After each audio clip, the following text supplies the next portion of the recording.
counter. So one is going to be dethroned, and one is going to stay 2-1. Now it's slated for Little Wayne a little later, so I don't aware of that. So they got to make so who's got the toss? So the US also has got the coin, so we're gonna have the Somerset calling. It is ball.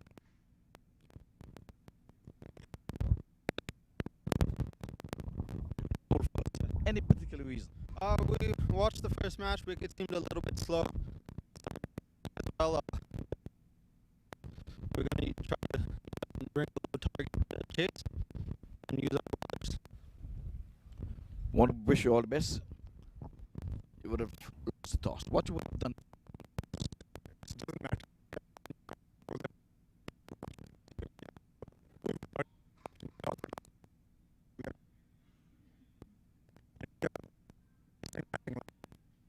Some good runs and defend those total. Good luck, sir. Thank you very much. Well, what we're having also would have won the toss and would have let the Somerset Cavaliers take first knock. That's all we have here from the pitch report.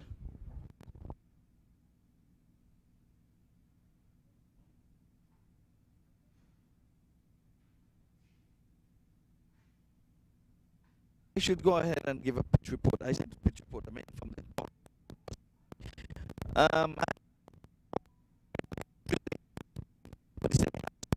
Wicket this morning because it was pretty much dried. They're using the same wicket, same pitch that they would. And the first game was a little slow and low. Now he would have informed me that picking up a little bit, it is flat out, but I can tell you it is for covers.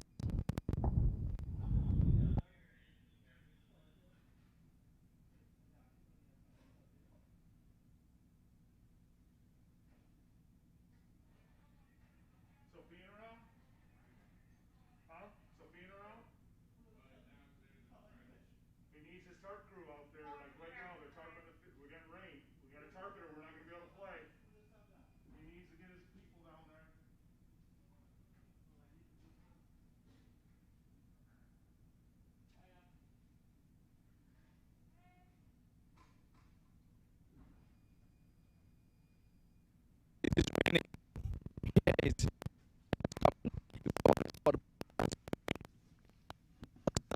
going past. Champion.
Who they take for do it? These little American guys, them around the place. They don't care. I see tournament. We gotta do better.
Yeah, yeah. I was thinking about that too.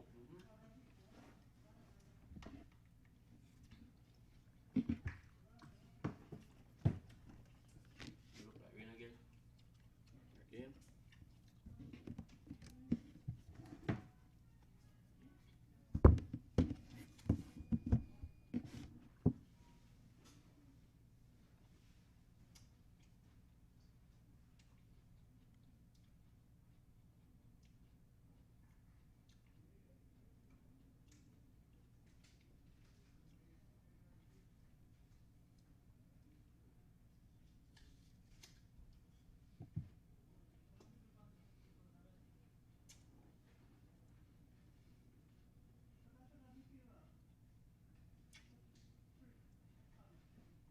Snow.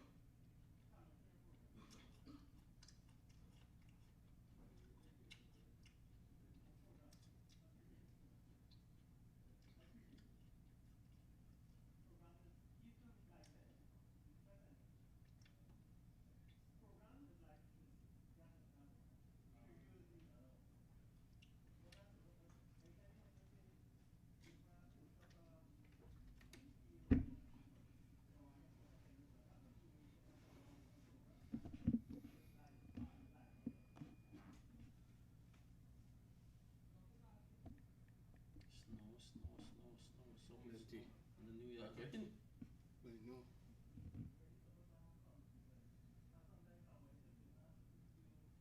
What, standing by with the cover? Yeah. What the weather say?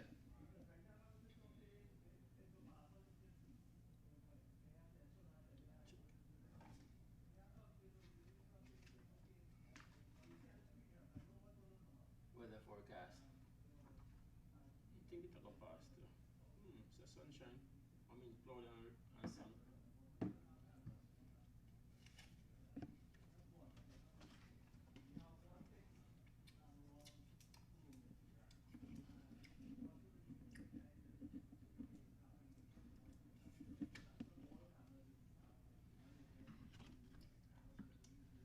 That's the weather forecast. 70% chance. Oh, I think the men getting the cover already back again.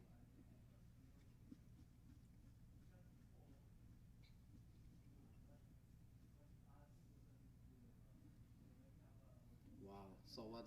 Stadium light gotta come off at 8:30, or not really? I haven't seen it come off at 8:30 yet. I'm quite sure they will give them time if needed.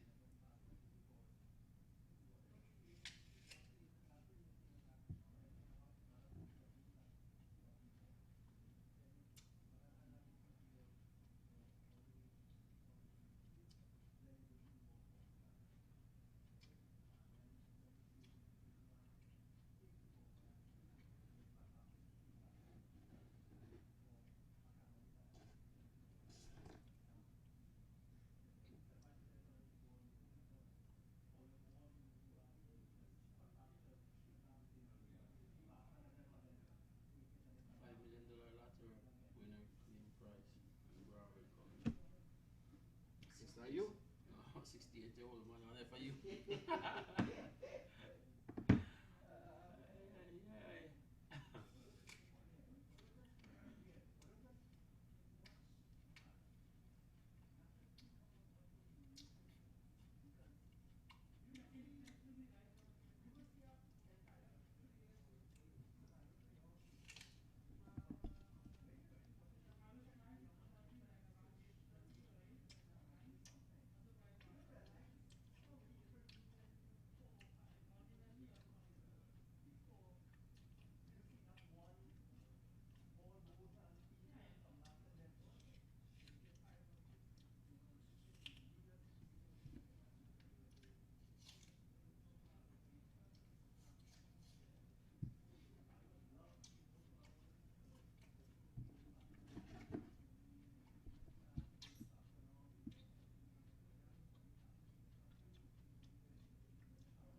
That's it. I think that's it. I think that's it. That's it. It's done.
why they put back the cover on. I know it was gonna No stop. man, we gotta put it on. It's tough wicket.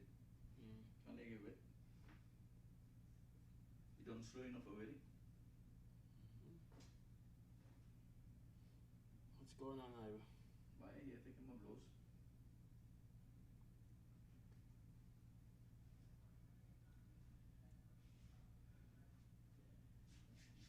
Let me get it right. Ivor, Yeah. not Ivory. Ivor. Yeah. My people complain about everything. They right in that. I can see somebody maybe who know me. Hmm? I hear somebody who would have heard it. Someone saying Ivory, one saying Ivor. And they gotta wait that to Sophie and that. Then they pick at everything, man.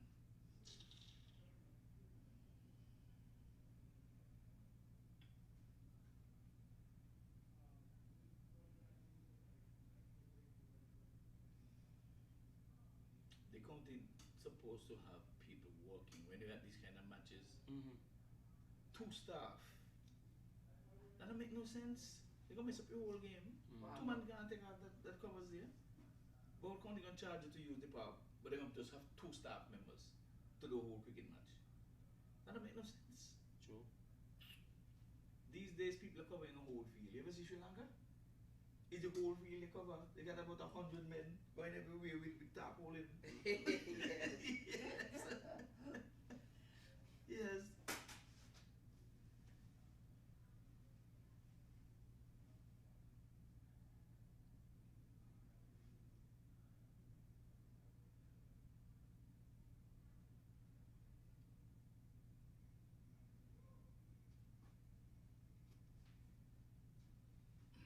So Cavaliers batting, boy.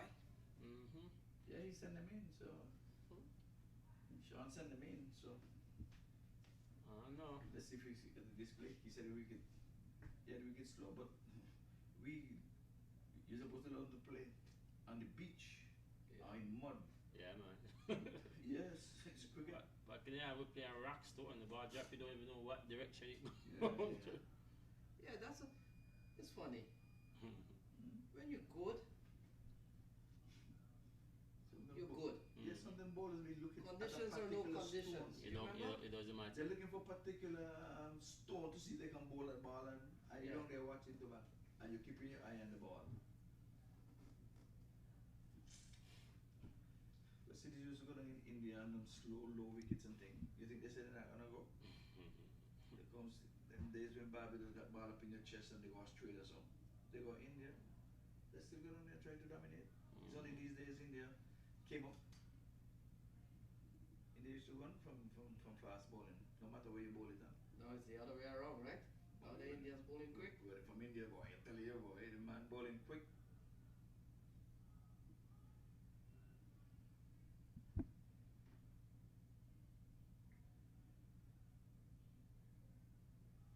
I see these people commenting on this girl thing about whatever on the hot cheaters. You know what? Major hype girl. Oh, what happened to that story? What happened, man? I didn't What is even that follow. doing? What happened? So she has about 7-6 videotape. Serious? About she doing oral sex or getting sex by about 5 different guys. Remember to turn the eyes, yeah? Yeah. Remember to. Okay. That's How, when how you far start. you how far you want us to go?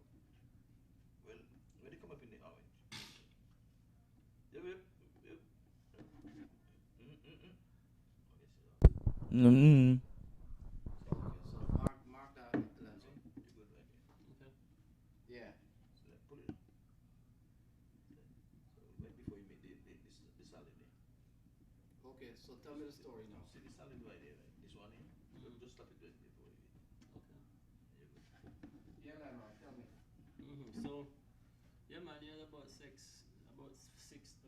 6 different tape with different men Right. performing oral sex and other things. So the guy leave him. I guess they break up, yeah. Yeah. But I hear the guy beat you up and thing. Yeah, that's what they said, but you know, if you see those type of video, man, you have a girlfriend at home. That guy is good, eh? Yeah, a lot of men, I tell you, 70% man would have probably taken your life. Well, let me tell you. You see all the stuff where you see on Facebook where you see Mm-hmm. man beat and kill their girlfriend. It's like, you see the social media stuff. Sexting, I think yeah. Negativity sells. it's a Yeah, just crazy thing now. put anything negative and it's out there, everybody jump with it. Mm-hmm. You see, like 20 years ago, you had to physically go and meet somebody to really think. Now, just type in a number, I get you. Yep. Old acquaintances come up, old school friend. You talking about typing, man. You Wow, better keep videos. you better keep the numbers in your head. People contacted me about a lot of crazy things. I've never, ever cheated in my relationship. Not one Is that true? time. That's what she Not said. one time. You sure that's her? That's it. Who got this video? Eh? It's her. It's her. It's her. There is another one. You know what gonna happen now? I don't know if it's before his relationship with Major Hype or after. So who got this video? The guy who she's having sex with is recording it. And she allows it. She likes that kind of stuff. Because in all the videos, she knows that the person recording it, she allows it.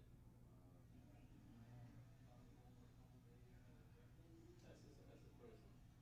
And the tattoo in the back is in all the videos. She said this is 10 years ago. This is not 10 years ago. Wow. How Major Hype took it? The truth. Huh? Oh, we took it? According to she, it beat her up, but you know, it's 6.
The mic, once you plug in, you don't have it.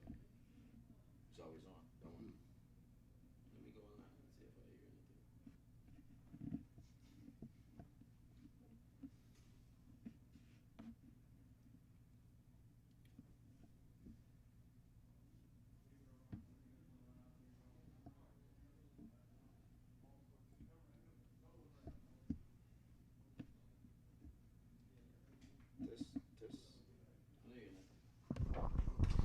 Test, test.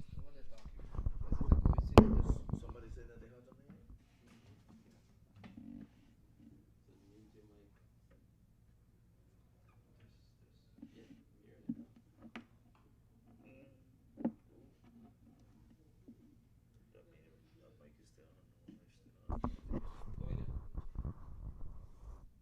Testing. You're gonna come up later. That might delay.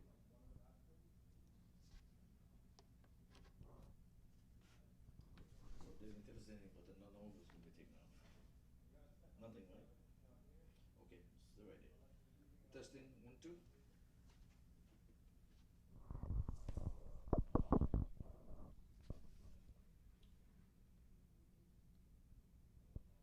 can speak to that to go by.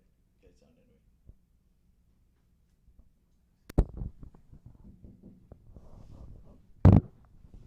The best place to test it is outside.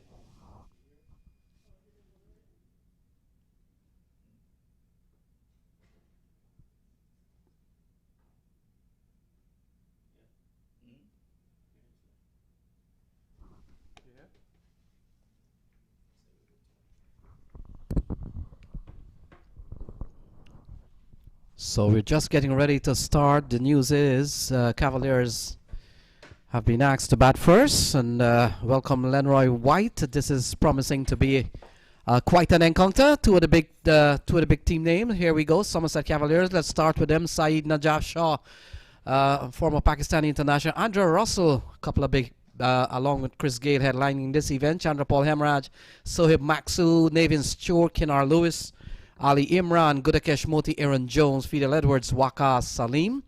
And the US All-Star led by Zishan Qureshi. The side includes Zishan Ashraf, Ali Shafiq, Jaskaran Malhotra, Rizwan Chima, Ravinder Paul Singh, Ali Khan, Damian Rose, Saad Zafar, Rajesh Sharma, and Ramiz Ahmed. The umpires out in the middle, Jermaine Lindo and Mangesh Rana, as we see Kinar Lewis and Chandrapal Hemraj making their way out in the middle. And Lenroy, we're in for a cracker here. A little bit of delayed start, but cricket, lovely cricket here in Lauderhill. Absolutely a pleasant good afternoon to the viewers around the world, wherever you tune in from. It promised to be an exciting encounter between these two, the US All-Star versus the Somerset Cavalier. With these two opening batsmen, they put on a magnificent partnership a few nights ago here, and we know what they're capable of. They're very explosive batsmen, Lenny. So we're in for a very intriguing afternoon of cricket. Yeah, intriguing indeed. And Lenroy, the record would suggest that Somerset Cavaliers will come into this match here. This is just a league game. We are still in the league stage. It just happened to be that both of these teams has come out from Group A, so it's going to be interesting here. But the numbers and certainly the record favors Somerset Cavaliers. Cavaliers haven't lost to US All-Stars in the stadium for quite a while, so this is going to be something that the players will have to take into consideration. So Kinar Lewis will be the man on strike, and as usual, Ali Khan, I think, has been given the new cherry. Will confirm all of that. In fact, yes, it is Ali Khan, so we're in for a treat. Ali Khan, not too long ago, we heard he was drafted in with a KKR team, so one of the professional outfits certainly in India. So Lenroy, we are in for a cracker here. Absolutely, and he has been playing really good cricket throughout the years. Ali Khan really deserve an opportunity such as the big stage and the big team as the KKR. Knight Riders, very good team as well in the IPL, and also plays with the Trinbago Knight Riders as well. So he's expecting to deliver for his team today with the experience that he has and the quality of he has in the back of his arm. Let's see what he's going to bring to the table with Lewis, who is in really good touch at the minute.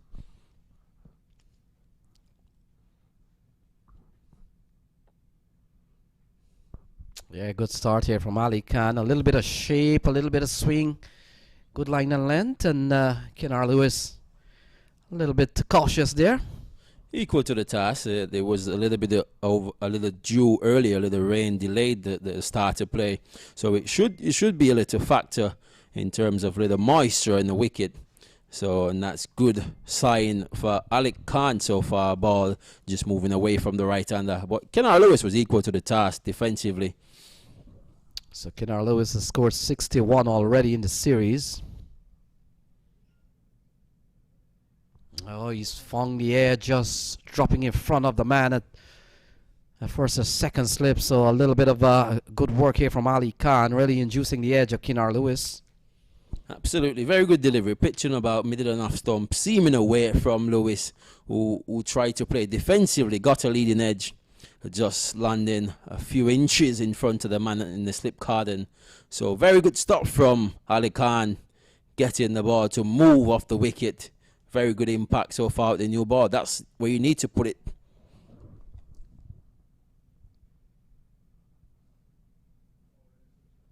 So first aggressive attempt to really score. Kinar Lewis can't score.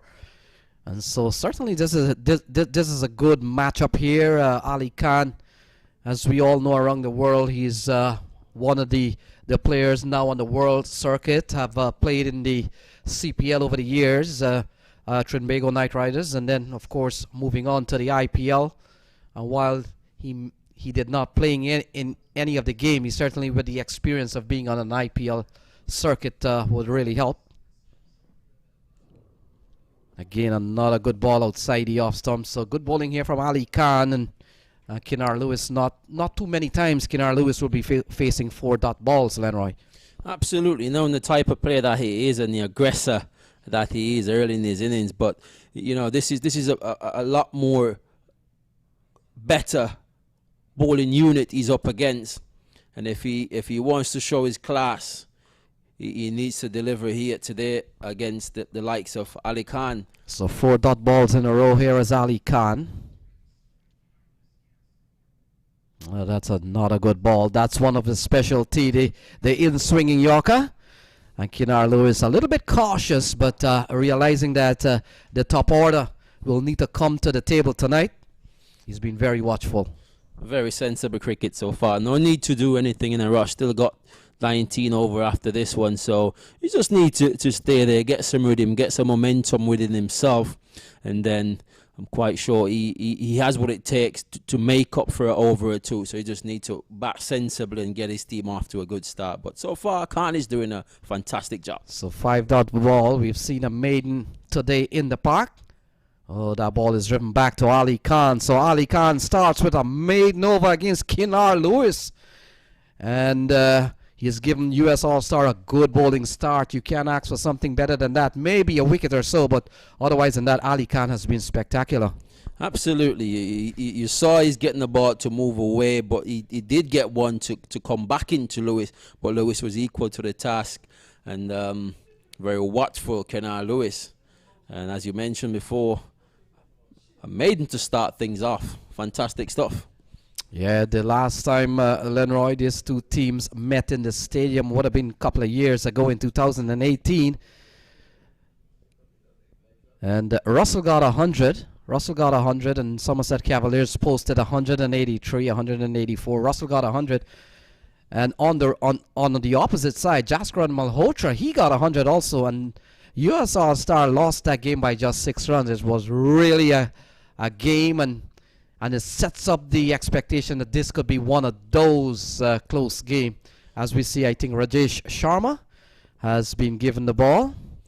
And he got somewhat to 4 wickets yesterday in the opening game for the US All-Star. So he got some momentum and some confidence coming into this game. And but he's up against a very tougher opposition, such as Chandapal Imraj, who we know is very clinical and effective as well, Lenny. Yes, Chandrapal Hemraj got a 50 in his opening game. Batted well. But you would probably have to think this is a more sterner opposition than one a couple of nights ago. And so Rajesh Sharma, as you mentioned, would have been among the wickets, I think, yesterday. So, and we've seen a lot of good spin bowler prosper on this track. It will be quite interesting to see the matchup here as Chandra Paul gets ready to face his first ball. Very teasing line outside the off stump from Sharma. Chandra Paul was caught in two minds if he should have gone forward or backward.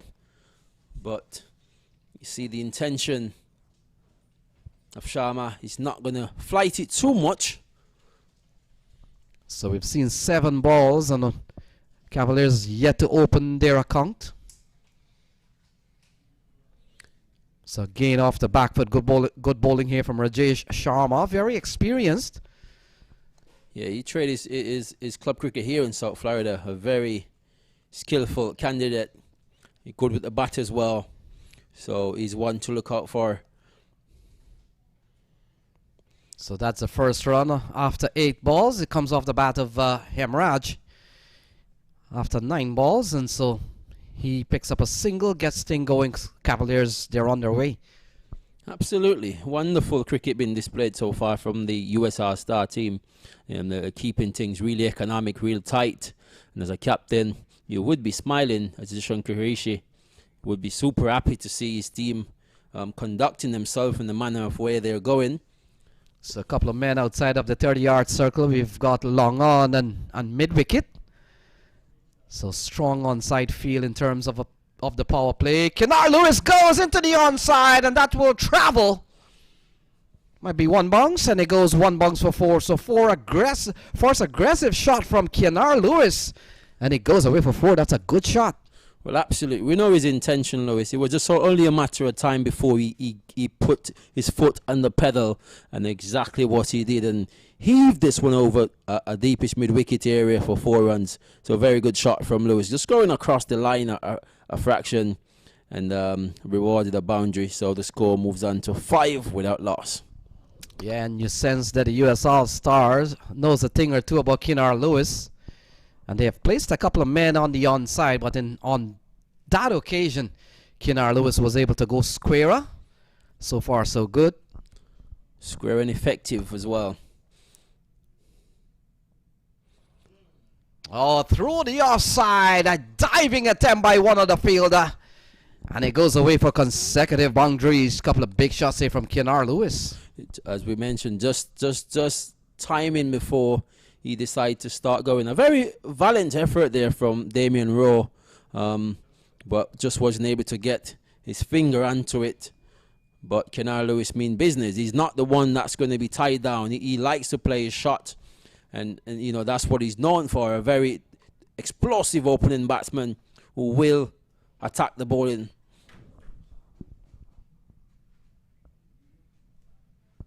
Oh, he goes big again, straight down the ground. Malhotra runs around, and it crashes into the bottom of the side screen, and it goes away for 3 consecutive 4s off the bat of Kenar Lewis. Absolutely very good shot there over long off by Lewis. It was only a matter of time before he gets going, and he gets going efficiently and effectively as well. So as it is, it's 13 for 2. Yeah, we saw a maiden over from Ali Khan, but we've seen a sort of a make-up over here of the bowling of Rajesh Sharma. He's gone for 13 in that over. And all of a sudden, they're going at 6.5 runs and over, Lenroy. Absolutely. It was the same yesterday. He started very expensive. His first over went for 13 runs as well. And then he came back at the back end of the innings, 14, I beg your pardon. And now he came back at the back end and he picked up 4 important wickets yesterday to grab the man of the match award. So, yeah, Ali Khan will now have a crack at Chandra Paul Hemraj. Certainly no strangers. Both players would have been on the CPL circuit, and even Ali Khan. Ali Khan was one time with a guy in an Amazon Warrior. And so Chandra Paul Hemraj, he's on 1. Lewis is on 12. And by the way, Lewis is going, dealing in boundaries. He's dealing in 4s. And so 3 4s to Lewis. He's up to 12. Very impressive start from Lewis. He was pinned down by Ali Khan in the first over, wasn't able to free his arm. Ali Khan bowled very effectively, ball moving away from Lewis. So a couple of men outside of the 30-yard at the moment. Third man and mid-wicket. So it's a little bit more balanced for Chandrapal Hemraj. It was quite biased for Kinar Lewis towards the onside. And so Ali Khan just trying to make sure that that the man at mid-wicket comes a little bit squarer, more towards square leg. We know Chandrapal Hemraj as well. He's not a rookie with the bat. He likes to play attacking cricket as well. And it's only a matter of time before he gets going. Oh, stroke through the offside, running up towards the third man area. And Chandrapal Hemraj picks up a couple of runs. Good little nudge into the offside. Couple of runs there for Somerset Cavaliers. And absolutely very good running between the wicket from these two batsmen. They've been playing for opening together for a very long time. So the understanding between these two batsmen is very, very excellent. So they're doing a really good job at the minute. So Cavaliers would have already won one game when they got the better of Samp Army. The ball sliding down the leg side, called a wide, so that will have to be rebowled. Good take from the keeper. And as it's naturally, the ball will move into the left-hander from Ali Khan. So maybe an advice need to start a fraction outside the off stump to get a little bit more effectiveness in terms of his delivery. Zishan Ashraf, the keeper. A man, Zishan Ashraf, comes out of Multan Sultan. He's one of their keeper there, along with Rohail Nazir. Good swing, a little bit of late swing there. There's a big appeal. And umpire Samuels unmoved. But some late swing. Very good delivery, and that's exactly what I just mentioned earlier, Lenny. Pitching a fraction more outside the off stump so the ball can do its job and move more into the left-hander. Very good stuff from Ali Khan. Very smart cricket. And one of the ways you get the ball to swing as much as it did, you've got to put pace on that. And Ali Khan he has worked up some bit of heat here. Chandrapal remains on 3. This has been a quiet over. In fact, the entire bowling spell of Ali Khan so far has been extremely quiet. Pin drop. Absolutely, he's getting the ball in the right area and he's been effective. He has only gone on the leg side straight. One delivery so far. That's the delivery we're talking about. So playing a miss, and both Chandrapal and Kinar Lewis got 50s in their last game, but Lenroy against Samp Army. But one thing we will have to probably take into consideration, this is a more sterner opposition. So a slip has been put in place.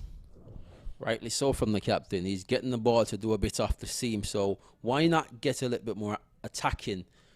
And we did see Ali Khan in an earlier over against Kinar Lewis. Did induce the edge, just didn't carry.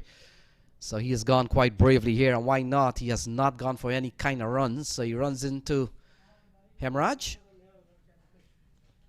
And he's driving up towards the onside. It appears fielder gets onto the ball, preventing the batsman from going for not more than one single there, Lenroy. It's 17 on the board. Very good stuff from Ali Khan. Very effective. And he has gotten Kinar Lewis on strike. The man who was having a little difficulty for some reason to play Ali Khan, but let's see with those 3 consecutive boundary of Sharma if he can get that momentum. So 12 to Kinar Lewis. He's batting with a top blade brand. We'll talk about that. Runs in again.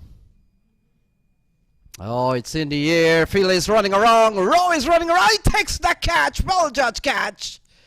And Kinar Lewis falls for 3 fours in 12. The first wicket goes down. Lewis gone 17 for 1. Absolutely. Very good catch there from Rowe. He doesn't drop many catches. And a very smart bit of cricket from from Ali Khan and the USR Star team. They've gotten the breakthrough super early, and it put pressure on the batting team, Somerset Cavalier. Yeah, so Kinnar Lewis walks back dejectedly. 12 runs using the E4 cricket brand, the E4 cricket bat brand that comes out of Cricket Zone in New York. So Somerset, they're one down with 17 runs on the board. It appears Aaron Jones is making his way onto the field. Good strike here from Ali Khan. He's made an early inroad here. So 12 to Kinnar Lewis. He's batting with a top blade brand. We'll talk about that. Runs in again. Oh, it's in the air. Fielder is running around. Rowe is running around. He takes the catch. Well judged catch. Very effective as well. I just love to watch this young fella.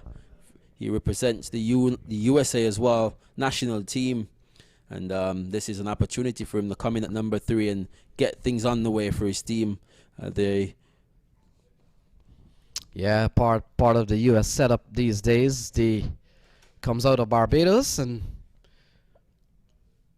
was part of the minor league U.S. the New York franchise, the Empire State Titans.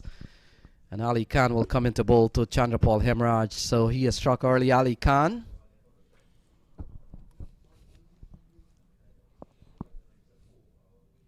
Quality delivery. So Ali Khan continues to bowl well. It's 17 for 1 at the end of 3. Fantastic stuff. Very good stuff from Ali Khan. Getting very effective, getting the ball to do a bit and putting his team in a really good position at the minute. Getting the price wicket of Kinnar Lewis. We know how destructive he can be in the lacker stage of the innings. So the USR Star getting things off to a very good start.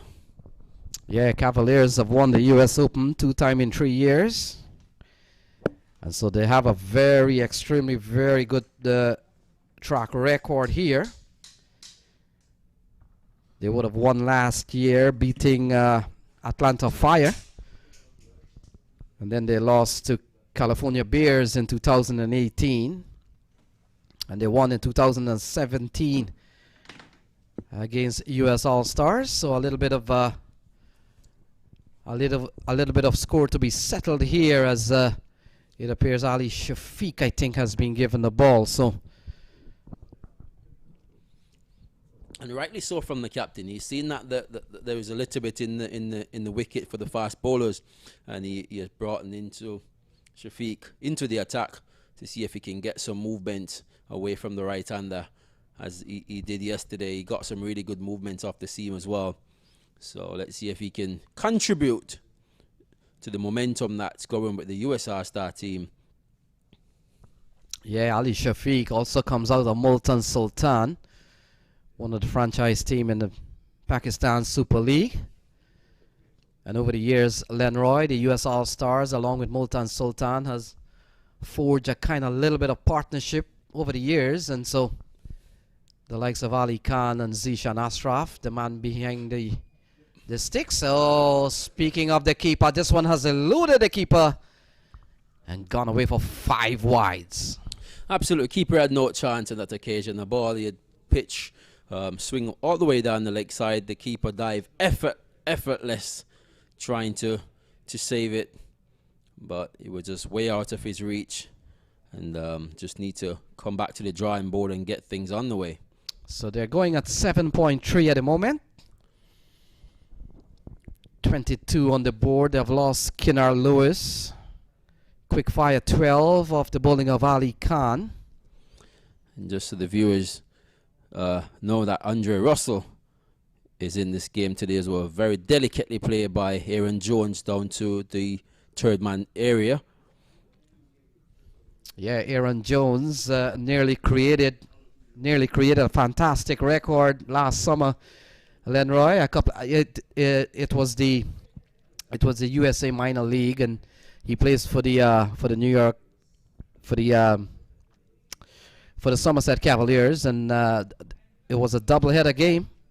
He got 100 in the first game and got a 99 in the second game, just a matter of a couple of hours. So very unfortunate situation. He's a very clinical batsman. He reminds me a little bit the stylish in terms of Virat Kohli, the way he constructs his innings and his technical ability. So Hemorrhage remains on 4. Ali Shafiq, franchise player.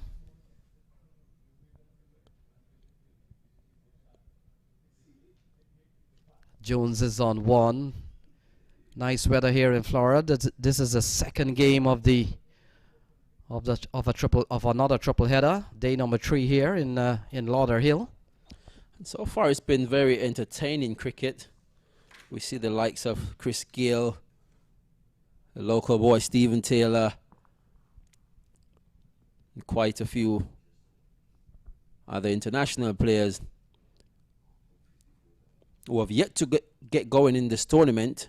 So yeah, we've seen a lot of talent here. Of course, headlined by Chris Gayle and Andre Russell. We've seen the likes of Andre McCarthy. We've seen quite a few of the first-class player out of Guyana. One of them, of course, Chandrapal Hemraj. And although Chandrapal would have played at the highest level briefly, he tries to go big, doesn't go well. Good bowling here from Ali Shafiq. Apart from the first ball that went for 5 wide, he's made a very good comeback with just a single in the over. Yeah, he's fine. His rhythm at the minute, and the momentum is with him with those 2 dot balls in a row. So hopefully he can keep that going and get another early wicket to put the Somerset Cavalier under a little bit more pressure.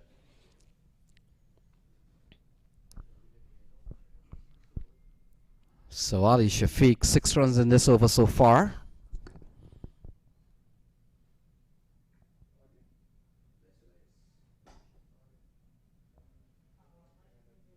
Yeah, that one keeps a little bit low. We haven't seen a lot of ball keeping low.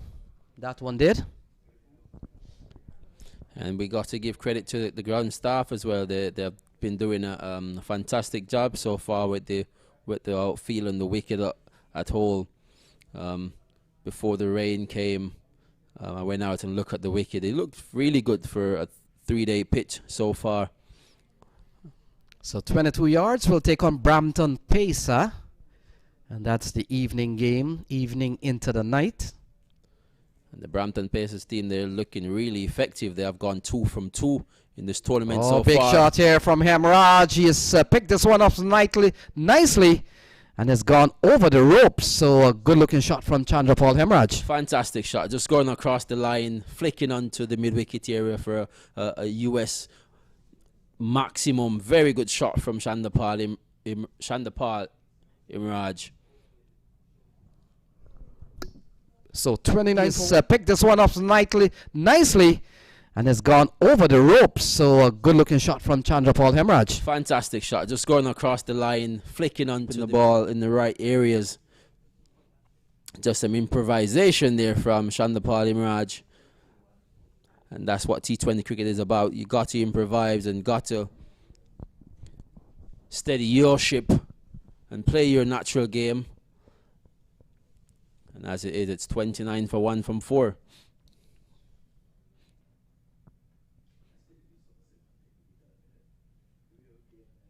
And there, most people got a few texts earlier. They were looking for a big total today from the Somerset Cavalier. They were probably wondering if this is going to be the first 200 of the tournament. But as it is, the USR Star, they've been pretty economical, and they look really good in the outfield, and their bowling has been super effective.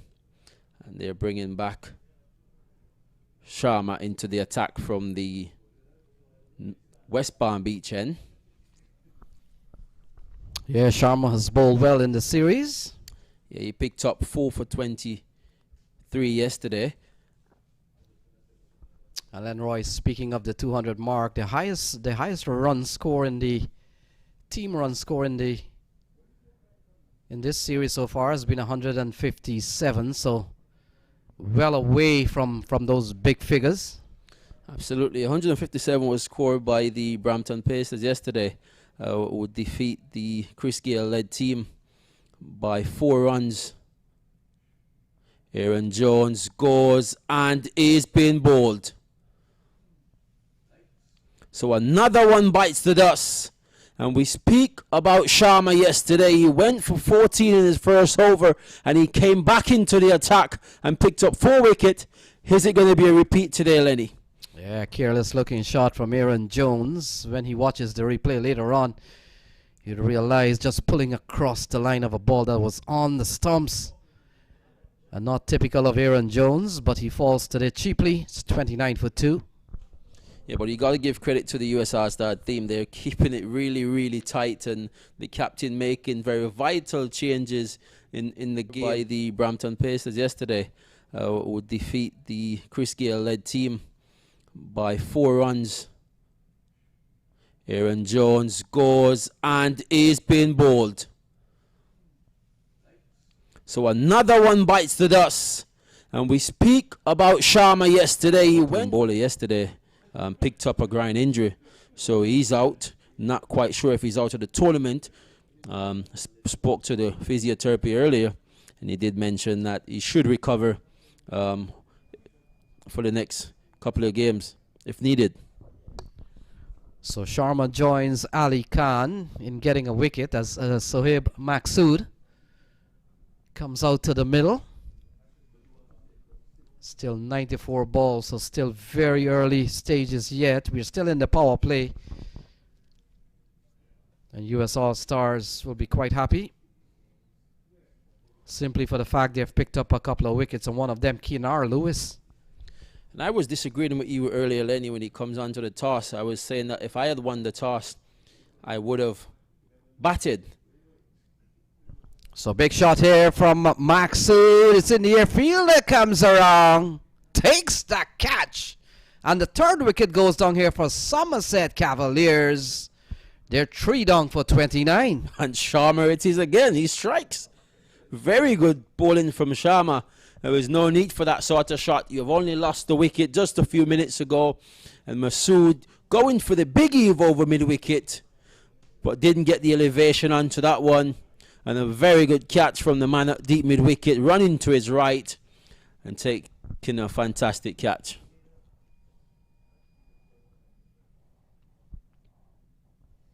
So Andre Russell, the big man, comes out. And he comes out with a scoreboard reading 29 for 3. Yes, indeed, a spot of butter. If you would ask me, 29 for 3 from 4.4. And Sharma has been super effective, as he was yesterday. 4 for 23 from his allotted 4 overs. And I think he has his game plan. As I heard him in an interview yesterday with our great friend Ivor. He has a plan for the tournament. He said he wants to get as much wicket as possible. Hopefully he can execute that plan for his team. Yeah, the last time Russell took on US All Stars, he scored 109 from 40 balls, 13 sixes and 4 fours. Absolutely, remember that game? It was a blinder of an innings from the hard-hitting West Indian Andre Russell. He has just gotten back from the Sri Lanka Premier League, so I'm quite sure he's coming into this tournament with some confidence. And he's in no rush at the minute, as he should do rightfully. They've lost 3 wickets. So 5 overs gone, 29 for 3.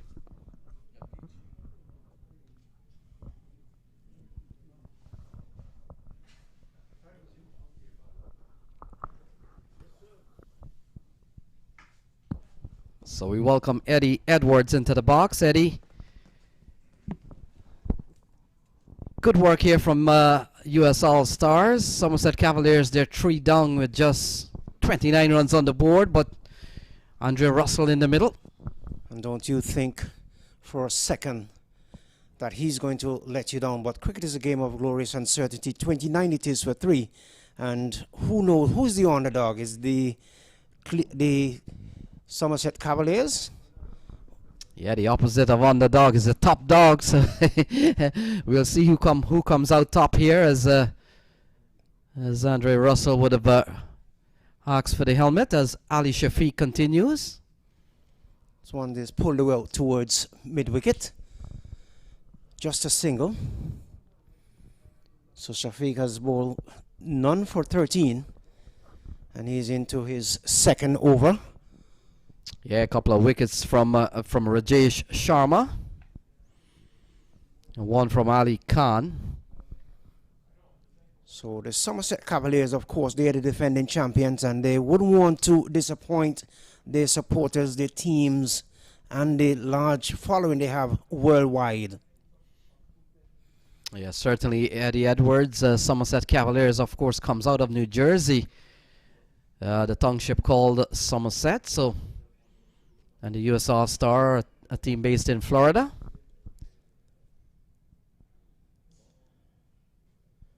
Down the leg side, it is delivery that pitched and was looking to turn it into fine leg. Didn't make much of a contact with the bat at all. Ball must have came off the upper portion of the tie pad because the umpire would have signaled wide. Total remains on some 30 for 3. The Somerset Cavaliers. Russell is on 1.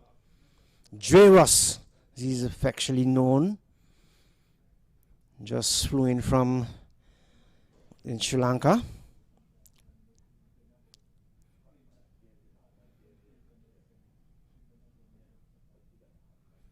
One is played into the offside.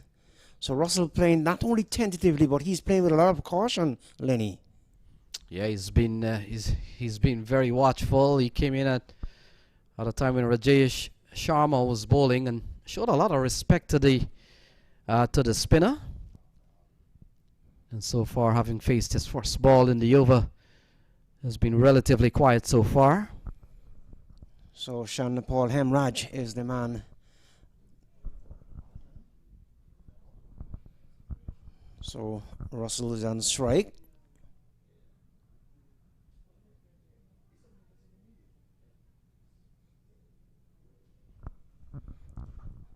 So they scamper through for a single that takes Russell off the mark.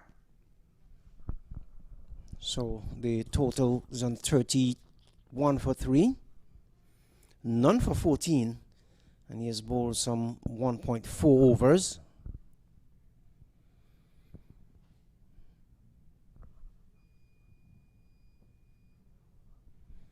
So the sun has left us momentarily here at the Broward County Stadium in the city of Lauderhill. And we're in Florida. MAQ T20, the 12th edition, 2020. Yeah, Cavaliers have won here twice in 3 years. Oh, Chandrapal Hemraj has gotten bat onto this one and runs away towards the offside. And it runs away for 4. Good looking shot from the left-hander. Goes on to 15 from 15 delivery.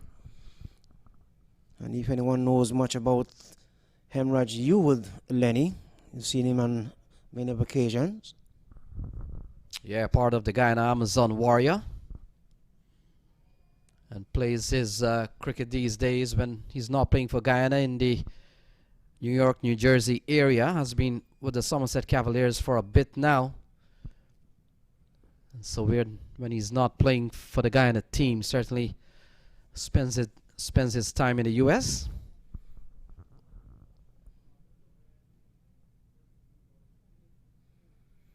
Oh, that's a good looking shot again through the offside. Wide mid-off. Another boundary for Chandrapal Hemraj. Indeed, he's on fire. He's not letting up at all because he realized that some 3 wickets would have gone and he wants to stamp his authority and he wants to stamp it early. Yeah, good looking shot. A couple of 4s in this over. And good comeback here from Cavaliers. 39 for 3.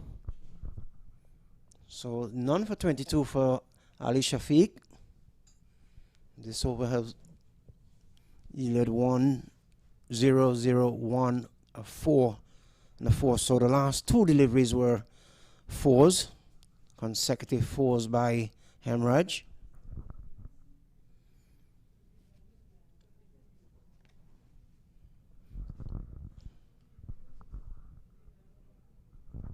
So Sharma 2 for 13 will continue. He's bowled well. He's picked up the wicket of Aaron Jones and Sohaib Maksud. So the captain has asked him to come back to get more here, Eddie Edwards. And certainly anytime the captain can ask you to come back when you would have taken 2 wickets and take them early, it's always a pleasure to say thank you very much, Skip. I can accommodate you in that department. So the big man settles just about now. Sharma to Russell. Russell turns it into the onside, just into the short mid-wicket area. Take off for a single. So Russell hasn't gone berserk as yet. He hasn't explored yet. We're still waiting for him to explore. Yeah, quite early by the way Russell comes in to the wicket at in franchise cricket.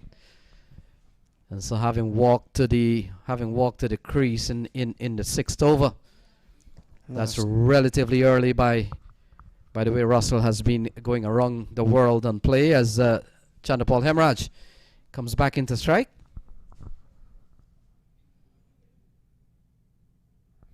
On top of his toes, pushed out towards cover. The man from deep cover comes in, but cannot prevent the batter from getting a single. So it takes a total now to some 41 for the loss of 3 wickets. Russell is on 2 and he has faced some 6 deliveries. And Hemraj is on 20 from some 17 deliveries. So pretty slow going here so far anyway. Into over number 7. Delivery outside the line of the off stump from Sharma. Russell watched it goes by very quietly. So current run rate 6.3.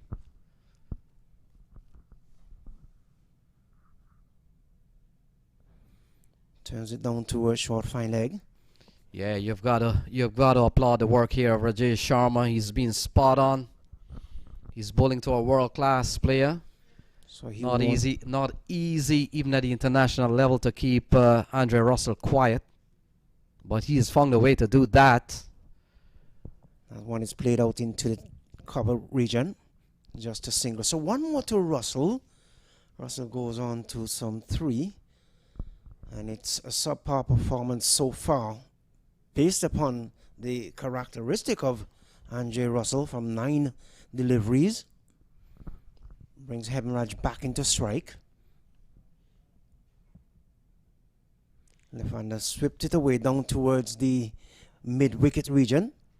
So they're dealing in singles now after 2 consecutive over the last 2 deliveries in the previous over. The total goes up by 1. 43 now for the loss of 3 wickets. And we have seen this the end of over number 7. Russell is on 3. Hemraj is on 21. That's the latest score here from the Broward County Stadium. Lenny. Yes, Eddie. Rajesh Sharma has bowled a good spell so far. He's picked up 2. He's given up 7 runs. And he's finished 3 overs. So you can't ask for something better than that, considering he would have had a chance to bowl to the likes of Kinar Lewis, and now he's having a chance to bowl to Andre Russell. So it's been very good going for Rajesh Sharma, as we see Saad bin Zafar given the ball. And he comes in here with Cavaliers having lost 3 wickets. They're batting on 43. So you think that the Somerset Cavaliers might have seen some tapes with Andre Russell and trying to figure out just how to keep him honest? Yeah, the likes of Andre Russell and Chris Gale, they're all over. You don't need specially to go look for tapes to find their weakness or their strength. But I'm pretty sure that all the players here in this circuit have seen a lot of Chris Gale and Andre Russell. You just can't escape two of the best T20 player in the world these days. Absolutely not. So Zafar with his second delivery.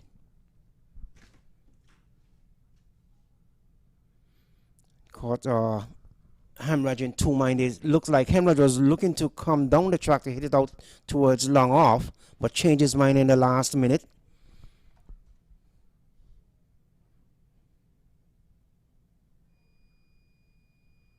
And Saad bin Zafar is the ball cut away by Chandrapal Hemraj.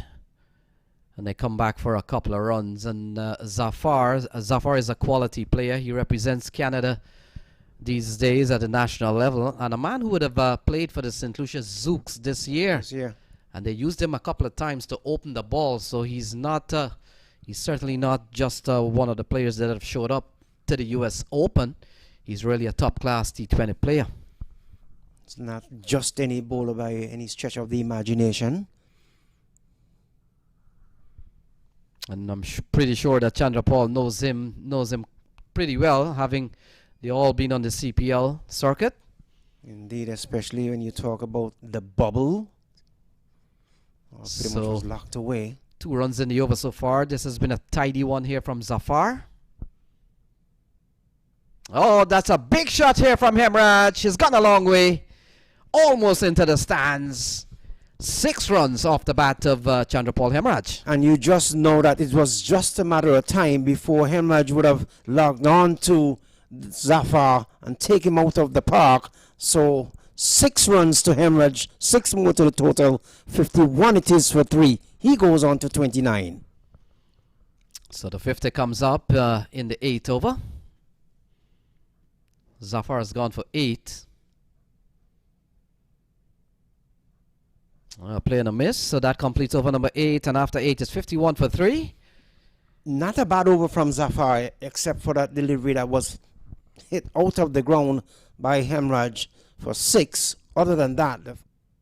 Oh, that's a big shot here from Hemraj. He's gone a long way.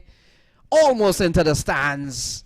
6 runs off the bat of Chandrapal Hemraj. Maksud without scoring. That's the 3 wickets to have fallen.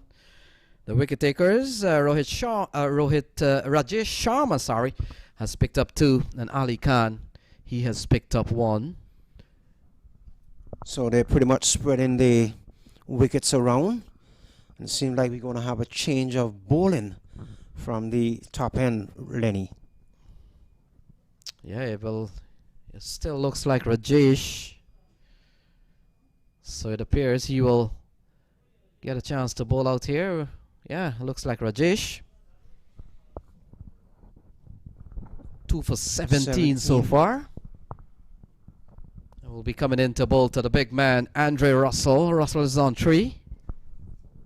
Will this be the fireworks that we've been looking for?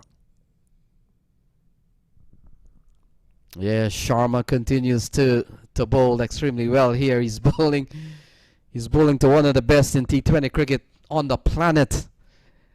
And he has kept Russell relatively quiet so far. Yes, he has.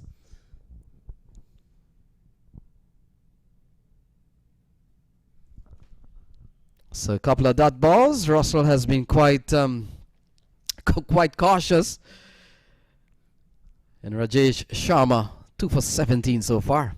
There might be those who are saying that since he is so tentative, we are just waiting for explosion here at the Central Broad Regional Park from Andre Russell. We know what he can do. There's absolutely no question about his ability. Rajesh Shah. This one is played into the cover by Russell. Russell goes up to 4. So he would have faced some 12 deliveries and only have 4 runs to his name. 52 it is for 3. Chandrapal Hemraj is on 29 from some 24 deliveries. The field changes around for the left-hand Hemraj. Yeah, Rajesh Sharma continues to bowl well. Ball driven into the offside, only a single. And the captain here, Zishan Qureshi, will be very, very happy with the way Rajesh Sharma has gone about bowling. I would even add to that the way proceeding has gone thus far. Turns it into the wide mid-wicket region. Just a single. So nice little partnership developing here, up to 25 at the moment. And the clouds, the dark clouds have come back just above us there, Lenny. Yeah, we had a bit of a interruption before the start. Thankfully, It wasn't one of those lengthy interruptions. 55 for 3 at the end of 9. With Chandrapal Hemraj and Andre Russell out in the middle. 55 for 3. So, again, as I said, and I will continue to say it until Russell, if he's going to explore, this might very well be, or maybe the instructions from the dressing room before he came to the middle was that we're just going to see what 10 overs bring us, and when we get into 11 and 12, then perhaps you can open your hand. You have to give yourself a chance. So Saad Zafar, it appears, will continue. A man who has played 11 T20 International for Canada.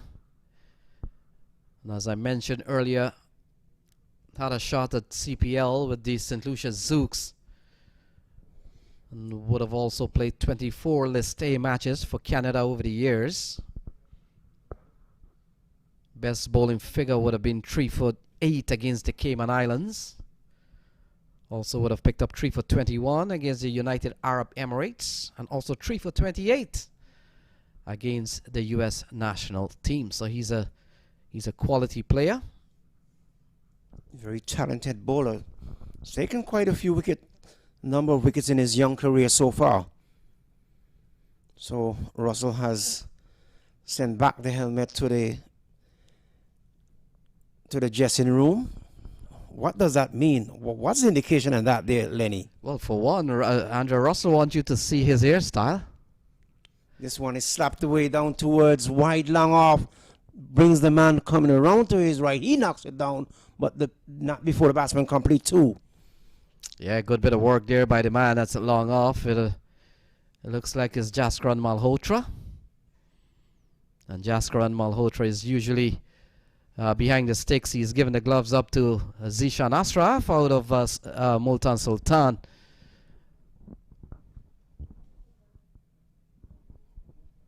That's a wide delivery. Signal uncalled wide by the umpire. So takes a total to 58 for 3. Russell is on 5. Hemraj is on 33.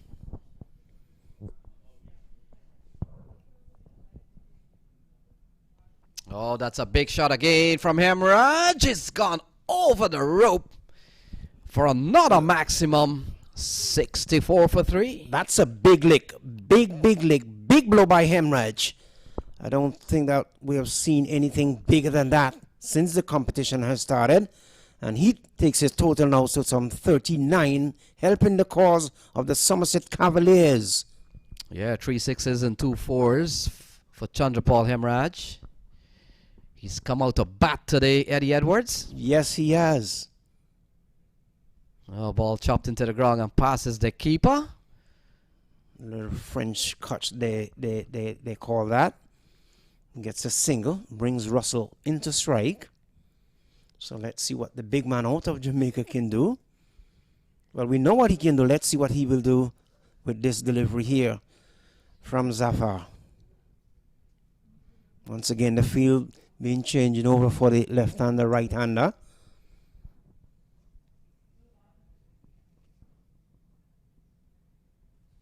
Yeah, this is good bowling by the spinners to Russell. You've got to give the spinners, you've got to give the bowlers a lot of credit here for keeping You have to. Andre Russell extremely quiet. Keep him quiet, keep him in his crease, keep him honest, keep him shackled, and keep him with his mouth closed.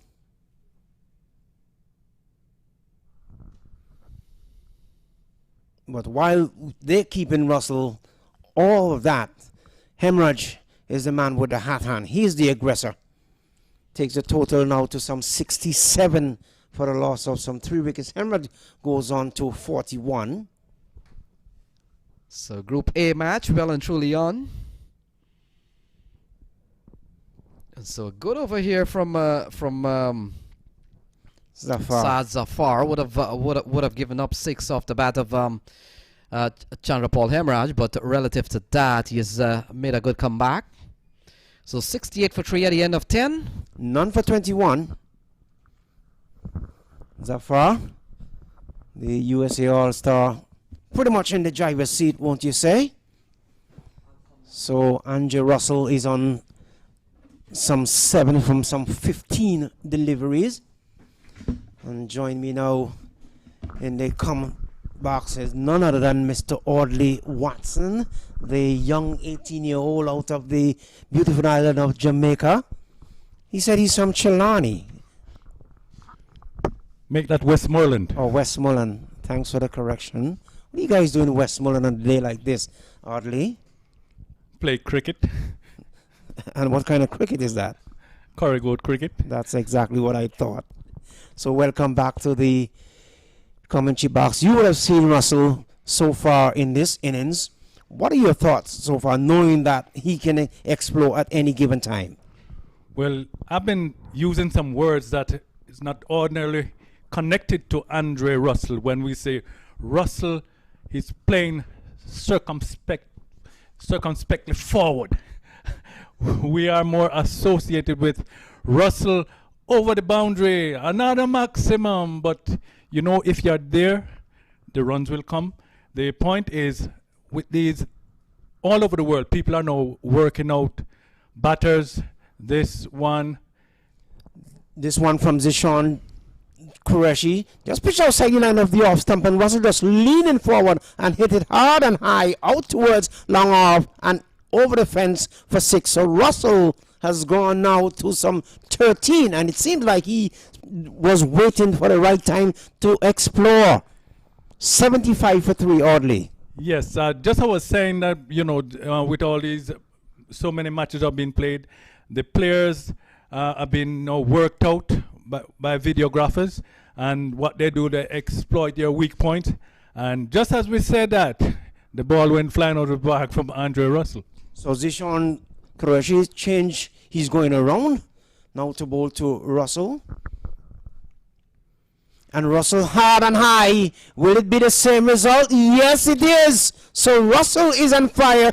2 deliveries there from Zishan Qureshi has gone over the boundary ropes for 6. So it takes the total now to some 81 for the loss of 3. Russell moves quickly to 19 from some 17 deliveries. So what I've been describing before, Eddie, was the calm before the storm. So there's a storm. Russell just playing that out of the portion of the bat down towards short third man, but finds the man wearing the number 46 jersey in the way, and there is no run. The total is on 81 for 3. In the air, takes a catch.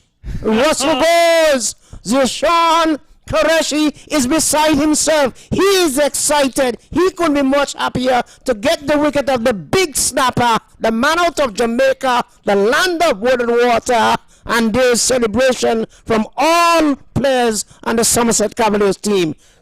Audley Watson. Indeed, this called for a celebration. Vishan ran down the pitch and he was doing a Dwayne Bravo. He was so happy. And of course, who wouldn't be? I've just been hit for 2 6s and then getting the man afterwards, and it's Dre Russ indeed called for celebration. So 81 it is for 4. The Somerset Cavaliers now realizing that Russell is back in the hutch. They must be saying to themselves only that this is the opportunity, the moment in time we can pull this game away from the USA All-Stars and walk away with a victory. But we're into over number 11, 9.2 more overs to go. Still a lot of cricket to be played, still a lot of wickets in hand. So they'll continue this battle. Not because Russell is gone, he batted at 3. In the air, takes a catch. Russell goes. Zishan Qureshi is beside himself. He is excited. He couldn't be much happier to get the wicket of the big snapper, the man out of Jamaica, the land of wood and water. And there's celebration from all players on the Somerset Cavaliers. Qureshi. And I don't think he's going to sleep tonight. As a matter of fact, I don't think that he's going to change his uniform tonight. And who can blame him if he decides to go that route? 81 it is for the loss of 4 wickets. And the sun has left us. We're somewhat overcast here, Audley. But I'm happy to say there's no sign of rain at the moment. We had a rain delay prior to this game, and happy to say it seemed to be staying away at the moment. So this one is played into the cover, and immediately Imran is off the mark. Takes the total now to some 82 for 4 Somerset Cavaliers. Chandapal Hemraj comes in to strike the left-hander, the talented left-hander out of Guyana. He's on 41, and he has faced some 30 deliveries thus far. And he's a form player. In his previous match, I think he made over 50 with a good partnership, bringing his side home, I think by nine wickets, if I'm not mistaken. So this one is played into the offside. Very cautiously watching is Hemraj. The over comes thrown in. A very successful over from Deshaun Qureshi, one in which he captured the wicket of world-renowned superstar batsman Andre Russell. So the Somerset Cavaliers, they're 82 for 4, oddly. So in his bowling career, he can now say, I've got the scalp of Andre Russell. That's under his belt. And no one can doubt that. That will be forever in his repertoire, forever in the history books of the T20 tournament, the MAQ T20 tournament. It will always be talked about from here on out. US Open to be exact. Earlier today we had a good match. It was not high scoring match. Swamp Army, they were all out for 73 from 18 and a half overs, 18 overs, 3 balls. And Punjab Blues took quite a bit of time. As a matter of fact, there were a lot of tension before they finally went home, 74 for 7, winning by 3 wickets. So Zafar comes back into the attack from the far end. Ball to Imran, and Imran gets that delivery and it's playing outside in the line of the mid-wicket region, gets a single. So it takes his total now to some 2. And the total now for the Somerset Cavaliers, some 83 for the loss of 4 wickets. And just about everything first for this year happened in that first match.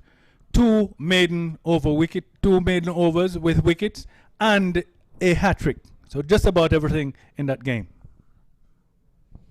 Just chopped it down towards just to the left of the square leg umpire. So they amble through for a very quick single. 84 it is. Just want to give a shout out to Venad Mampchan down there in Trinidad. This one is played in towards the cover region. Just single. Takes Hemraj now to some 43. And he has faced some 33 delivery. So he inching closer to that half-century mark there, oddly. Indeed, he's on 42 from 33. And I think he'll get it. Just back to Venad. You know, usually he would be here, marshalling the troops right here. But because of the COVID, everything changes. Played into the onside, just a single. So, gone down just a little bit. Hemraj has settled other than the previous 2 overs. It's gone calm. The fire has been put out to a certain extent for now. So Hemraj now settles into his stance with the arrival of Zafar.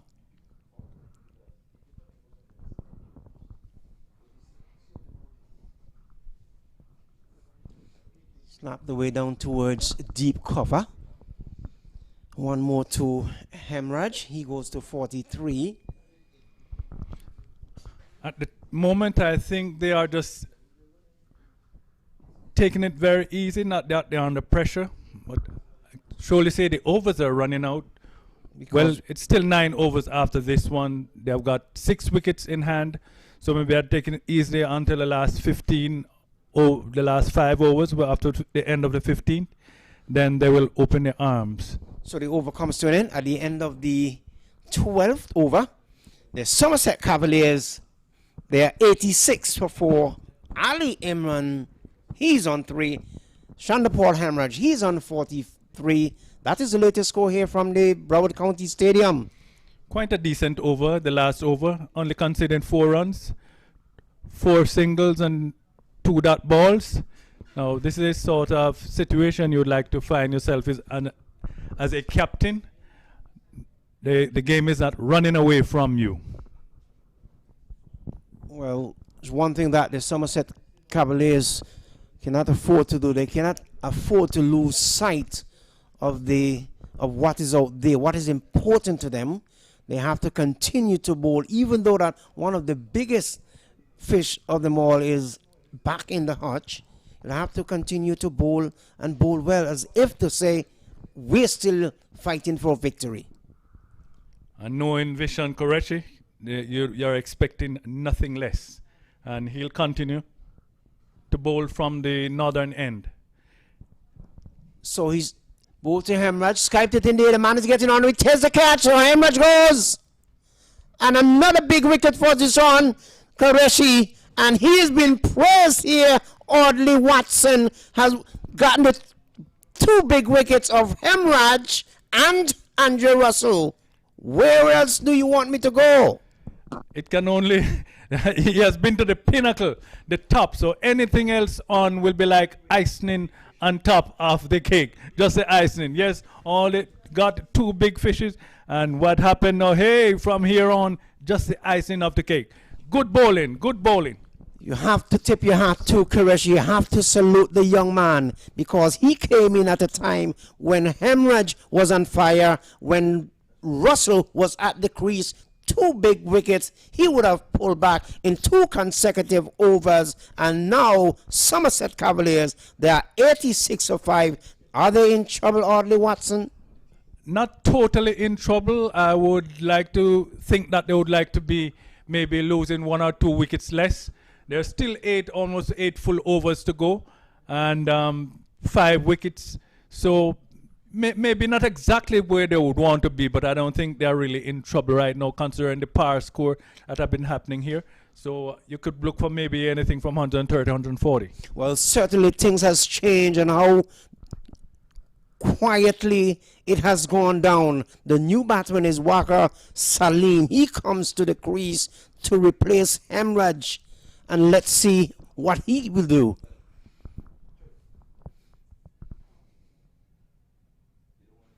Played into the offside. Man from point runs across, knocks it down, but cannot prevent the man Salim from getting off the mark. So he's on 187 it is. And we still have dark clouds above us here, Aubrey Watson. Yes, hovering around a little, the dark clouds. And we are just hoping that the rain will stay away, that we can complete these matches tonight. Driving up towards wide long off, gets a single. So far things are going the way Somerset All-Stars would have planned. 88 for 3. Imran is on 4. Salim is on 1. Tucks it down towards long on.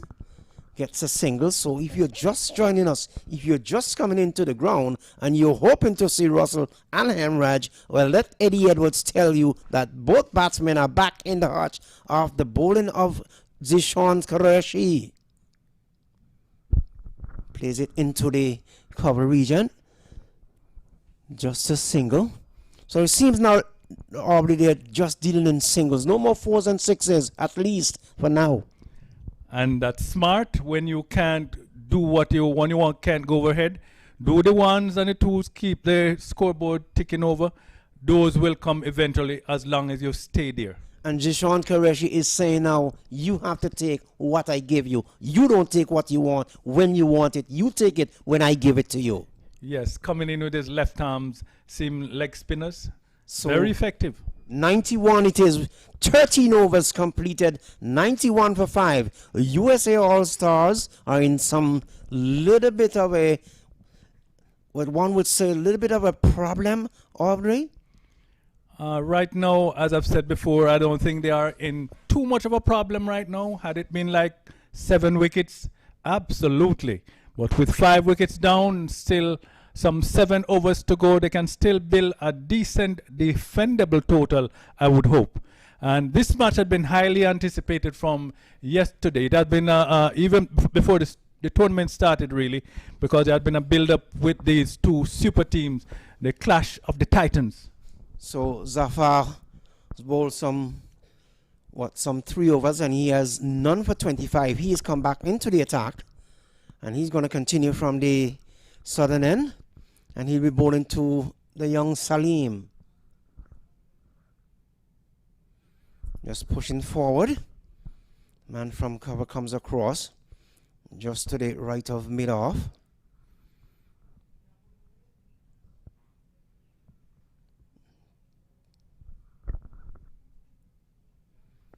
Into the onside, long on, comes off the boundary. He picks up. So Salim takes the total now to some 93 for 5. Audley Watson. Just as we've been saying before, you can't score the boundaries, you can score the 6s, push and get your 1s. Keep the scoreboard ticking. Don't add any pressure to yourself. Oh, and there's a little chance there from the wicketkeeper. Dropped it. Disappointment. But I'm sure that they won't be all that disappointed, though. Let's see what will happen in this next delivery. Coming in from cover. And, oh, is he? No, he's home. What do you think there, Audley? That was some beautiful, smart cricket. Picked up by the fielder there just by point.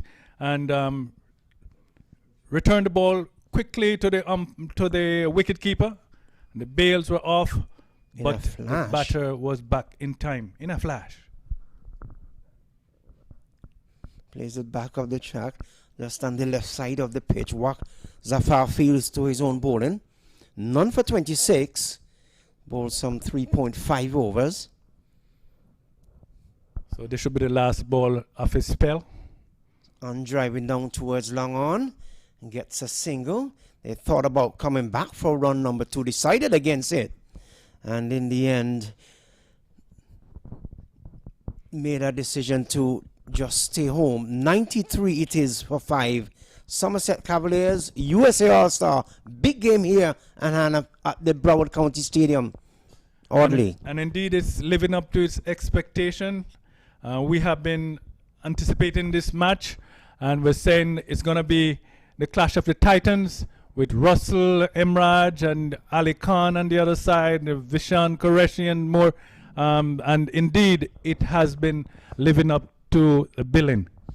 And certainly you're absolutely correct, because I'm pretty much sure that when they would have gotten the wickets of Russell and Emraj, they must be saying that the stars don't shine in the day, they shine at night.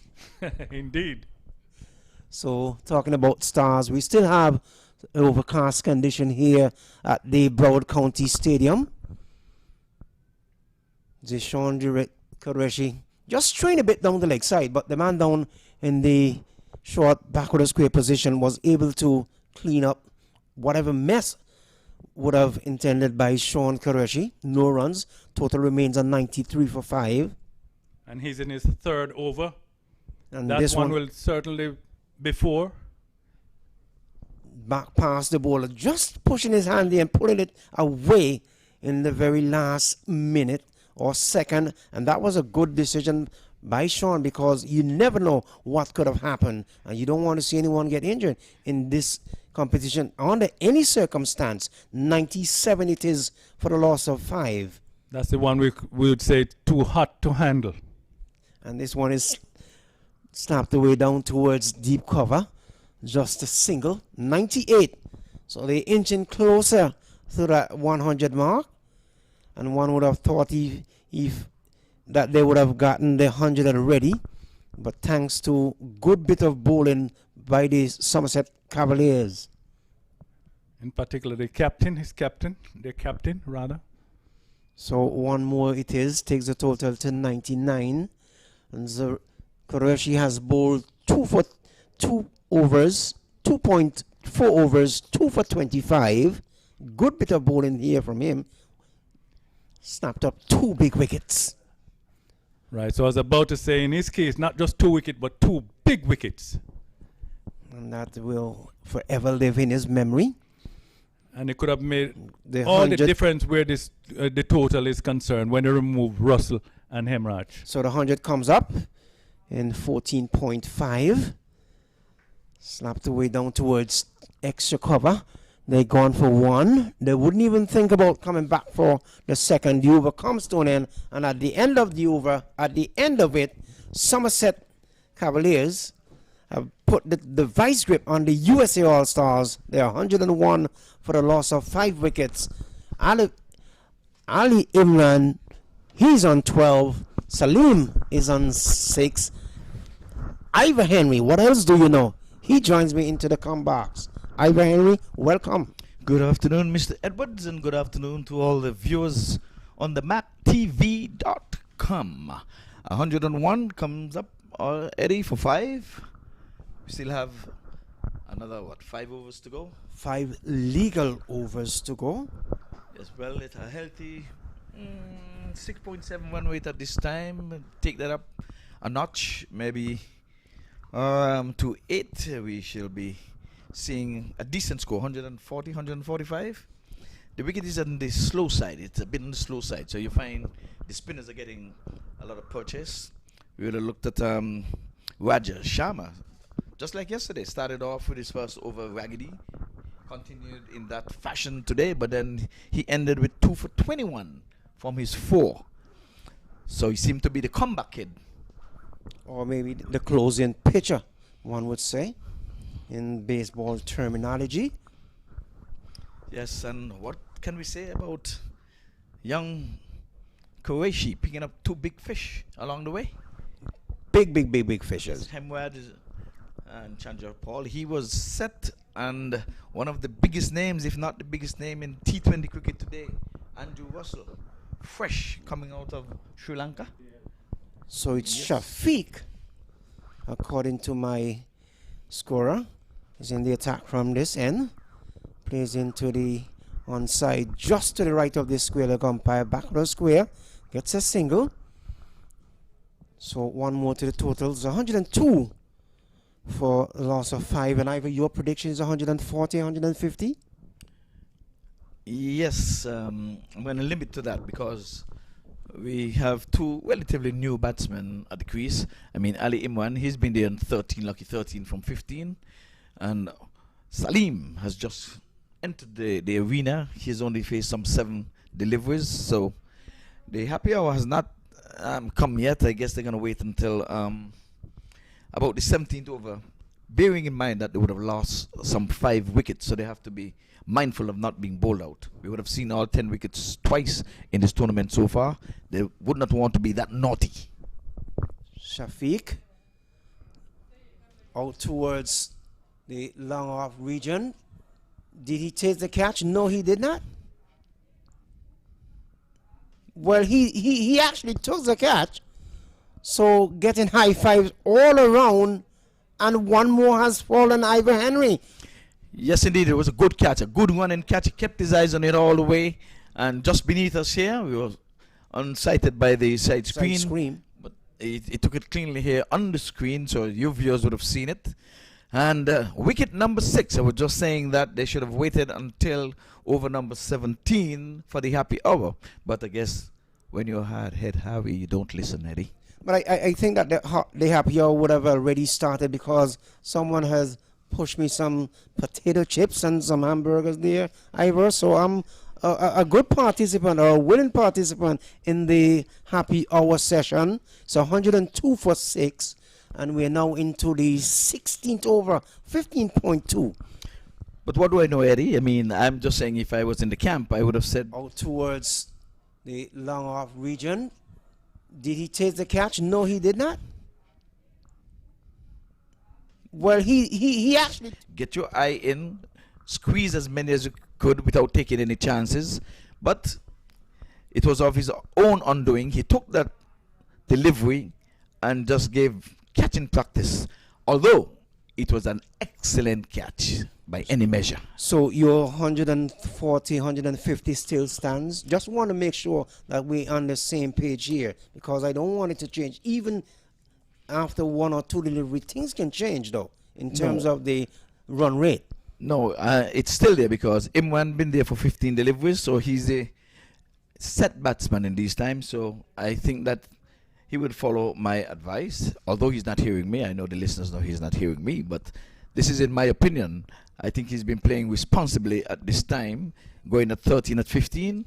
He has not thrown caution to the wind, so I think give it another 10 deliveries. He would assess the situation and then press home for that.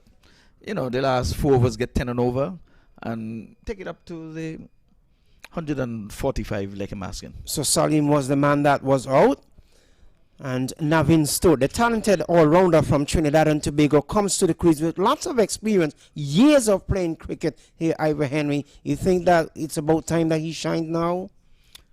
Well, he'll be joining the sun, which would have shone, and we had a little bit of rain, and all they say, it was not just rain, it was showers of blessing, because it just drip, drip, drip. And now we are back live with cricket. So nothing's going to stop the US Open. If Corona couldn't stop it, a little drop of rain could have never stopped it. Shafiq has bowled 2.3 overs and he has taken 1 for 25. Here is he as he begins to move in from the southern end. When it's played into the cover region, gets a single, so it's a good delivery and good comeback delivery, one would say.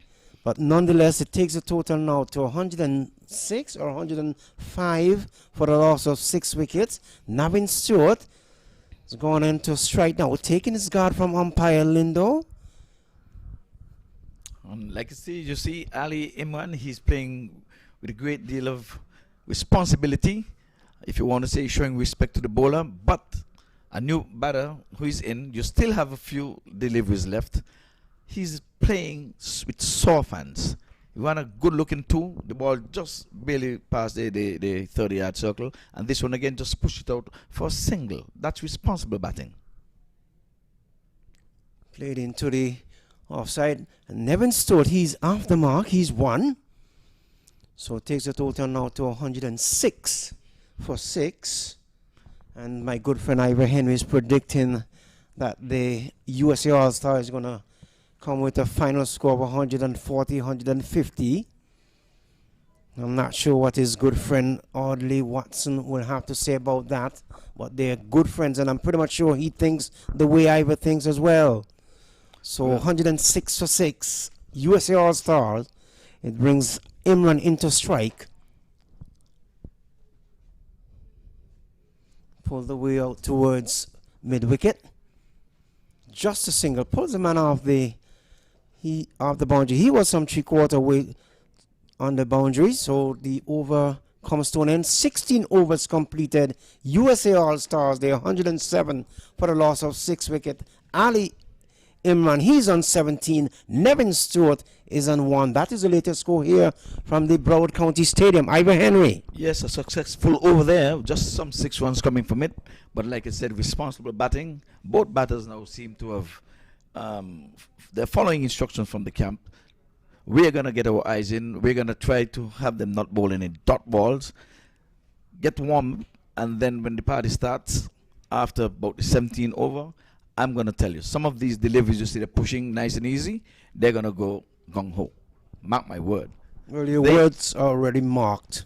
They are the defending champions, and they're not going to go down without a fight. I can tell you that. Your words are marked, and not only are they marked, but they, what I would say, they are very, very heavily marked. Okay, well, Qureshi is going to be coming in. I think this would be his 3rd over or his final over. This is final this over? should be his 3rd. Well, this would be his 3rd. Let's see. No, this is his 4th.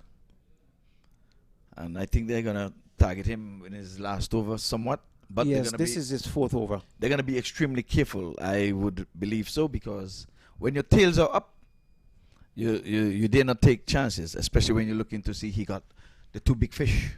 Yes, indeed, it's 108 for 6. So it brings Nevin Stewart into strike. pulls that away down towards. There's a man will he- down there, will he there's take a the man down catch? there. Yes, he does. And with shot like those, Ivor Henry, it will cause the minister to curse on the pulpit on any given Sunday. That was a bad shot there from Nevin Stewart. That should have gone out of the park. But good bowling there from the young man, Zishan Qureshi. 108 for a loss of 7.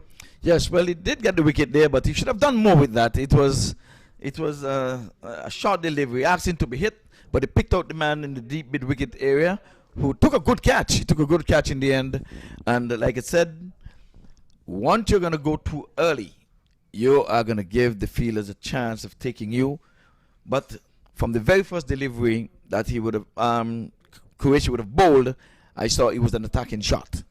And here it is, his second delivery in this over, wicket column. So he has now gone 3 wickets, best bowler so far. And he has picked up some 3 big wickets, very vital wickets, very important wickets for the Somerset Cavaliers for the, it's 108 for 7. So the new batsman in is Gudakesh Mati. And let's see what he will do. Qureshi just tossing it up. Played out towards long off. Just a single. It's 109 for 7. Imran comes into strike. He's on 18 from some 19 deliveries. And we're into over number 17, Ivor. With some 3 overs and a half to go.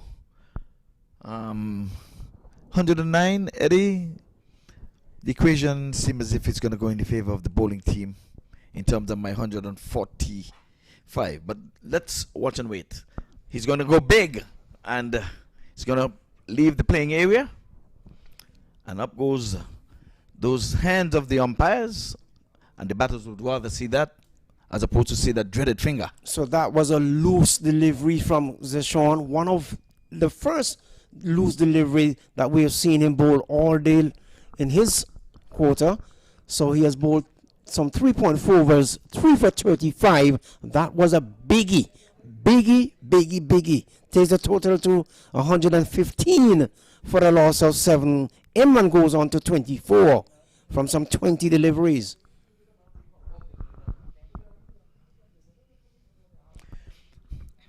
Well, somewhere along the line, I thought they would target Croatia in this last over. Yes, but you then said when it. he came up with a wicket, I'm sure that batsman is disgusted with himself. It was a short ball. He was asking to be hit. That was a bad shot by Nevin Stewart. Hit it straight to the man. The scoreboard should have been in some trouble over there. Yes, it should have been. One would have thought that Nevin Stewart would have dispatched that away out of the ground. With his ability and all the years of experience, should have gone way out of the ground. Should have been coming from 441 12th Street area. But that was not to be. Plays back down the track. The over comes to an end. And the end of the over. Very successful over indeed. So Sean Qureshi, well bowled young man, 4 overs, 3 for 35. And I don't think that he could have asked the captain to come into the attack and bowl any better than that Ivor Henry.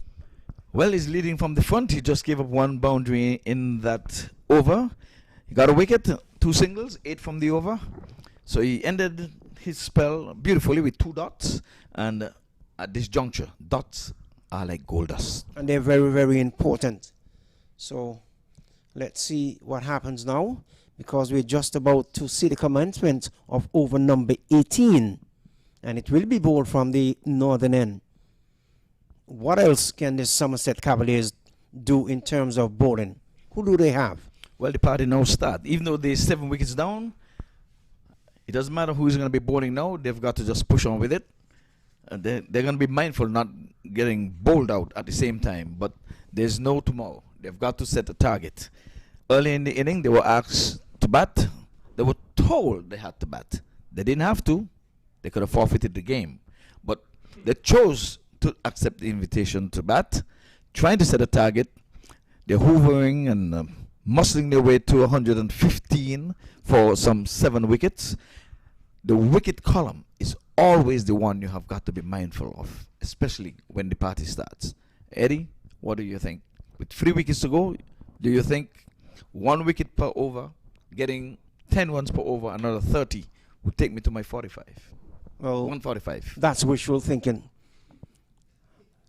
Let's see what will happen. So 115 for 7. Anyway, it's Christmas is around the corner, Right. Ivor, so I was you gonna say- have a lot of give. Let's see what happens. I'm going to wish upon a star. So Ali Khan is going to come back into the attack. And they've And- got to attack him. Well, let's see what they do. He's going to complete the proceedings. He's going to bowl the 18th and the 20th. See, there you go. At least it was a swing and a miss. It's a wide delivery down the leg side. So that's a bad habit. He needs to get out of that, though, and get out of it quickly, because it can turn ugly if he does not. It's 116 for the loss of 7. Imran is on 19. Mati is on 6. So Imran, well, we have got to give credit to the US Open, because here's where he would have made his name, and he has gone on to represent the CPL, and he was amongst, I wouldn't want to say the pigeon, he was amongst the big stars in the IPL, and Yes, he would have got indeed. some coaching. There we go. I know they're going to target him. They're going to just go for one. They've got to play aggressive shots. They cannot let him get on top with these 12 deliveries that he's come back now to bowl. Well, Cannot be 12 dots. But the problem is, it is very easy to target him, but are you going to be successful when you targeting this bowler, or is he going to get your wicket? It's a 50-50 chance. So let's see what happens. It is more in the bowler's favor, Ivor Henry. I am not too sure about that. They say 2020 is a batter's game, but you've got to try. The instructions coming in now has got to be, try to take this ball off his length. There's no time to be playing in. The sun is going down on us. It's 117 for 7. You don't want to get ball out, but at the same time, you have to show this bowler who is closing that I'm going to come after you. I need to get as many as I can. If it didn't happen, at least we tried. Well, let's see if all that talking that my good friend Ivor Henry is doing, let's see if it pays off for the USA All-Stars. Seems like he has a dog in this fight. No. I'm just making my prediction and just saying what should be. There you go again. You have to play at every delivery. There's no tomorrow. Beaten outside the line of the off-stump. Good comeback delivery from Ali Khan. And if anyone can do it, he can. Yes, if anyone can. I just want you to be aware of that. So 117 for a loss of 7 USA All-Stars. On the way into over number 18. Been bowled by Ali Khan. Right arm over the wicket. So let's see what he has up his sleeve here, Ivor Henry. Yes, well, he's coming off the 30-yard circle, and he's very energetic, smooth, easy in the eyes. There you go. They're going to scamper through for a single. Have the batsman covering up, Eddie. And that's all it will be. Has a lot to cover up for. Doesn't want the bowler Ali Khan to beat through his defense and take the bails off, and then you will see all sorts of Christmas lights out in the distance. It's not Christmas yet. It's getting there. Well, it's the season. Remember the reason for the season. It's 118 for 7. The partnership is growing. It's double figures, Eddie. It's on 10. Yes, indeed. 17.3 overs gone.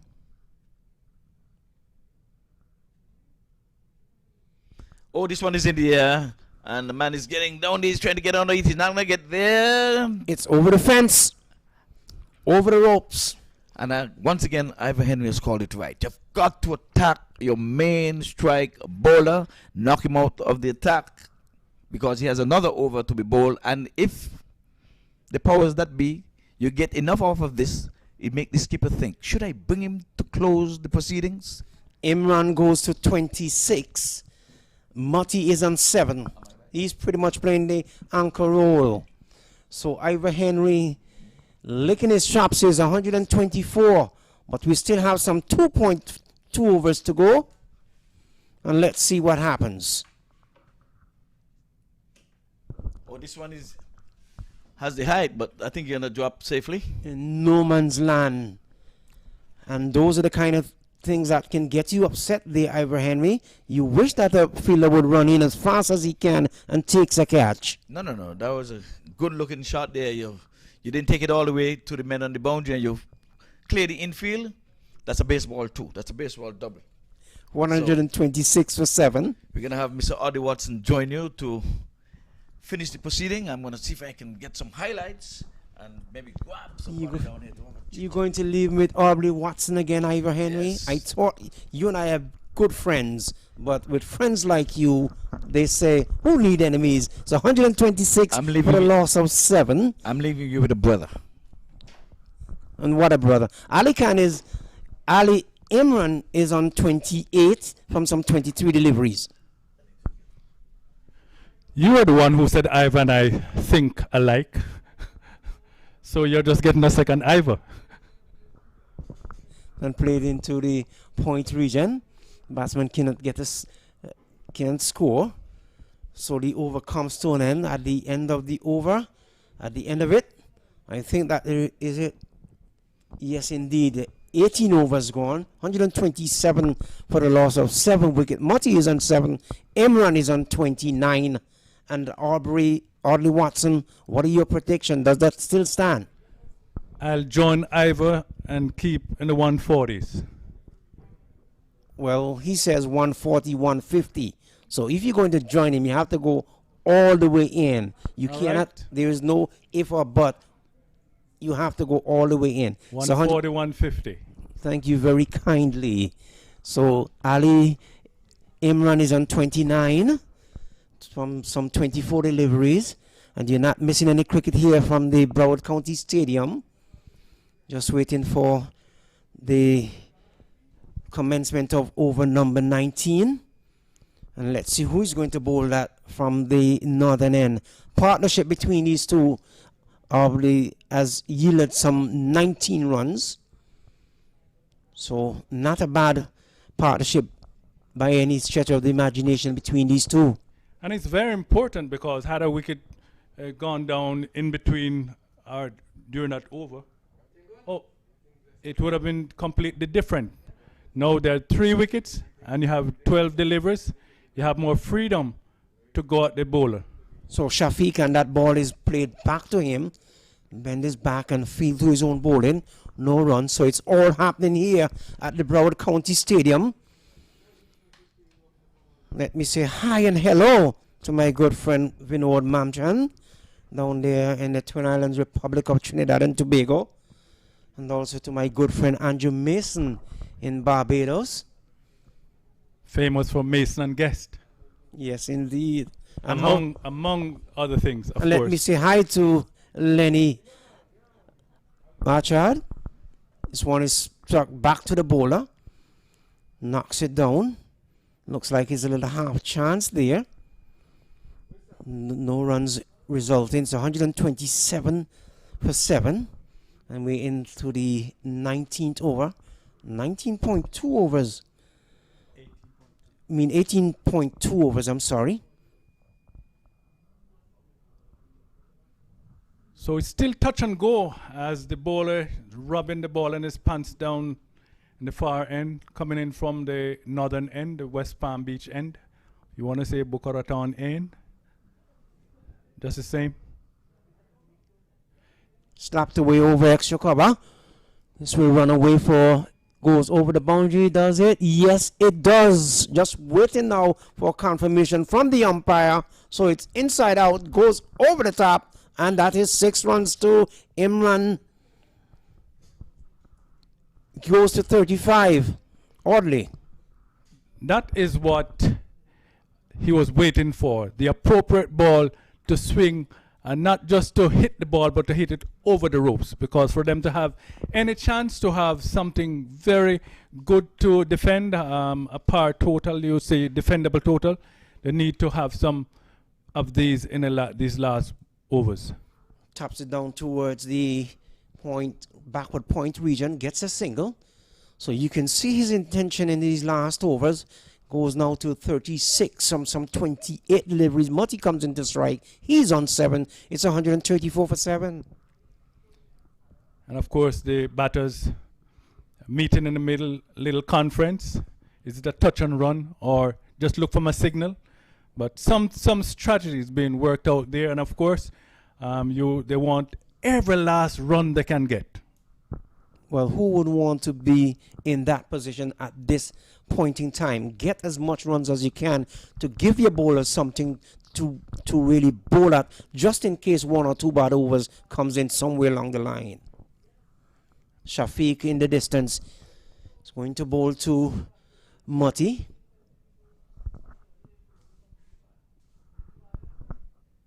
Wide outside the off stump and slapped away over extra cover. This will run away. Pulls it back just about an inch and a half away from the boundary. Good bit of cricket there from the man out in the deep, and limit the batsman to a single is 135 for a loss of 136 for a loss of 7. Oddly.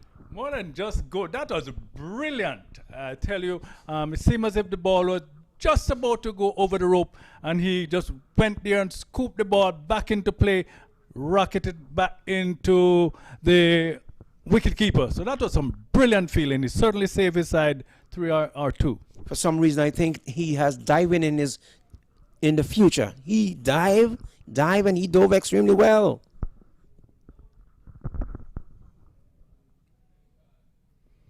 In the air, someone is getting on with. It's going to fall in no man's land. The man coming in from the wide mid-wicket region didn't get there in time, and the batsman come back for 2. So it's 138 for 7. Imran is on 36. Mati is on 11. It's all happening here in the final overs here. The over come to an end. One more over to go orderly. It's 138. So you and I might just get your wish. Hopefully. And as we remind our viewers, we are not taking sides here. It's just a prediction. Just a prediction. We're just having fun in the comebacks here. We want cricket to win in the final analysis. Imran, he's on 36, 138 for the loss of 7. Somerset Cavaliers, they're really, really and truly playing a pretty good game. They're putting their heart and soul into it. And the USA All-Stars, they're not giving up. They're saying that we're going to fight to the very end. And that's what expected of a team. They are no way they're going to give up. They are looking to see if they can even keep the Somerset Cavaliers to the 130s, all out with 138. And because the less you have to chase is better for them. So strike rate, current run rate 7.3. And that's a big blow. Ali Khan over pitching outside the line of the off stump. It was picked up hard and high out of the ground. And what else do you know? Ali Imran, he goes to 42 from some 29 deliveries. Is 144 for 7. Now this is a situation of do or die. So the batter cannot stay up there and playing for defensive shot. So you know what? It doesn't matter who you are. If you're Curtly Ambrose, Courtney Walsh, or you're Ali Khan, they're going to go after you.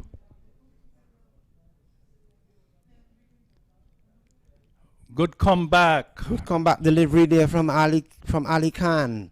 Let's see what the umpire signal, if there is any signal at all. He might have gotten a bat onto it. It's a single to the young man. He goes to what? 43? It's 144. 145 for 7. And we're into the last over. Being bowled by Ali Khan. 19.2 overs gone. This is intriguing cricket indeed. 4 deliveries.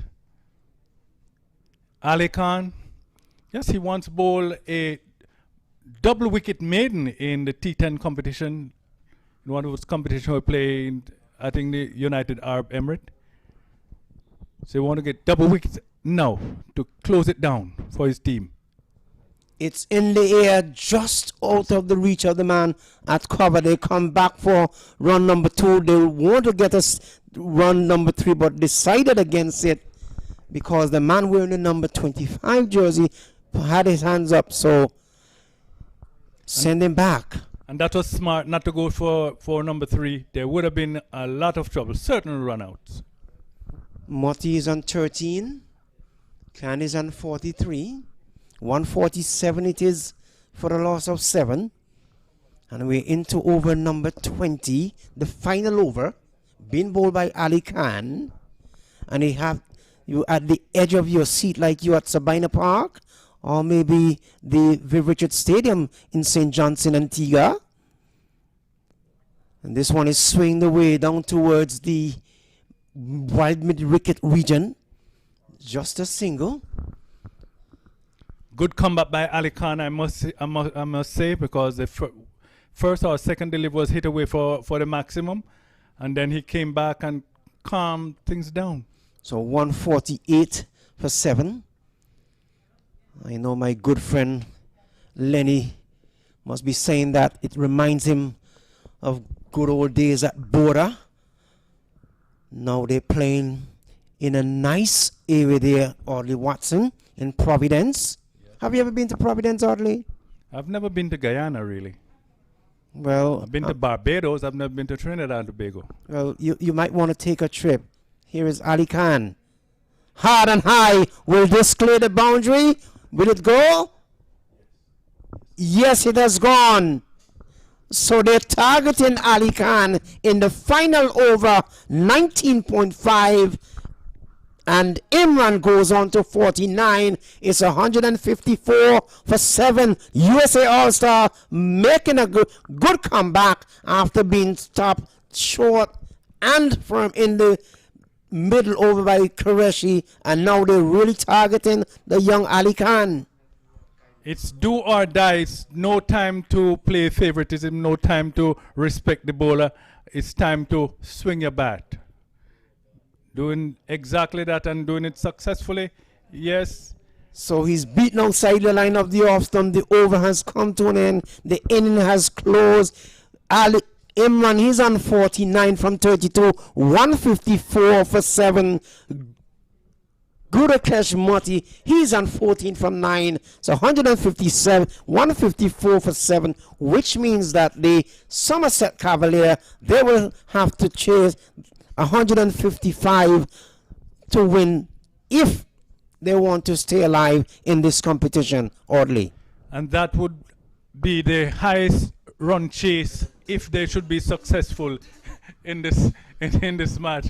And Ivor is behind us buzzing to say yes, like I told you, 154 for 7. So that's it, 154 for 7, Somerset Cavaliers, and the skipper Vishan, no, that's a US All-Star. So that's what we have here, Eddie.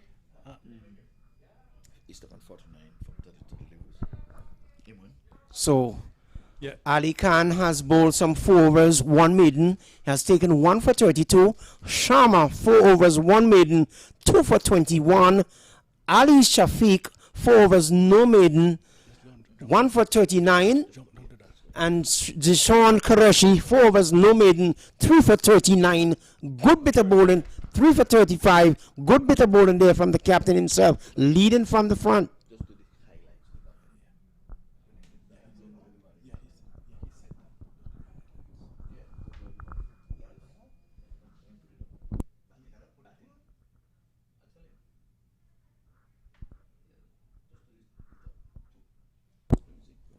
So Hemraj in the batting department, he would have gotten some 43 deliveries.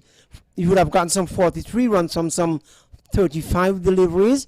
And Ali Imran, 49 from some 32 deliveries. And he went back to the pavilion, not out. So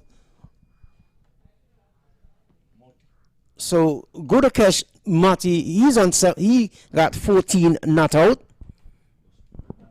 So Andrew Russell also got among the runs, 19 from 19, and it is 154 for 7. So which means that the Somerset Cavaliers will have to chase 155 for victory if they want to stay alive in this competition. We're just going to take an innings break, and we'll be back with you momentarily.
Well, as you can see, the players are warming up, and you can see the heavy roller is being used at this time.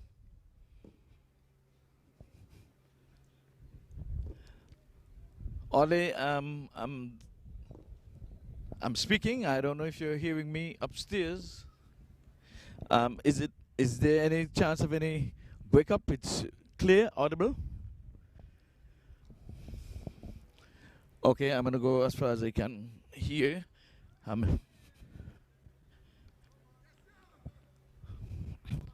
So I don't know. We're testing the mic. We're hearing clearly. Okay.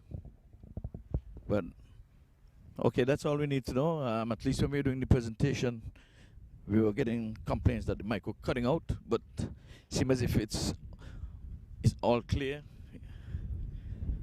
How about now?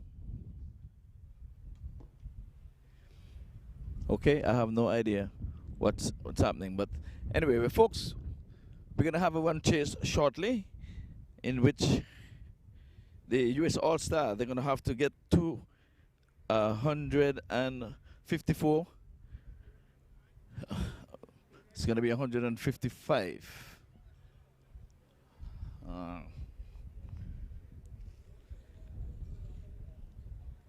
So Ollie, I'm gonna see if I get someone to come before us here and see what is what. But if not, we just take it at the end of the innings.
And it seems as if we're going to get the Pakistan former international.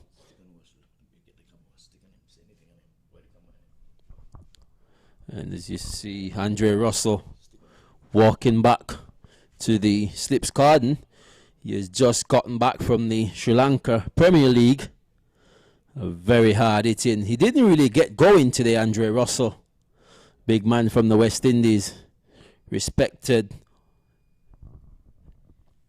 all over the globe when it comes on to T20 cricket. A massive hitter and the caliber of his class. I'm quite sure with his experience and his exposure, he's rallying the guys around to keep momentum going. Let's get a few quick wickets here, Lenny.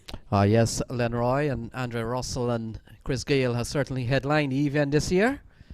And this event over the years I've always found some of the top players around the world to really be marquee players of the series. I remember a couple of years ago we had the Bravo boys, Darren and DJ Bravo, and we also have seen Sunil Narain, Samuel Badri. We've seen top South African player Rusty Terron has been here before, was scheduled to be here, but certainly maybe because of the COVID situation. So this event has always attracted the best players in the world, and even current players. You look at Gayle and Russell, they're still presently playing. Absolutely, and those are when you mention those two names, Gayle and Russell, two of the most destructive batsmen in T20 cricket, but they haven't gotten the opportunity to get going in the US Open thus far. And one of the things, Lenroy, commercially, the likes of Gayle and Russell, they're good for business, good for cricket business. They're used around the world. When Gayle goes into a tournament, it's not just the ability of Gayle. They're looking at box office pull, and both Gayle and the likes of Russell, they're box office pull wherever they go. Absolutely. So a lovely shot here from Ashraf, running up towards the cover boundary. Fielder is gonna get onto it, pulls it back, and 3 runs for the left-hander. He loves the offside. He's a quality player on the offside, and a firm push through the offside off the bowling of Najaf Shah. Lovely to watch. Absolutely, very elegant shot. Just caress it through the cover region and picked up 3 runs. Very good timing, effortless. Yeah, Najaf Shah, the man bowling here, he does have very good record at the US Open as a captain. Would have been part of the US All-Stars team that won against Al Masafi, the Afghan team, a few years ago, and would have been part of the Somerset Cavaliers team when they won here and last year. And then he was also part of the Somerset Cavalier team that lost against California Bears. So he's had very good history at the US Open over the years. So he comes here quite experienced, and he has played at the international level briefly, having played a couple of one-day international for Pakistan. Absolutely, with his experience and his exposure, he should bring these lads. And that's a very good-looking delivery, swinging into the right-hander. So a chance of an overthrow. They'll come back for a single. The batsman will be recorded as he's picked up a couple of runs, and so a little bit of a risk there on the part of Sean Finley. Sean Finley having a throw at the stumps. Yeah, and the lights up went off on the wicket, but it doesn't seem as if the bail didn't remove from the base. So the umpire just making a check to make sure everything is intact at the minute there, Lenny. So the action will continue. Najaf Shah, very tall man. I mean, we're watching on television screen here. He doesn't look as tall as he really is, but he's a towering man. He gets the ball to really climb at you at a very short pace. Yeah, with his height, any fast bowler with that sort of height will get the ball to climb very awkwardly. And as we see there, the fielder is appealing for a run out, but the batsman was well inside of his ground. A very slow start from the USR start, 9 for 1, Lenny. Yes, Lenroy, they'll need to go from here. Asking rate at about 8. And they're going at 5. In fact, they're going at 4.9. So it's a little bit of difference there. But the Indians has certainly just started. And both Ramiz Ahmed and Zishan Ashraf are top batters. Still got the likes of Chima in the pavilion. We know he hits the ball a very long way. The former Canada international player. Very explosive. Remember last year in the US Open T10 Championship, he hit 5 consecutive sixes. That was a very destructive innings. He got 120 summit in no time. Yeah, the US Open is filled with a lot of memories, and from my memory, some of the successful captain over the years has been the likes of Shazam Babwa. Would have led Trinidad a couple of times to titles here. Got into the final last year with the Atlanta Fire, so he has been, Shazam Babwa as a leader has been quite prominent in this tournament over the years. Steve Masaya out of New York have enjoyed some bit of success with Washington Tigers, then United Chargers over the years. Going down the leg side, Kinar Lewis takes the glove off, restrict the batsman to only 1.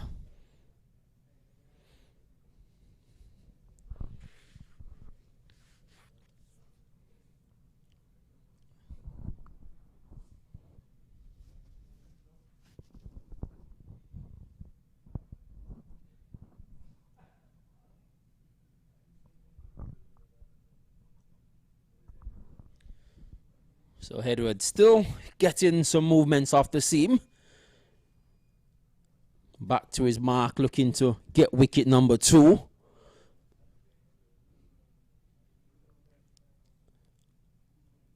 Ramiz on strike. So ball guided away nicely here by Ramiz. So the US All-Star, still a lot of batting to come, as Lenroy mentioned, the likes of Jaskaran Malhotra. And the last time Jaskaran Malhotra played against Somerset Cavaliers a couple of years in the ground, got 100, so that will certainly be on his memory. Cricketers don't forget. Then we've got Rizwan Chima, a man who can hit the ball and hit them hard. He's a top quality player. He scores very quickly, Rizwan Chima. Then we've got Ravinder Paul Singh from out of Canada. He's a Canadian national. He bats in the middle. And then, of course, we've got the likes of Damien Rowe and Saad bin Zafar. A very good looking flick over the mid-wicket region, running down towards the boundary. Won't get there, but they should be coming back for 2 quite easily. Who tip the total under 13 for 1. Philip Edwards just straying into the pad. Hafarshaf, who just clips it over mid-wicket, and they have come through for 2 runs. Yeah, still tidy bowling here from Fidel Edwards. And he turns in the distance with still some ways to go here. 142 required from 104. And they've lost the wicket of the captain, Zishan Qureshi. Very good looking pull shot through the mid-wicket region. Doesn't have enough legs onto it, but they will come back for easy 2 runs. Keep the scoreboard ticking.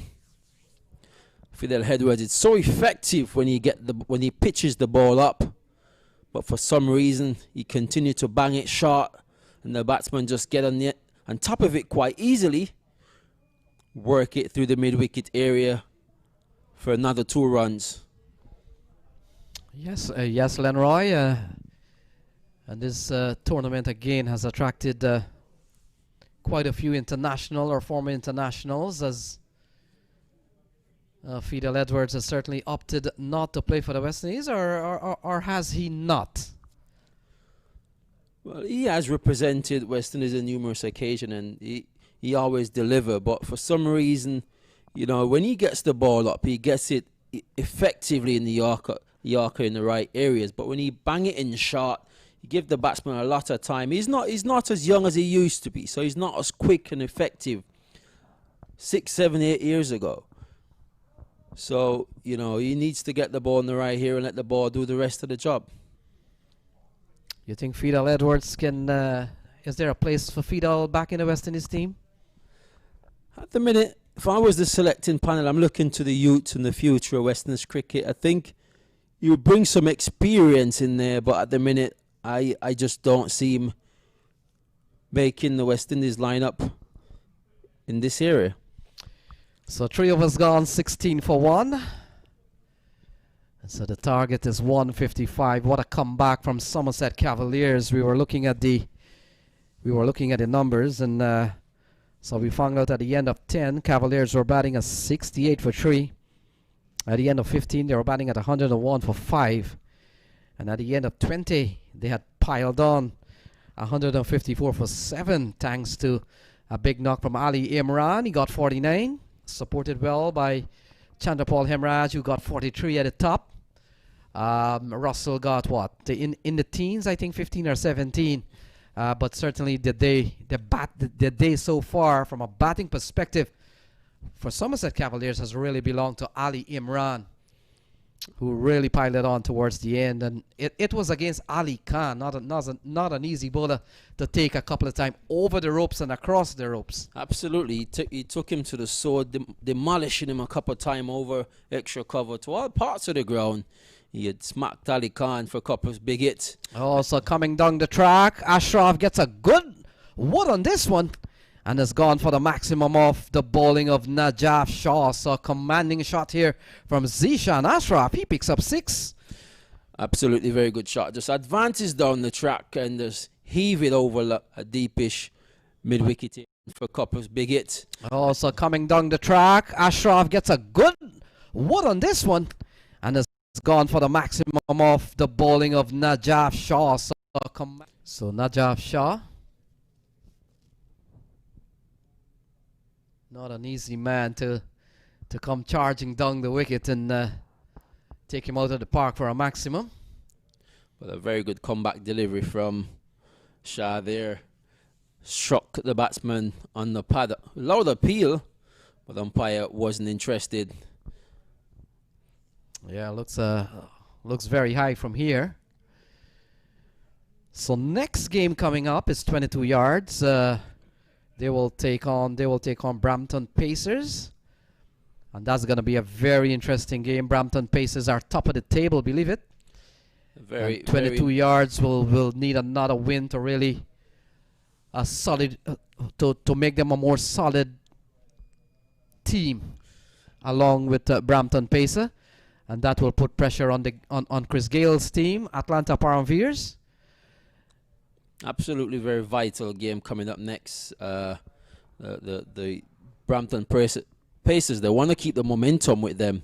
You know, you got a really good rhythm going on. You want to keep that going into the semi-final, winning 3 from 3. That boosts the confidence of the team, and also defeating the Atlanta Fern. That's a very remarkable achievement. So I'm quite sure they won't let it up so easy. They will try to win 3 from 3 and put the other two teams under a lot of pressure.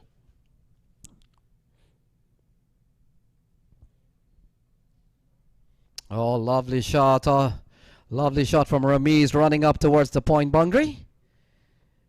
Good bit of work there. They're just restricting that scoring shot to only a couple of runs. A lovely shot through the offside. Yeah, very elegant looking shot. He just went up and over the cover.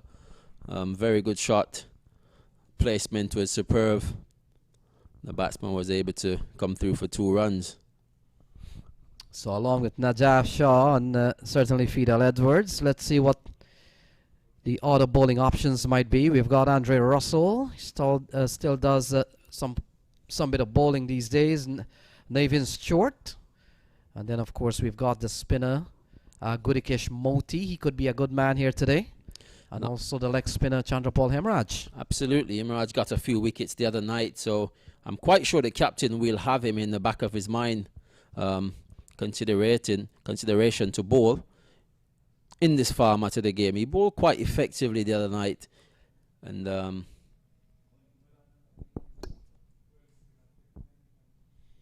Yeah, he could be a good man here. Gudakesh Moti also out of Guyana.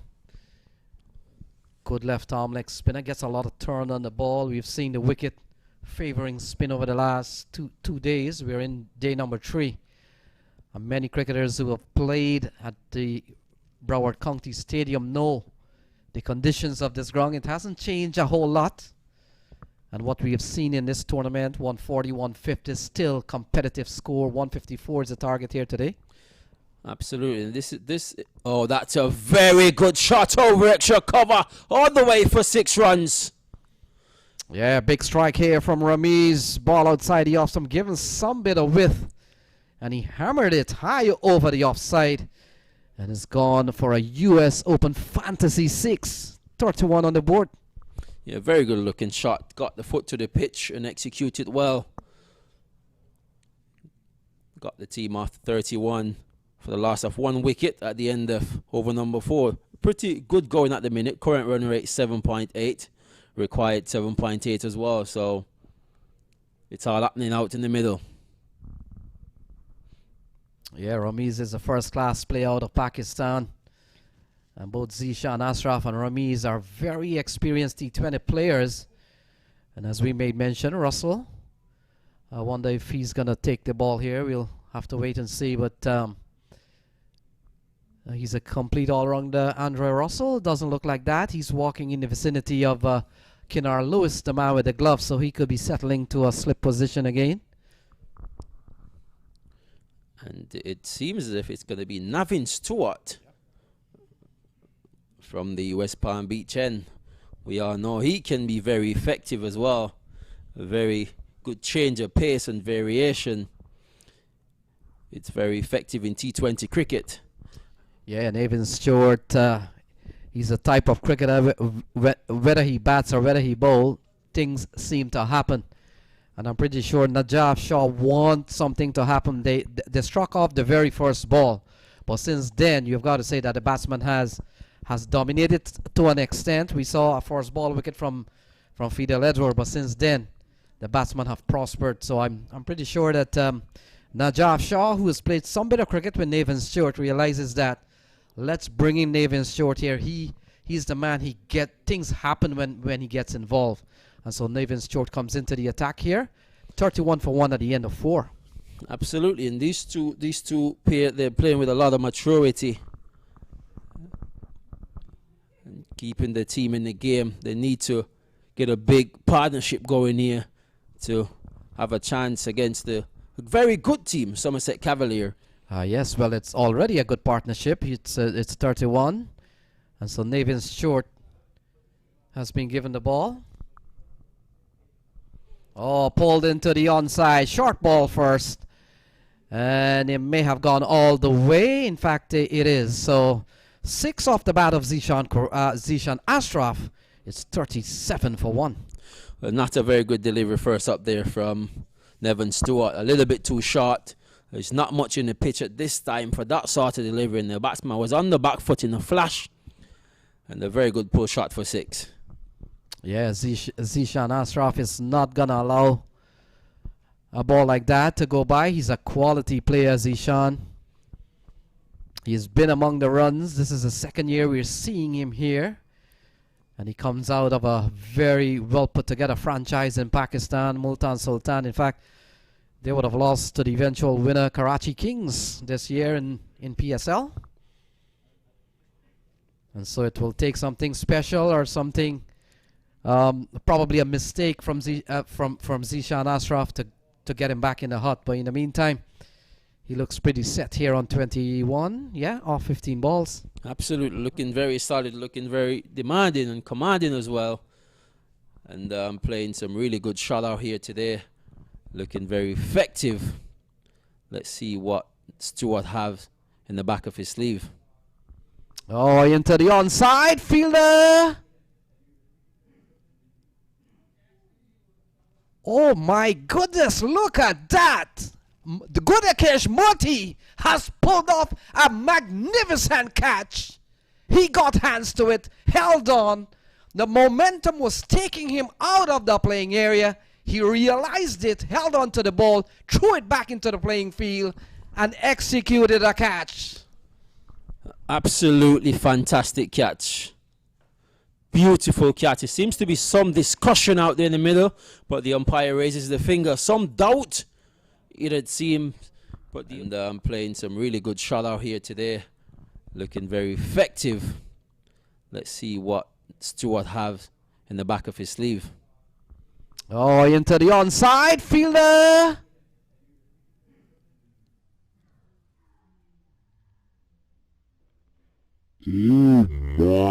Goodness, look at that. He run back into the rope. Yeah, so 37 for 2. It appears Rizwan Chima is walking out to the middle. And a magnificent work from Gudakesh Moti, guy in the first class player. What a catch, and you're right on that. If you've watched a lot of franchise cricket, that technique has certainly come from the likes of the IPL or the CPL or the Big Bash. That's how feeling goes this year. Very well judged catch. In the end, having to make 2 attempts to get it out, and I'm pretty sure that they'll be quite elated that Zishan Ashraf has to go. Absolutely. I'm quite sure at some stage he must have been worrying a lot about the rope, but he did a phenomenal job in terms of getting that one back and running back onto the field and take a blinder of a catch. Really good catch at the end. New man to the wicket, Rizwan Chima. Yeah, Rizwan Chima, 33-1 international, 16 T20 international.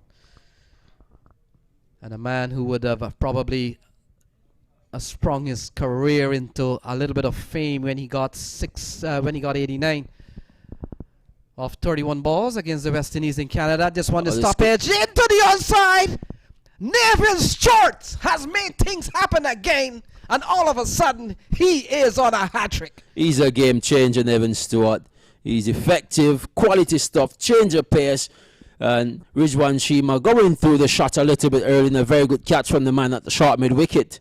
So we spoke about Neville Stewart, what he can do. He can be a game changer. He's a similar sort of character as Dwayne Bravo, who's from Trinidad and Tobago as well. So 37 for 2. All of a sudden they're 37 for 3. Rizwan Chima goes first ball. And Navin Stewart, we were just making the point, Lenroy, that whenever he comes on, even as a batsman or as a bowler, something happens. And what has happened here? Well, he's on a hat-trick, a couple of wickets in quick time. He has gotten the wicket, probably deservedly. That wicket should go to Gudakesh Moti for that catch. But this one, short ball, Rizwan Chima doesn't like to wait around too long, play attacking shot, and a well-judged catch into the onside. 37 for 3. Malhotra comes to the middle. And all the interest will be on Neville Stewart as he is on a hat-trick. We saw one earlier in the ground today when Tirth Patel took a hat-trick. Could we be onto something else this afternoon? Absolutely. It will be the second hat-trick of this tournament, and the lights are on as we speak. I'm quite sure Mark Providence in New York will be super elated. The hat-trick ball played back down the ground from the batsman. But very good stuff from Navin Stewart. Yeah, Navin Stewart. And Navin Stewart has good records at the US Open too, Lenroy. He was part of the California Bears when they won in 2018. He was with Cavaliers when they won also. And he comes back into this tournament. He's a lucky man. And he took a blinder in that final to get Andre Russell in the final of the 2018 US Championship. Yeah, he does have a very good track record at the US Open. He's a top player, top all-rounder. And he is taken out a couple of big strikes here, much to the relief of Najaf Shah. Look at his face. So Malhotra has scored 100 in the stadium several times. I've seen that. I remember one particular year, Jaskran Malhotra was on 3 consecutive stretch of centuries at the US Open, so he has good memories of this tournament. 39 for 3. As we see Andre Russell about to take things up from the commentary box end, and we know that he can generate some pace as well. He has some fantastic Yorker in the back of his sleeve as well. Andre Russell, as we mentioned earlier, just coming back from the Sri Lanka Premier League. Can be very effective, more than effective, Andre Russell. Top class player. Yeah, Colombo Kings, Lanka Premier League. And that tournament, ending a couple of days ago, or was the final yesterday? So much cricket you've lost count. Yeah, Lanka Premier League. Russell was there representing the Colombo Kings. So he comes on here. Malhotra will be the man on strike. Ramiz, he's up on 14 off 10. And Andre Russell,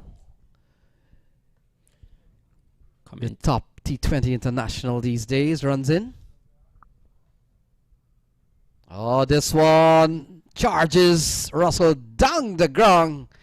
And Malhotra wastes no time to get his name on the scoring card with a super fantasy 6. And yeah, very, very good looking shot down the ground for 6 over long off. He just makes it look effortless.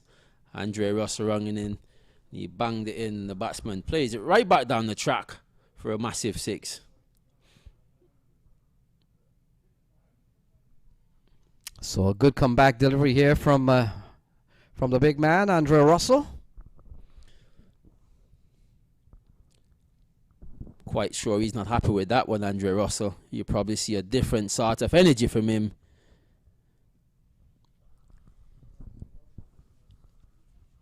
So Andre Russell, the 4th bowler being used here by Cavaliers, Somerset Cavaliers. And Somerset Cavaliers team Lenroy has when they're back on the eastern seaboard of the United States, they're a dominating team out in the New York, New Jersey area. And in fact, we have seen the local tournaments these days. One Somerset Cavalier goes in. Good chance they're winning that, and some of the local organizers are saying that it's not fair when Cavaliers comes into their tournament, because they said, well, this is a first class team. Absolutely, they have lots of experience, and they have won numerous championship over the last year or two. So Malhotra is defending this time. 47 for 3. They still need 108 from 86 balls.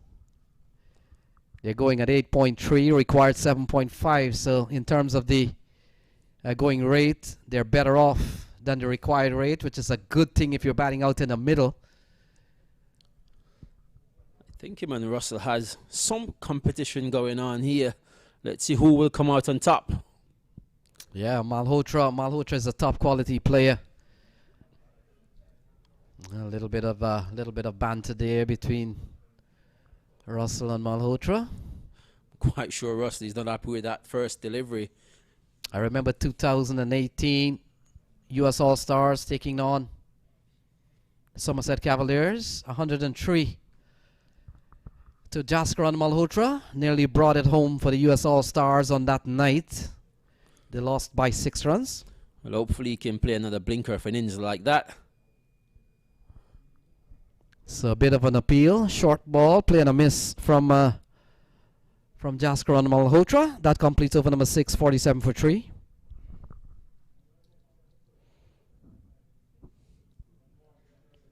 Still a bit of chatting going on with him and Russell, and he's just playing his natural innings, and hopefully he can play one of those innings again to get his team over the line. We know that he has the potential to do so. It's just for him to continue playing the way he's playing, with maturity and class in place. Yellen Roy, and when you look at 154 posted by Cavaliers at the end, you've got to say that's still a very competitive score. We've seen a lot of cricket here in the park for the last 2 full days, and the highest score was 157 a couple of days ago. Absolutely. So we're well within what has really worked this year in the stadium on this pitch. Absolutely. So far in this tournament, it's been a 130, 140 pass score so far. So if they need to if they're gonna win this game, they really need to settle down and play some good cricket shot. So Navian Stewart continues. And Navian Stewart is another player with some bit of CPL experience, having briefly represented the Barbados Tridents at one time. So, and having played first class, of course, for Trinidad and Tobago. So a long list of big players out of the Caribbean that has really come up to this event. We've seen the likes of Devendra Bishu, West Indies Test player. We saw Sharfin Rutherford. He's a man these days. Yeah, he's next game. Yeah, they're coming up the next game, and Sharfin Rutherford he's a top T20 player. Was part of the Mumbai team this year.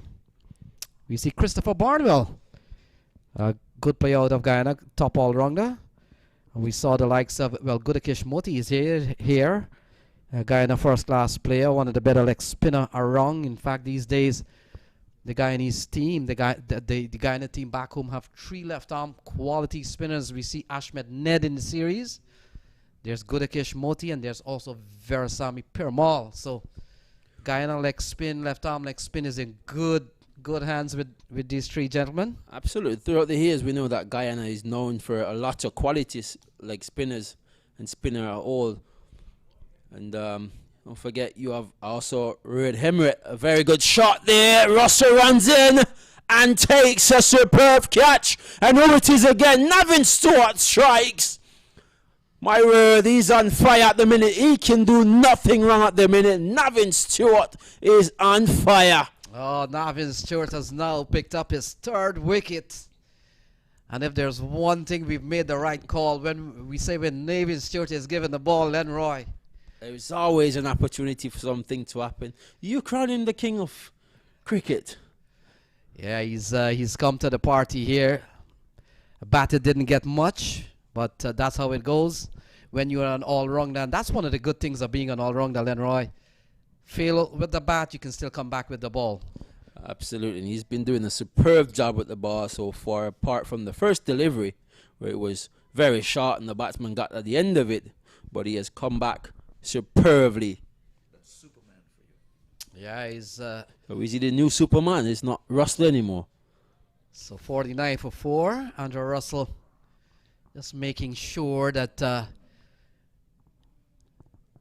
he take that one quite comfortably there. So 49, Ravinder Paul Singh, Canadian national, has come to the crease. Jaskaran will be the man on strike, would have crossed. And so the 50 comes up here. 50 comes up here for the US All-Stars.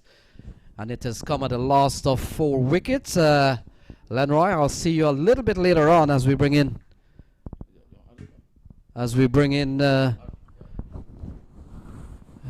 another gentleman here. I'm not sure who's coming in. Audley Watson is coming in. So 50 on the board. Ravinder Paul Singh will get ready to face his first ball. Navin Stewart 3 for 10 at the moment. And he's really been successful. Wouldn't say that he has bowled some quality deliveries, oddly, but look at the bowling figure, 3 for 10. Couple of short balls, but they were good enough to get wickets. He is on fire. Sometimes it doesn't take the best ball that you bowl to get wickets. It's the other way. Yeah, and Navin Stewart has a strong following on social media. He's a nice gentleman. And of course, he as Lenroy left, Lenroy says he can do nothing wrong tonight. Absolutely. Picking up 3 wickets so far. Is it 1.5 overs? And 3 for 11. It's a captain's dream. Yeah, he effected a breakthrough and then did a couple of strikes. So Malhotra is on 10, run the ball 10. And of course, we have just seen the Superman took that catch down there, ran into, execute that beautiful catch. Yeah, they get that from watching too much franchise cricket. So who says franchise cricket is bad? Oh, it works. So Nathan Stewart completes another quality over, some 4 runs off that over. 7 gone, 51 for 4. And then, of course, with that catch that was taken down on, you know, man going over, threw the ball back in to complete that catch. Not a franchise, you know, special.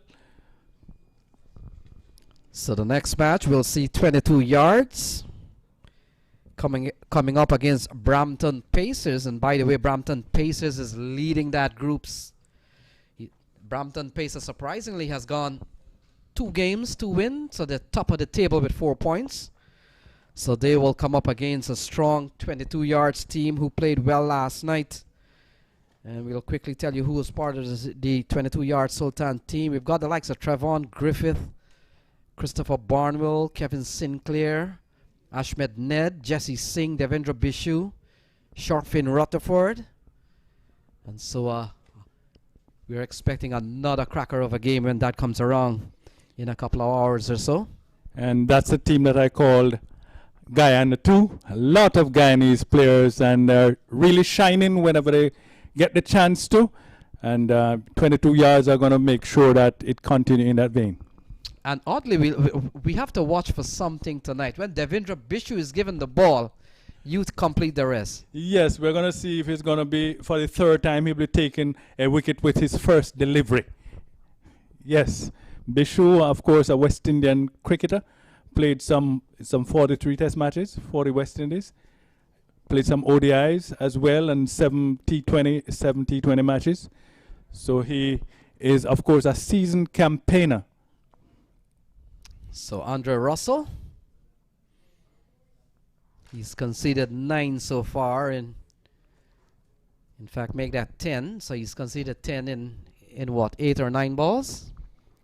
Yes. 8 balls. Well, he made it up with that catch down the bottom, and it's still early. He is yet to complete the 2nd over, so he could still pick up a couple of wickets or become more miserly. Yeah, Andre Russell, wherever he goes, he's part of the bowling unit. You just have to say J. Russ. Yeah, when he played with Talawas or when he plays with Talawas, he's still a current player there. I mean, he's regarded as one of the bowlers. They look upon him to give them 4. When he goes up to the IPL, KKR, they'll look forward for him to give them 4. So he's always been in the game. And while we know he does travel with a bit of injuries still, I mean, the mind tells him, and the commitment that he makes, the intent to really get bowling going has really propelled Andrew Russell to be one of the top all-rounders of world cricket today. Yeah, there are times when he's finding it very hard to give 100%, but he's giving it all that he can give. And at times they will say, look, you don't have to just bowl 2 overs. And he'll be the one they're looking to blast the ball out of the park. So he will go in and make some quick fire innings and turn the game around on many occasions. So Ravinder Paul Singh. Oh, he's cutting and cutting well. Will run away towards the 3rd man area. And that's a good relief boundary here for Ravinder Paul Singh and US All-Stars. Yes, indeed. Ball ran away down to the vacant 1st or 2nd slip area. But very rare that you're seeing slips in T20. We have seen a couple here. Even when Chris Gale played, he fielded in 1st slip. And some other occasion, and one occasion to 2 slip, 1st and 2nd slip. So it depends on the condition of the game, the position of the game, that the captain may have to put in a 1st and a 2nd slip. But not very often. Yeah, better ball here from Russell. That completes over number 8. Is 58 for 4. Steady going. I don't know if the captain or the team is saying right now would rather to be the equation is 97 from 72. That's still okay. There are some 6 wickets in hand, so I wouldn't say they are in trouble as yet. It's only 8 overs completed, so still a way to go. So Nathan Stewart 3 for 11 in off 2 overs. We'll come into bowl to Jasker and Malhotra. Malhotra is on 11. He's a top player. Recently been keeper of the US team, wicketkeeper batsman. These days the US are using the likes of Monang Patel as a wicketkeeper batsman. They've also used Akshay Hamraj out of New York. And in recent times, they've gone with Stephen Taylor, who has given up keeping. And he's doing some off-spin bowling. Stephen Taylor, very talented, very versatile cricketer. He's with the Atlanta Paramveers. So Jaskaran Malhotra has featured in the U.S. national team as a wicketkeeper batsman. The last time they came up, Andre Russell and Malhotra, the last time they came up together. Yeah, it was a big clash. I think both players made 100. Yeah, Russell got 140 and Malhotra got 103, and they lost by 6 runs, Malhotra's team. Some controversial run out or something, or leg before. But remember, that was, I think Russell hit some 17 sixes or something like that. I mean, it was a clash. We called it clash. The shootout in the OK Corral. So Nevin Stewart, he has picked up 3 already. And we were making the point, oddly, once you give the ball to Nevin Stewart, things happen. And it has happened 3 times for him. So he's one of those guys who doesn't wait for things to happen. He make things happen. So they're going at 6.9, requiring 8.3. That's a good gap for any bowling team to enjoy. If you're a bowling team, you want to stay ahead, and when you look at the required rate and the current run rate, is really, by the numbers alone, it's really put you ahead. Yes, and I'm quite sure that they're taking a look at the scoreboard from time to time. Yeah, lots of cricket left in this one. Ravinder Paul Singh goes big, misses the ball completely, goes through to Keenar Lewis, and the score remains at 59 for 4. I remember a couple of years took a trip to Bermuda to see ICC T20 qualifier. So Ravinder Paul Singh got 100 opening day against Cayman Islands. So he's a top batsman, T20 100, not an easy thing to do, but Ravinder Paul Singh, he's done that for Canada. Good ball. Thought it choked the batsman. And so oddly, while I have you here, we were talking how Gale is headlining this event. Did you know that Chris Gale is the only batsman to hit 1,000 sixes in T20? Quite recently, yes, it happened. Yeah, I heard it. At least I read it. Yeah, so yes. 1,001, and he struck 2 sixes in this series already, 2 or 3. Yes. So that's 1,004. Yes. So ball has eluded the keeper here. Keenar Lewis attacking the ball. The throw comes, another good one, and the batsman scampers for a couple of runs there. Is that off the bat? I did not see the signal. 61 for 4. No signal from the umpire. And at one stage, he was the player that played the most T20 in the most T20 leagues. But I think nowadays it's Saeed Afridi. Yes. Well, Afridi has played in more franchise than. There we go. Scoreboard. Yeah, Afridi has played in more franchise than Chris Gale. A man like Shahid Afridi has played this trade all around the world. And I'll tell you another fact about Chris Gale when we probably start the new over there. As bowling change, Andre Russell has been relieved here after bowling just 2 overs.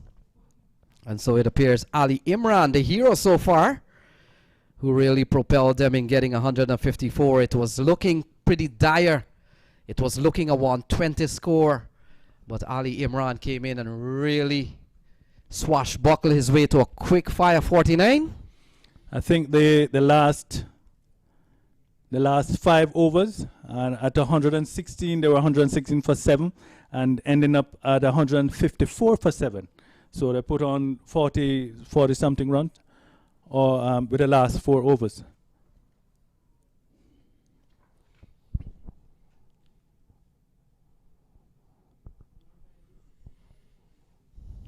So Ali Imran comes into the attack here with 62 on the board.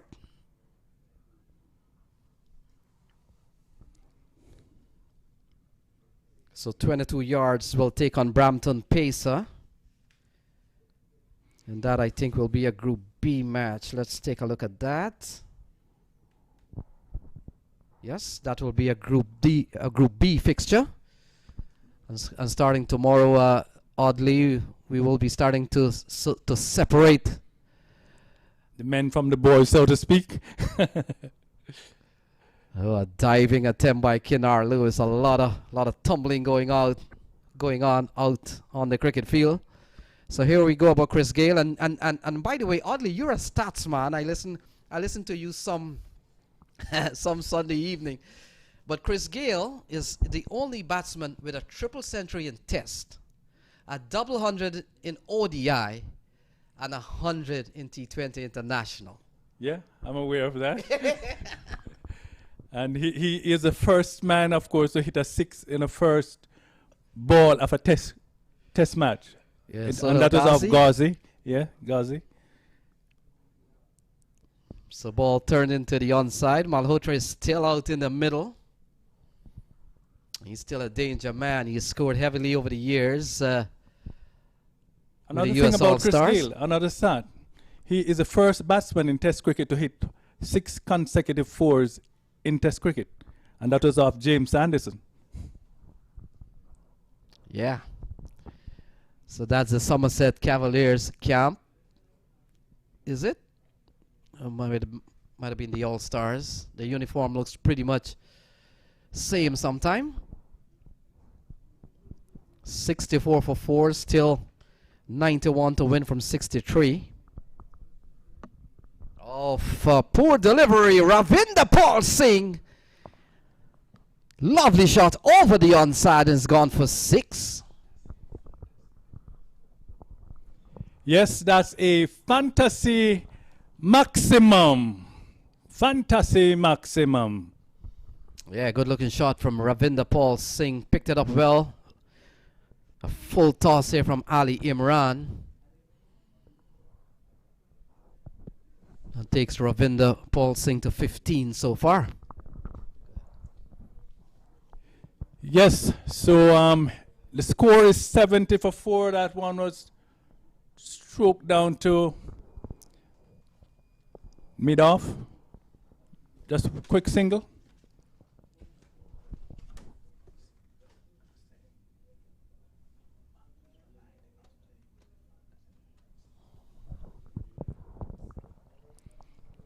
$71 for 4 after 9 overs and 5 balls. So we're almost at the halfway mark of this innings. Definitely halfway mark now. So Ali Imran has gone for 11 in that over. Not a good one for Cavaliers, but certainly a welcome over here for the US All-Stars. They're staying in touch with the required rate, oddly. They're going at 7.2, but not very far off from 8.3. So that's what we're calling, they're within striking distance. And with 6 wickets in hand, I would say they've got everything under control. yeah, the Brampton Pacers with their game coming up. We'll see the likes of Leonardo Julian, Waqas Butt, Asad Zaidi, Jagdeep Randhawa, Ranjit Singh, Junaid Siddiqui, top leg spinner, Salman Nazar, who would have played in the Global T20 in Toronto, Canada. So we were expecting another cracker of the game as 22 yards. And Brampton Pacers, as we mentioned, are topping the table at the moment with 4 points. Yeah, and Siddiqui is real outstanding guy. Just call the name Siddiqui and say, yes, you've got a quality player there. Good ball, very good bowler. So Gudakesh Moti, leg spinner out of Guyana, left arm leg spinner. And I want to think that Gudakesh Moti is going to make a big impression here. He gets a lot of turn on the ball. And we've seen the track in the last couple of days, how supportive it is to spin bowling. And Gudakesh Moti has been around the Guyana team for 2 or 3 years now with a lot of experience. And he's going to be a key man here, I think. And if he's going to bowl leg spin, I don't know if he's a leg spinner or off spinner. If he's a leg spinner, left arm leg spinner, he's going to be helped by the wind that's going across from east to west, from west to east rather. So he'll be helped because it's coming from the northern end. And we've seen very good spin bowling in this series. We've seen Rajesh Sharma bowling extremely well. And of course, we have seen the spinner Mr. Patel taking a hat-trick here today. Yeah, young Tirth Patel. We saw Devendra Bishu bowling extremely well. We saw Ashmed Ned bowling with Kevin Sinclair. So the spinners are really being factors in determining the results of some of the games so far. And Gudakesh Moti will come in to Ravinder Paul Singh. And Singh steers this one out towards the offside, and they're keeping the scoreboard ticking. Yes, that's what the aim intention of the batters, not to just remain static. Don't allow the spinners, although they are doing a good job, not to allow them to get on top of them. Keep the scoreboard ticking. They don't want to build up the pressure and burst the pipe. So a nice little partnership being developed here. Some 25 runs. The ball played into the onside. They will go for an easy single. So the batsman out. Zishan Qureshi without scoring. Ashraf with 21. Ramesh for 16. Arizwan Chima without scoring. Oh, big shot into the onside fielder. No, it's eluded the fielder. He's gone for a maximum. And a good looking shot in the end from Ravinder Paul Singh. Trying to figure out if it was a Superman, but Superman Andrew Russell. Not quite sure, but I know that person made a lot of effort, jumped, but just could not pull off that one. Yeah, it might have been Sean Finley. Yeah, Sean Finley. Okay. Yeah, if he needed to be maybe half an inch more tall. So 81 for 4.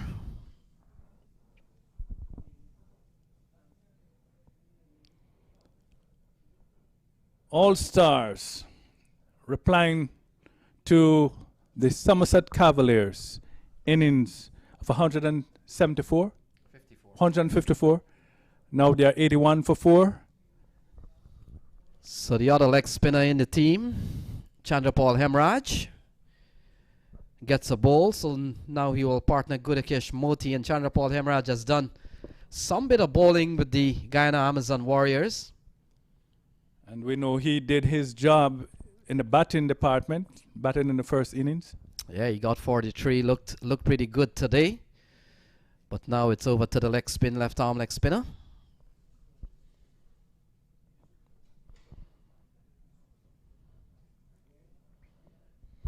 So ball tugged into the onside, so required rate 8.3. And they're going at 7.3. There we go. The man who's taking a lot of pictures today, a lot of shots. No batsman in this series has more shots than that man there. So this one into the onside. Russell comes in, takes the catch. And another wicket goes down. Andre Russell. Only the Superman, I think, could have pulled that one off. Indeed, he ran across. Ball was dying very fast on him, and he went down, took the catch, rolled over, and tossed the ball away. Yes, this is what the television audience are waiting on. The Superman, Andre Russell, another magnificent catch. Between Andre Russell and Nathan Stewart, they have really made things happen here for Somerset Cavaliers. Ravinder Paul Singh goes 82 for 5. Yes, we are having a match here. Evenly poised. After 11 overs, 2 balls, we have half the side down. And then 82 for 5, 82 runs. So they're still a little way off. So it's a good contest. Good contest going on here. Yeah, so another breakthrough. Chandrapal Hemraj has started well. First ball went for 1, second ball a wicket. You can't complain. So far we've seen wickets from Fidel Edwards. Brilliant first ball. We saw 3 wickets from Navin Stewart. That's 4. And the 5th one comes just about a minute ago as Chandrapal Hemraj just picked up the important wicket of Ravinder Paul Singh. And now Saad Zafar has come to the middle. Another Canadian national player, oddly. They've come in their numbers again this year. Yeah, from Canada, yeah. They're playing all around, and indeed they're here to add some more flavor and some more ingredients to the US Open, of course. So still 73 to win from 52. Ball, a big appeal, taken on the pad. We'll wait and see, could be leg by. A leg by is a signal. 1 will be added to the card. And so 83 for 5, 72 to win from 51 balls. Asking 8.5, they're going at 7.2. As I said before, they're just within striking distance now with half the side back in the pavilion. There's still the bottom half to go, but they're still in with a chance. Evenly poised, I would say. So Malhotra continues to bat well against Somerset Cavaliers. And of course, the last 2 years we saw him here, he got 100. Yeah. And of course he's there. I was just about to say, and Malhotra is there. So as long as he stayed there, I think he's going to steer the ship home. So we see, and I know the audience will not get a chance to see this. We're beginning to see 22 yards coming into the ground. Windy conditions outside. Some of the players have taken the opportunity to put on a little bit of a windbreaker. So a little bit chilly here. Sort of windy, as you can see. They're blowing in the flags. If there's any flag in the background there, maybe not. But it's a little bit windy here. Still better than 10 inches of snow in New York. Yeah, 10 inches, someplace 2 feet of snow. I'll take this anytime, and that's why I don't live in New York. I visit New York. I stay there in the summertime, but come wintertime, I'm in beautiful South Florida. I brought the snow in May, as Ivor would say, but it's being a snowbird.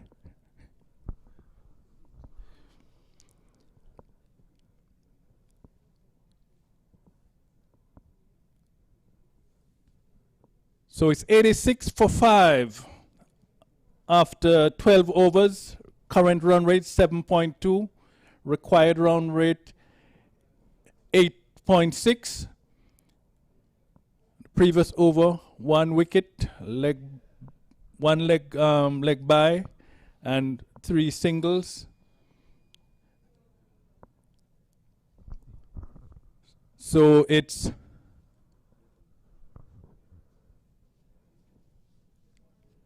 47 balls, 63 to win.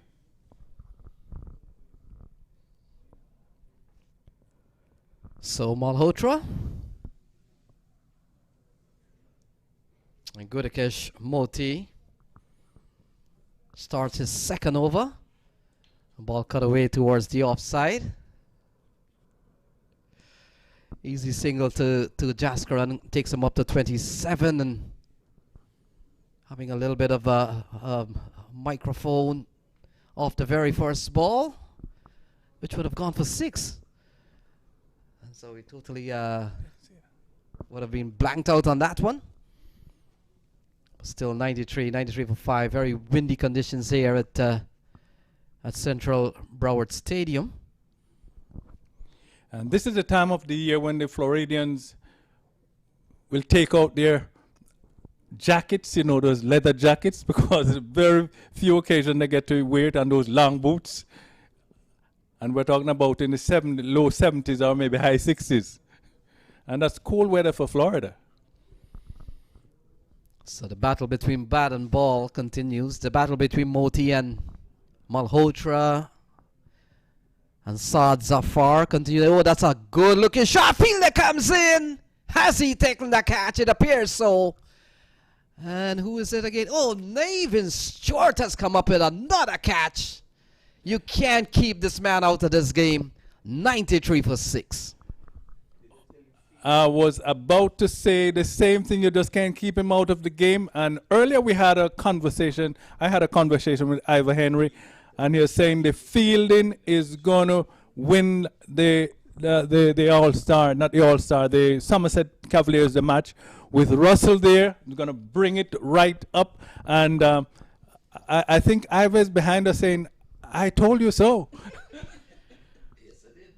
Well, what I told you is that Nathan Stewart makes things happen, so. You did. Yes, indeed. Yes, indeed. We call it right here in the comebacks. So new batsman comes to the middle. Is that Damien Rowe? Yep, it is. And so another wicket goes down. You can't keep Nathan Stewart out of the game. And a magnificent catch out in the deep. And Gudakesh Moti has picked up his first wicket. But there's still hope for the US All-Stars because Malhotra is still there and he can cut loose, I would say, at any time. And oddly, the fact is, a limping Damien Rowe, that's not a good sign here for US All-Star and certainly not for Damien Rowe. Yeah. Maybe 10 years ago, we would have get somebody to run for him. Maybe Rizwan Chima, who didn't make anything today. Or the opening batsman and captain. So 94 for 6 at the end of 13.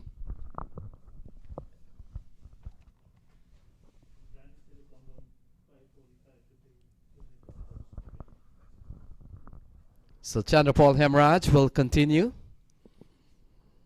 And oddly, a loss here, let's say, a loss here for the US All-Star doesn't mean anything pretty much because we're still in the league stage. I'm pretty sure these teams will win again. They're strong teams, but it really sets us up as to what to expect from the winner here this afternoon. If the winner becomes Somerset Cavaliers, we'll go away thinking, well, they were always a big team and they've proved it. And if All Stars was to win this afternoon, then we'll say the same thing again. They're a big team. They came. They proved it. Exactly. And the All Star might have only won one championship, but 1 year they also, I think, they lost in the finals. So they have been there twice in the finals. Actually, they lost in the final to the brand Somerset Cavaliers. Yes. So these two teams have had great history of playing each other. Great rivalry. Playing against each other, and as I would have made a mention that the numbers has certainly favored the Somerset Cavaliers team.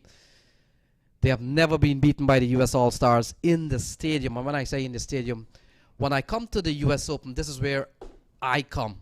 So I'm not too sure if it happened outside of the stadium. But yeah. While I'm here, I've never seen Somerset Cavaliers lose to US All-Star. A limping Damien Rowe. Well, maybe you're the good luck charm. Yeah, it's quite surprising that Rowe comes out here limping when you have other batters. It's kind of surprising here. We still have Ali Shafiq, we have Ali Khan, we have Rajesh Sharma. And should he retire now, he'll be retired out? No, not necessarily so. Oh, big shot here from Jaskaran Malhotra. It's gone a long way over square leg, and that's a huge six. Huge hit here from Jaskaran Malhotra. Another US fantasy maximum.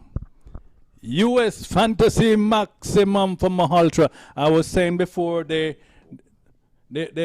still a lot of chance for the US All-Stars because of the fact that Malhotra is there. And I think he's their biggest hope. I know he's their biggest hope. So he's denied a single because of a limping Damien Rowe, and oddly you've got to question the Damien Rowe inclusion into the middle here with some batters still to come. The question is,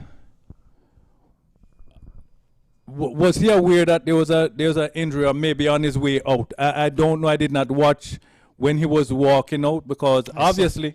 I saw when he was walking out, he walked out limped. Oh, so that's not good. That's not good.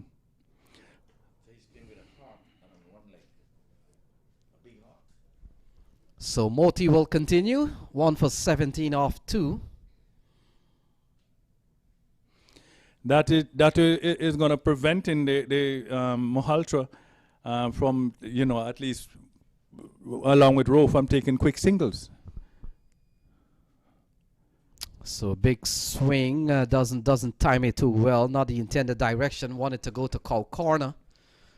Ends up going back to the bowler. So Gudakesh Moti. And so Damien Rowe, he's really under some severe pain right now, and his intention is to hit the ball over the ropes without running. This is looking real bad.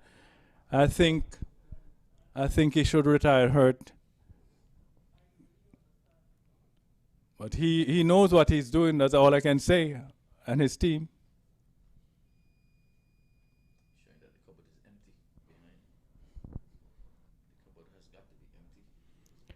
So in the meantime, the required rate has certainly started to climb here now, oddly. Almost 10, yeah, 9.6, and they're going currently at 7.1. That can change rapidly with couple boundaries, couple fantasy 6s or 4s. And I'm pretty sure, oddly, you might be encouraging Damien Rowe to bat on, man, bat on. So ball cut away here by Malhotra. Malhotra continues to bat well against Somerset Cavaliers. So 15 gone, it's 105 for 6. 105 for 6.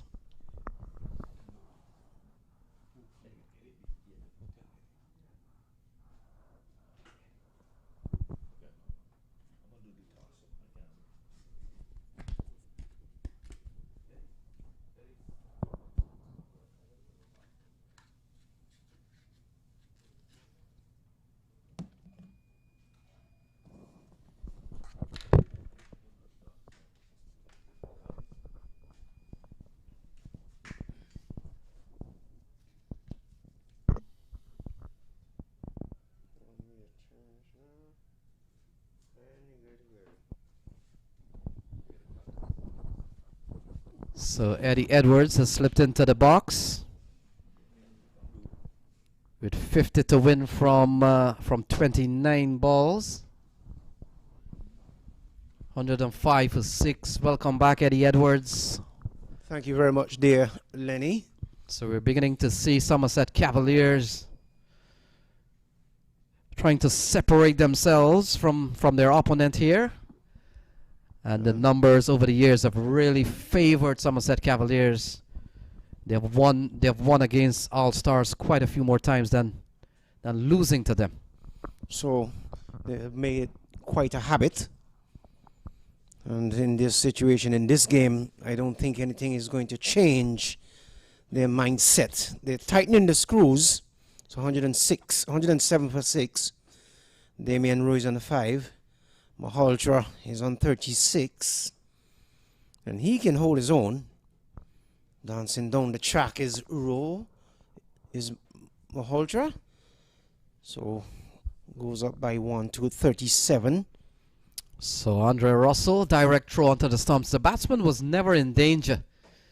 But just the point being made, Andre Russell has a rifle of an arm. He is certainly displaying it here at the Broward County Stadium. And is he bowled? The bails are off, and the wicketkeeper now was looking towards his square leg umpire, like he was asking a question. So it's 108 for 6. Looking to get 155. And they're way off of that, way into over number 16.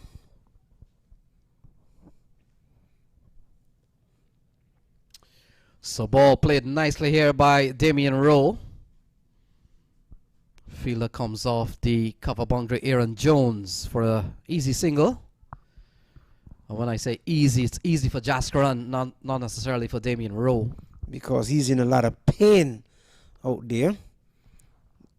So I don't think you'd want to get a runner at this point. So I have to just stay there and suck it up. So 109 on the board at the same stage. The Somerset Cavaliers, they were batting at 107 for 6, and you might be wondering, 107 for 6, how come they ended up at 154? Well, 54. you can do the math there. Ali Imran, and to a lesser extent Gudakesh Moti, the man with ball in hand that's bowling now, really saw them through to an impressive 154 in the end, when at one point it looked like a 120-130 score. Certainly, and that was a good comeback because they targeted Ali Khan in the last couple of overs. This one comes out the outer portion of the bat, find its way down to white third man. The batsman come back for run number 2. All Nellies on the scoreboard now. So 111 for the loss of 6 wicket. Mahaltra is on 37 and Rowe is on 8. So Moti has picked up 1 so far. Oh, big shot here from Damien Rowe. He's find the square leg area, and it's gone up until the up to the hill. It's 117 for 6, Eddie. Well, he had to do something because he's in a lot of pain, and he wants to transfer that pain to somebody else to make sure that they feel what he is feeling. So Moti has felt his arm and felt it in a very big way. Yeah, Damien Rowe, had it not been for the fact that he's partly injured here, he's a top player, he's a top quality batsman. Right so now, like US All-Star might have been missing out on his skill here today. Yes, in which they indeed. badly need someone here to support Jasker and Malhotra. Yes, they do. And he's like a wounded soldier. Not very much he can do. He's trying his uttermost best, though. One is played out into the cover region. Gets a single. 119 for the loss of 6 wickets. What do you think about Russell's performance in the outfield today, though, so far? Must be one to be recommended.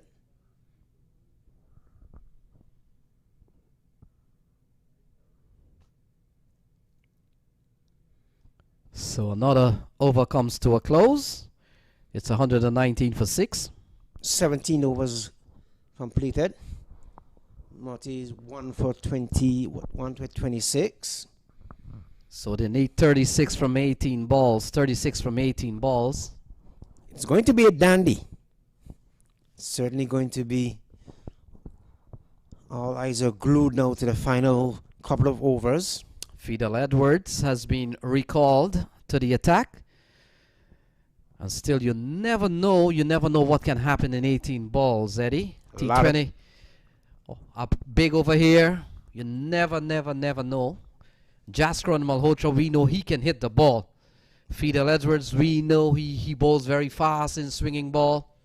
He's a Yorker specialist, as we see Damien Rowe down for the count. Pretty much. He's in a lot of pain. It might be a hamstring issue. Very well might be, because at one point he's holding the back portion of that leg. And that also, from my experience, signals that's what you said, Lenny, hamstring issue. But let's hope it is not, because if it is, and it is bad, this can take him out of the rest of the tournament.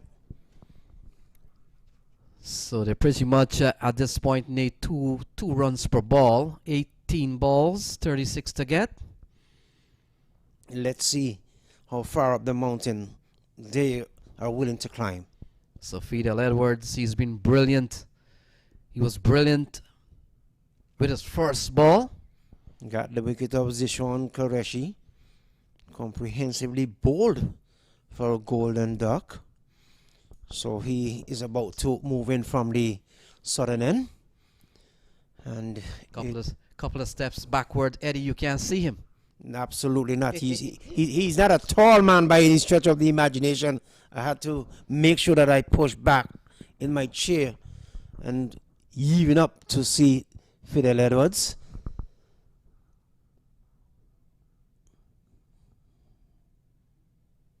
Maholtra just coming down and just guiding it away down towards the point area. Yeah, a bit of premeditation initially from Jasker and Malhotra, and I think Fidel may have saw him and made a quick adjustment. Wrong one goes to Fidel. I don't think he was serious about that coming down to Fidel Edwards though. Let's see what Mr. Edwards does with this ball with his next delivery. So 36 required from 17. 35 will push the game into a super over. We haven't seen one yet. Fidel Edwards, making some adjustment to his field. a man who has served West Indies cricket well, and in my opinion, Eddie Edwards, I think he has something to offer. Something in the tank still. Yes, he does. On his way, starts and stops. Perhaps sizing up Maholtra there. The cat and mouse game between these two is always a pleasure to watch. I think Fidel may have pointed out that Rowe was backing up too much, and he wants to be a sportsman today. He doesn't want to have a man-catting issue. Doesn't want to take the bails off. But that's part of the game. Some will say, it's unsportsmanlike. Oh, so finally, Jasker Malhotra comes in and gets the deflection, a full toss, and what appears to be a no ball. So no ball for off the bowling of Fidel Edwards, and this is good for All Stars. And he's a ballet dancer on one foot and just helped it down towards fine leg for 4. So free hit coming up, 31 to win from 17. And this is the free hit delivery. Jasker and Malhotra have always wanted to charge Fidel. He could try it pretty much now. Because he understands that it doesn't matter what he does, he cannot be out unless it's a run out. And look at that, he's batting way outside off stump. Let's see. Let's see what happens. Hits it hard and high out to wide mid wicket, over one bounce over the boundary boards for 4. So he capitalizes on the no ball from Fidel Edwards, struck it into the boundary board for 4. Maholtra goes to 46. It's 128 for a loss of 6 wickets. So 27 to win from 16 balls. Well, this is getting closer than it's getting interesting than we thought or we think. Who would have thought that would come down to this? Fidel Edwards. Yeah, pretty much prior to this ball, a very expensive no ball by Fidel Edwards. A no ball that cost the team 10 runs. We saw the first no ball and 4 off the batsman. And then, of course, the free hit down here going for 4. So 9 runs. That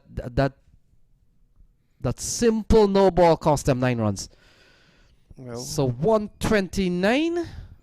And so that means they need 26 from 15 balls. Yes, they do. 17.3. Oh, sliced into the offside. Sean Finley comes in. Ball not carrying to the former West Indies player. And brings the equation down to 25 to win from 14 balls. 130 for 6. Damien Rowe is on 16. Jasker and Maholtra, he's on 47 from 40 deliveries. He's the man on strike. And he has the hot hand. And let's see what he will do. Because he believes that they can win this game. So Malhotra approaching a 50 is batted extremely well. Way outside off stump.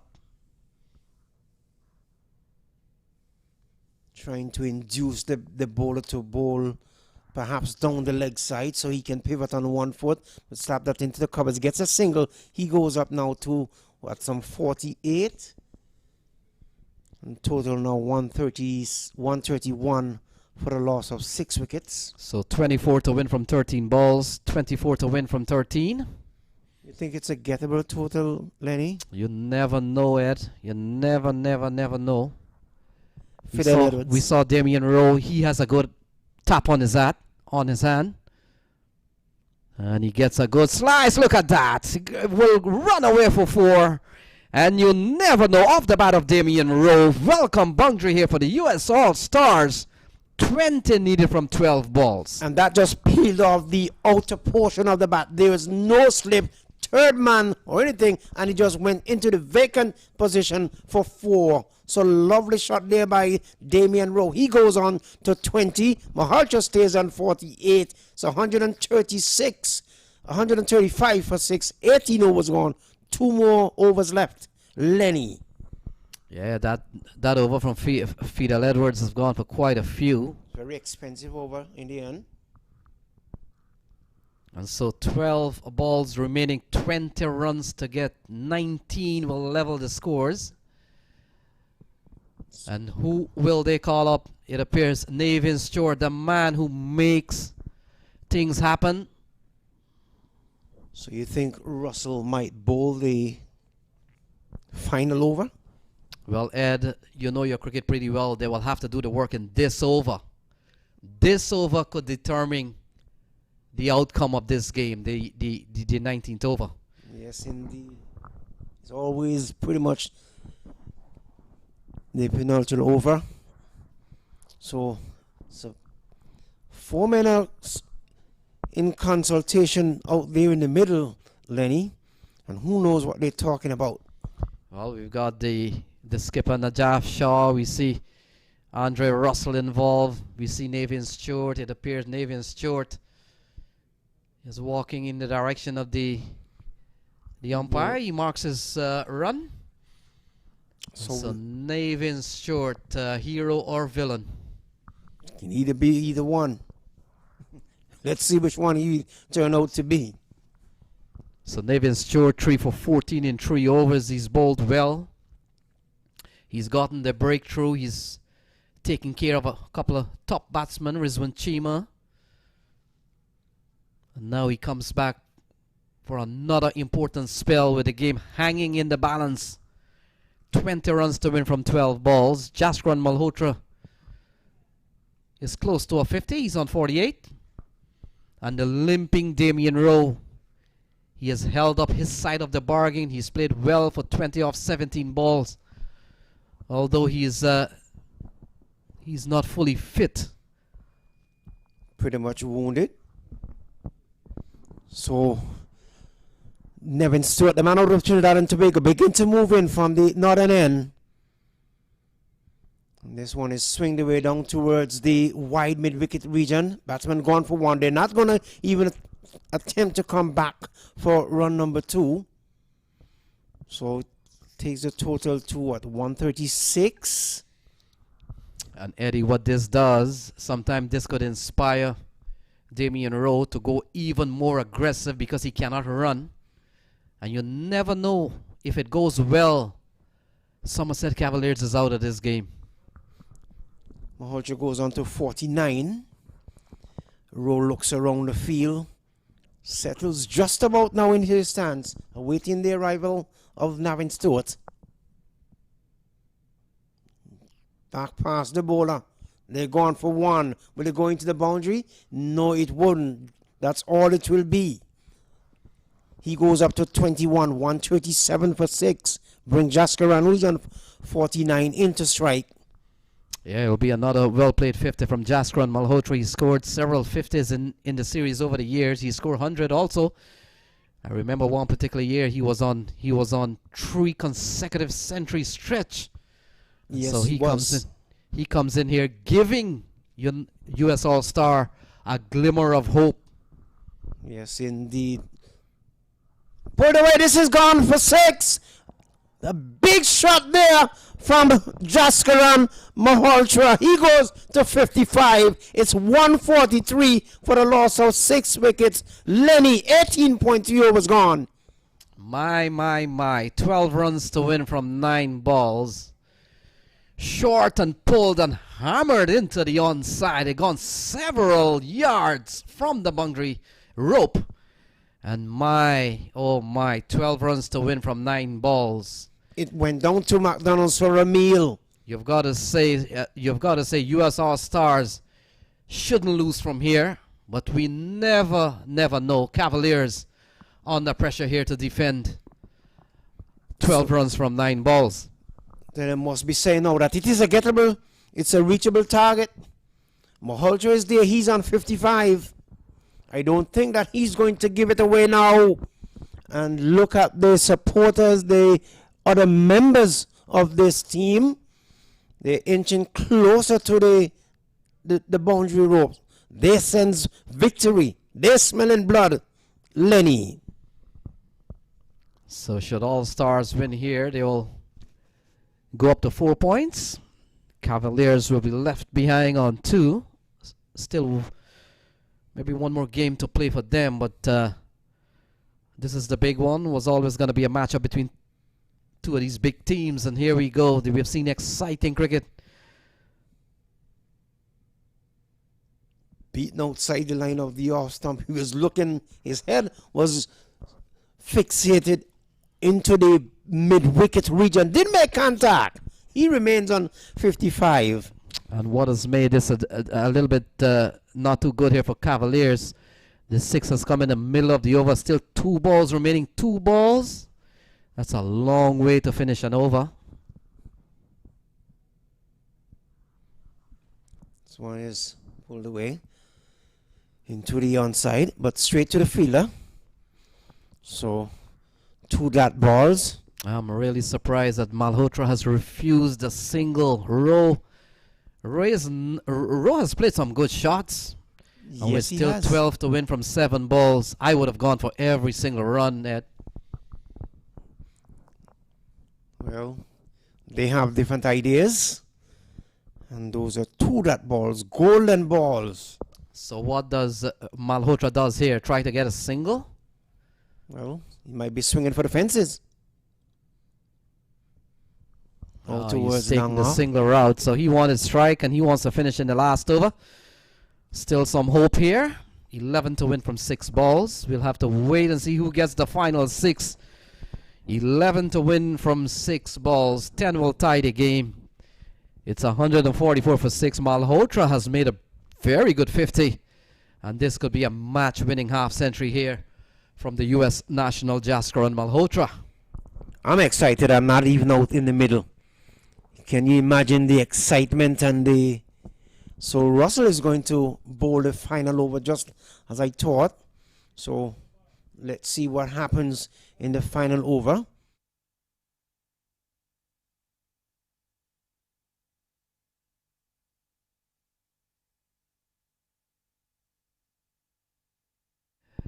And Ivor Henry is just having a little chat with the 2 captains. So that's coming up next. 22 yards. They will take on Brampton Pacer. Brampton Pacer topping the group so far. And we've seen Danny Khan along with Ivor Henry, our roving reporter on this trip. Yes, we have. So it's going to be Andrew Russell, the big man out of Jamaica. The big man from the Jamaica Talawas. Here is he. And this one is swung away in the air. Will he take the catch? Yes, he does. So right away, Russell strikes and strikes big. It's 144 for 6. And Malhotra, it looks like, has given his hand away. Well played, Malhotra. 56 runs it is from some 46 delivery. Lenny. Yeah, big wicket here against U.S. All-Stars. Malhotra orchestrated the strike, wanted to get on strike for the last over. And played a good shot, but did not maybe time it too well. And towards the end, 10-15 feet into the square leg boundary, fielder came in and took a very well judged catch. And so that's the end of Malhotra. Well played anyhow. And so still 11 to win from 5 balls. So certainly had the height. It was into the stratosphere. At one point I thought it wasn't going to come down. But in the end, it fall into the hands of the man at the deep backwards out deep mid-wicket position. Damian Rowe plays that into the covers Russell. And it looks like Finlay converging in it. So 11 to win from 4 balls. And it's getting interesting. 11 to win from 4 balls. Sami Sadiq has come out to the middle, but he's watching from 22 yards. Damien Rowe, he's played a good hand considering he's half a good batsman out in the middle in terms of his predicament with his leg. A big swing and a miss in favor of Somerset Cavaliers. What a game we have seen. So there we go, the scorecard. What a game it has been. Certainly has lived up to the expectation. Certainly, Eddie is taking 40 full overs to separate these two teams and is still not decided yet. It has not decided as yet. So goes up towards the offside. The captain is in the way. And so 11 to win from 2 balls. Still a possibility. The ball could go for 2 sixes. Possibility exists. Still a possibility that it can happen. In the meantime, Andre Russell has really come into this over. In fact, he's taken a wicket and he's not given up a single run in this over. Here we go. Oh, big swing into the onside. Fielder comes There's in. a catch. He gone. Russell in celebration. Second wicket in the over. 2 it is for some 15 from 2.5 overs. So 147, and they're very close now to victory. Lee. Yeah, it's almost impossible now. If Andre Russell bowls a legal ball, it just can't happen. The numbers doesn't support that. Good sportsmanship. Sean Finley And Damien Rowe. Even in battle, helping a wounded soldier. And that's the way you like to see it happen here at the Central Broad Regional Park. The sportsmanship, the camaraderie between these two teams certainly has brought out the best in both players in coming off. So Damien Rowe, good knock, good try, valiant effort. 148 for 48. Sadiqi is a not. Ali Khan is a not. He'll be the man on strike. So quick update. 22 yards of won the toss. They will bowl. 22 yards of won the toss. They will bowl. Here's the final ball. 11 needed. So Russell on his way now to bowl to Ali Khan. And this one is plucked away. Out towards mid-wicket. So the over comes to an end. At the end of it, it's 145 for a loss of 8. USA All-Stars. Yeah, USA All-Stars have gone down to Cavaliers again in the stadium in the US Open. And they go down by 9 runs. So well played, Somerset Cavaliers. But as we made mention, Eddie Edwards, not at all the end of the road of the US All-Star. This is not a knockout stage, but it's kind of one of those knockout fixture we could see by again. Saturday. So you never know. You never know. Cavaliers will be quite happy. Look, they're very that's the bunch. Well, that's Damien Rowe. He's been limped off here. Here's the victorious bunch, led certainly by Andre Russell. He didn't get a lot of runs today, but I think he was quite an inspiration in the field. Took a brilliant catch. We've seen a couple of great catches towards the end from one of the fielder. And also Gudakish Moti was brilliant today. Ali Imran propelled them to 154. And in the end, a big teamwork. Let's take a look at the scorecard.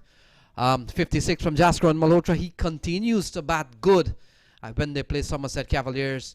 A fighting 21 from Damien Rowe towards the end. Just not enough. And in the end, they go down 9 runs short. We'll quickly take a look at the bowling card. And Eddie, you will walk us through the bowling card when it comes up. Certainly. So 145 in the end.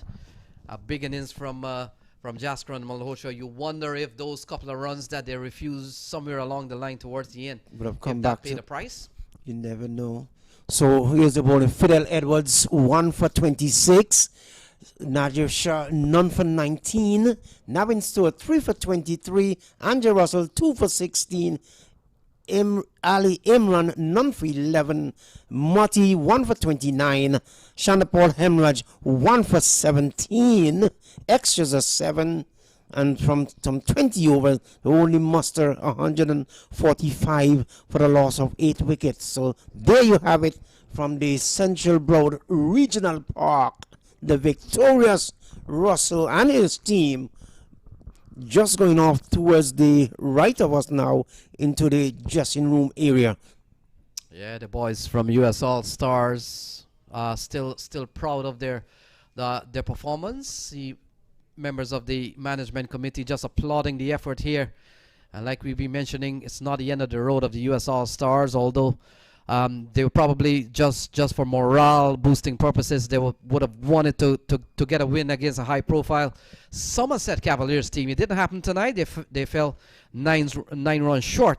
But you got to give it to Cavaliers. They play better cricket this evening, and so congratulations to the Somerset Cavaliers brand and certainly to that franchise. 22 yards will take the field next as they come up against Brampton Pacer. Don't go away for too long. Cricket resumes in about 15-20 minutes.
Okay, see if you got us over here. Line up. This. Okay. I think you want to.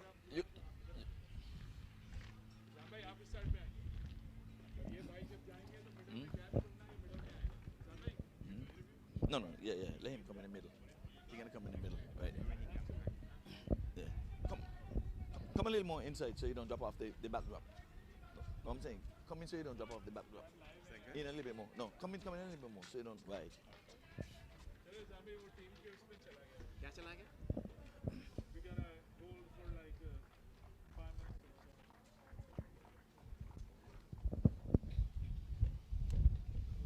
Yes, sir.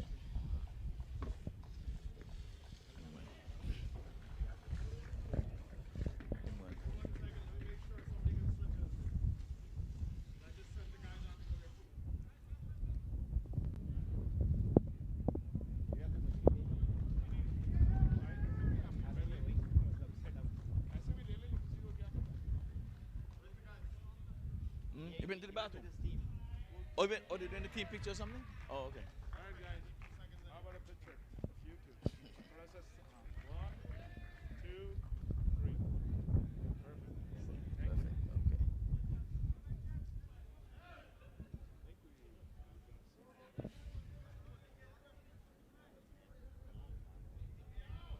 Okay, he's coming.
Well, with the presentation party here, we are going to be presenting a player of the game.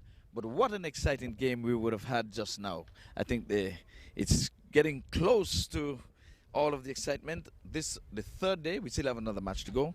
But before that, we're going to be speaking about the player of the game. And the adjudicators would have selected Mr. Imwan for his 49 not out.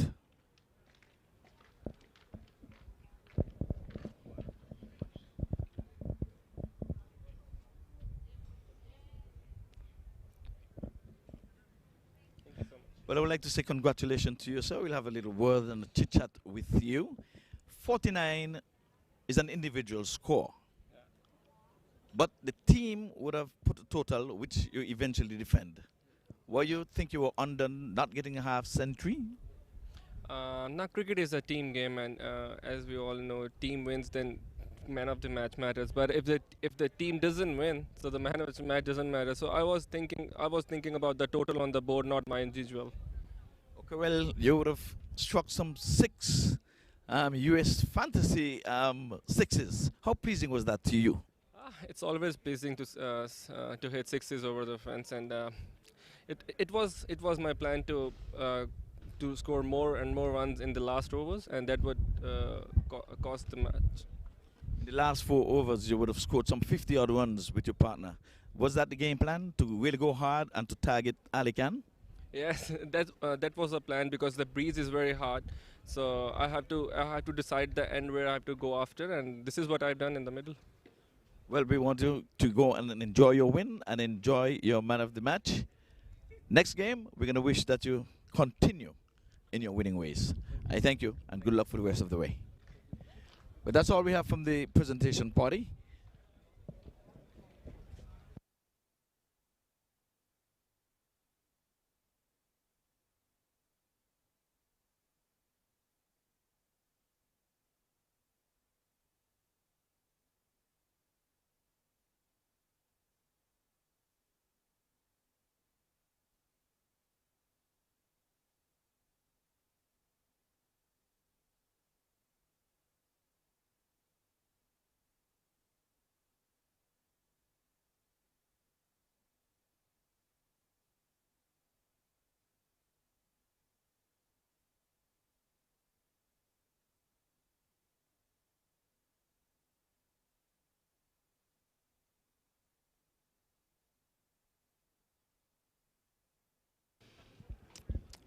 Mr. Sean Qureshi, you fought to the very, very end and came up a wee bit short. In the end, cricket would have won. But what are you going to take away from this game? It doesn't mean by any stretch of the imagination that your team is out of the runnings for the playoff. You just won one and you lost one. Yeah, it was really the bit of extra runs that we gave in our last 3 overs of the bowling innings. Other than that, we gave a good fight. I think having one of our batsmen injured and not bringing him out cost us in the end. Missed out on a few single and doubles, but other than that, a little extra runs. We should have been chasing around 140. So trying to chase 155 on a wicket like this is a bit difficult. Yes, well, Damien Moore came in at number 8. Is he going to be okay? What was his injury? What is it? I don't see him. I don't see him getting better. He tore his hamstring. Muscle tears aren't good, so I don't think we'll see him back this tournament. Oh, well, that was a valiant effort for such an injury and to come out to fight for his team. He took one for the team. Came up short, but let's hope that he'll be okay. Other than that, he's right here with us. Damien. Yeah, he still played a good innings, fantastic cricket. So I hope to see him get better and play for us again later on. Yeah, we're going to have him here for a minute, Mr. Damien Rowe, the man who played with a big heart. We were wondering why you were batting at number 8. You were going down the order and saw you limping going in, and the skipper just gave you all the credit in the world, knowing that you were playing with a big heart. Thanks much, but while I was on the field, I pulled my hamstring. I was like, I got a bat because I know the team need me, so I just thank God for everything, and then. So you're going to look after your hamstring. I guess you have to look after that? For tomorrow, the skipper say you don't think you're going to be back, but Maybe being around your spirit might just lift them. Okay. Well, thank you. Well, Mr. Qureshi, well, see you in your next match. Good luck on that. Thank you so much. Okay, we're going to take you upstairs and we're going to see if we can get Andrew Russell at some stage. But for now, we're going to take you upstairs.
So, as it is to get things on the way, William Perkins is off the mark, and so too is Brampton Pacers.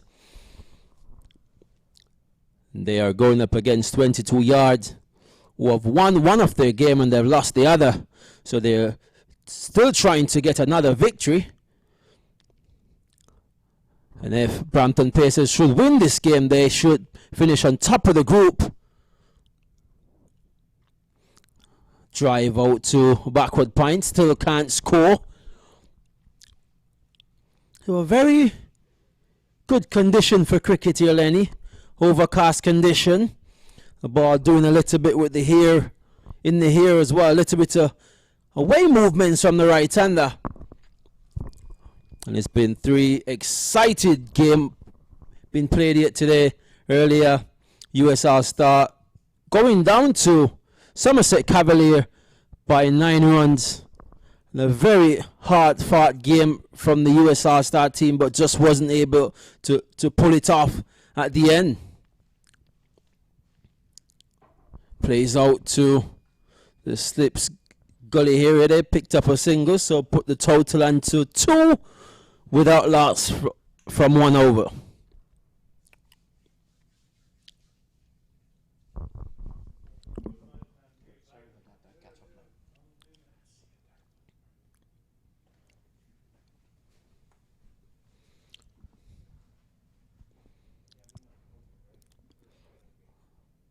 So we're playing under the lights at the minute.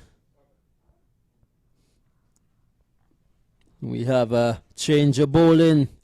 Ashmi Ned, who has been really consistent throughout this tournament. And he will be looking to get his team into a demanding position in the first 6 of the power play. Jesse Singh there, the captain, just giving some instructions. We know Jesse Singh was recently selected with the Guyana Amazon Warrior franchise in the CPL. I'm quite sure he had gotten a lot of exposure in terms of his game development, as he mentioned.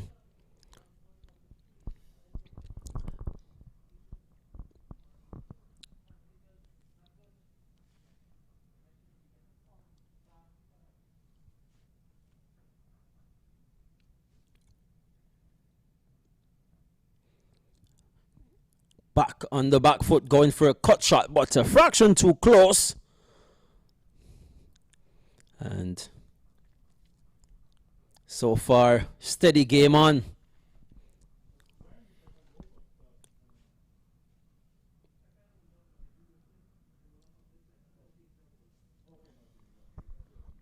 Cuts Can't find the gap. Very good field to his left. Griffiths.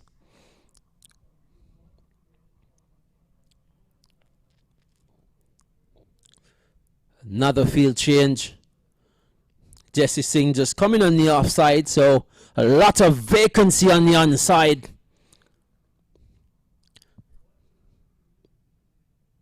Cuts again, misses completely. So very good stuff here from Ned. Fantastic bowling from the young man, keeping it very tidy and accurate.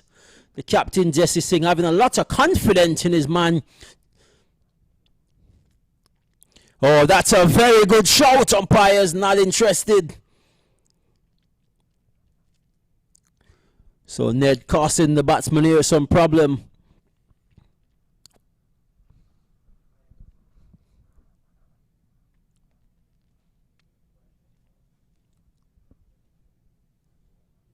Ned ball as he goes down the track, down to straightish long on area. They picked up a single. Put William Perkins on strike, who has been more the destructive batsman in this team so far in the tournament. Leading from the front with class and his experience.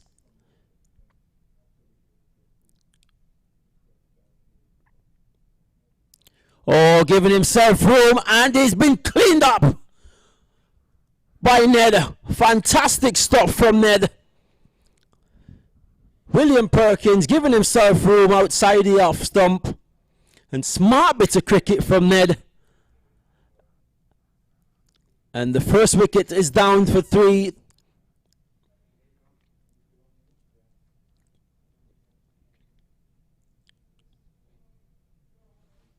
Good. I'm between two superstars. Fidel Edwards, a man with a whole lot of 5-wicket haul in Test cricket. And Jay was the Superman, and he came and he lit up the field even before the lights came on. Jay, how are you feeling? No jet lag, no nothing? You didn't show it today. Kinda, but you know, when you're a professional, you have to condition your mind for any situation. And you know, I'm happy to be here around my Caribbean boys and Asian, every type of races. So at the end of the day, it's just cricket, and I enjoy playing here the first time. So I make myself available tonight. Two beautiful catches, and let's go to fill it over here. First ball, knock the poles over. Yeah, this is my first tournament as well. And it's good to bowl first over and get a wicket as well. First game I didn't open the bowling. It was just about getting the strike. I haven't played for a couple of months. So, I'm pleased, pleased with the team, pleased with the tournament as well, and everything's going good so far. Okay, well, you're playing with the champion team. Yeah, I know you're aware of that you're the defending champions, and for all it's worth, you're going to make sure that you get to the grand finale and defend. Yeah, for sure. That's the main purpose of playing in this tournament. These guys, it's all about winning and winning. So, when you're a defending champion, a lot of pressure is on you. So, a lot of eyes as well. So we have to make sure that whatever we do it well and, represent ourselves. Yes, and Fidel, well, you opened the bowling today, unlike yesterday, like you said. Is this going to be the plan going forward? Well, you got to ask, the coaching staff, they come up with the plan. So I go with any plan. If I got a bowl first change, second change, or third change, it don't matter. You just got to do what the team requires. So if it's me at first, I try to do my best. If it's me third change, I try to do my best as well.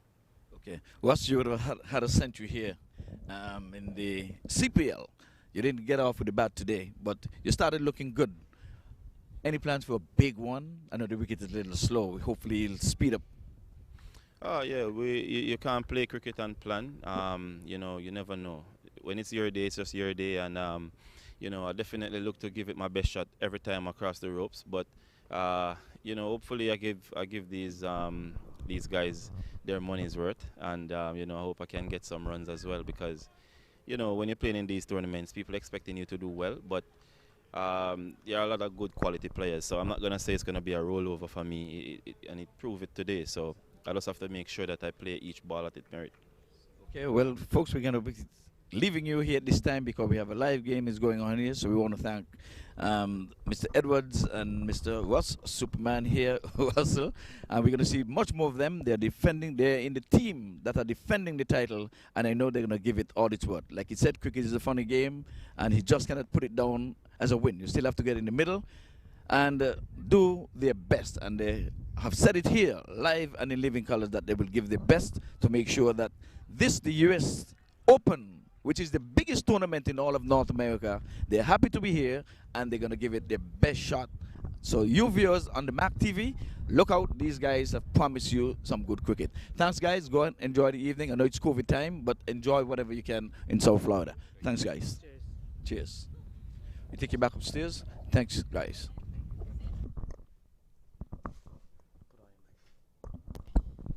Welcome back to live action. Here, Lenny.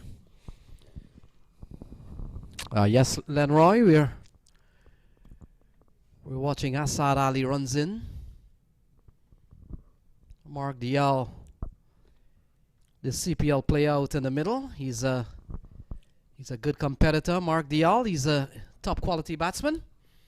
And cricket runs in the family. His dad, Narain Dial, would have played for the Trinidad first class team at some point. So, like father, like son, the son has gone on to play franchise cricket. He's here in the United States, and they're batting at 4 for 1 as Asad Ali, another player who would have represented Pakistan at the international level, will come into bowl to the left-hander.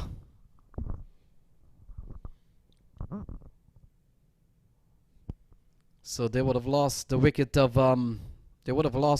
Perkins, cleaned up by Ahmed Ned, and Ned continues to bowl very good in this series, and I'm pretty sure once 22 yards sticks around, the likes of Ned and the other spinner Kevin Sinclair is going to play major parts in their way forward going into the business end of this tournament, Lenroy. Absolutely, they've been quite effective throughout the tournament, and as we've seen throughout each matches, that spinners have played a big part in the tournament so far. So once the captain, he has the faith in the spinners to get the job done, and they've been doing that quite effectively. Yeah, this is a well put together 22 yards team, as Asad Ali, a very good over here from Asad Ali, only a couple of runs off the over. 3 gone is 5 for 1. So far, they're keeping things pretty consistent. They're not giving the batsman much wit to work with. As we saw the way that Perkins got out, he got a delivery that was pitched on off stump. He tried to give himself some room to heave it over extra cover, but smart cricket from Ned cleaned him up and get things on the way for 22 yards. Yeah, 22 yards. Should play very good cricket in conditions like this. As we see, it appears to be Dane Pete out of South Africa, a man who would have played at the international level at one time. So, but just coming back to the spin options here for the for 22 yards, we've got Devendra Bishu, we've got Kevin Sinclair, and we saw a little bit of Ahmed Ned. So those are going to be 3 spinners that you will have to factor in, that will be giving you 12 overs straight on spin. Absolutely. Are you a little bit surprised he kind of took Ned off the attack? Well, Dane Pete, we know he has played at the international level, having represented South Africa at one time. So he should be a quality bowler on a surface like this, having played at that level. But yes, we still have some quality spinners to come. And then, of course, we've got Jesse Singh, the captain. We've seen Asad Ali. So this is going to be a very formidable attack sported here by 22 yards. Absolutely, and each time we see Jesse Singh perform, he gets quicker and quicker, and he puts in a lot of work into his game. And, you know, he's just been displaying that on the field, and that's really good qualities to see from the 22 yards team. Ball pulled into the straight down side of the ground, and they come back for a couple of runs. So usually you see a short ball pulled into the square area, but we saw Mark Dial just going over the bowler's head.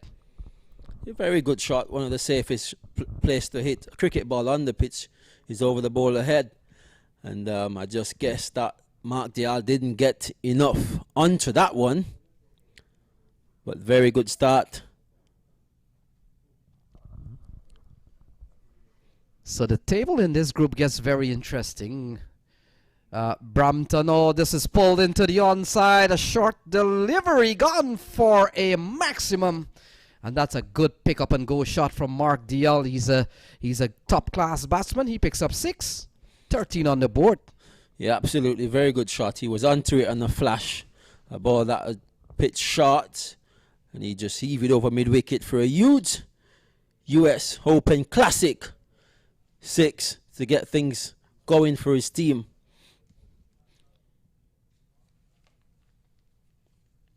Defensive stroke.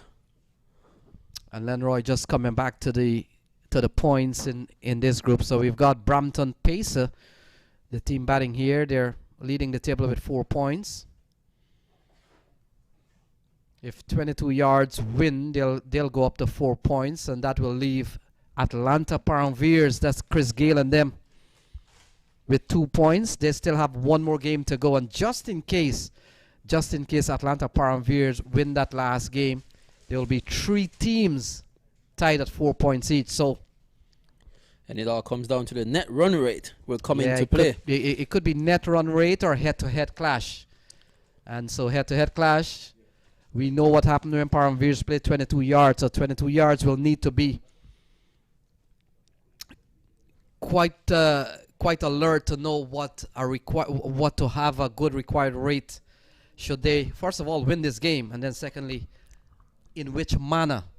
So they will have to really be if they know what's going on. And it does goes to show that the tournament is getting harder and harder each year, and it shows that the teams, there's no team to be underestimated in this tournament. Oh, drop catch!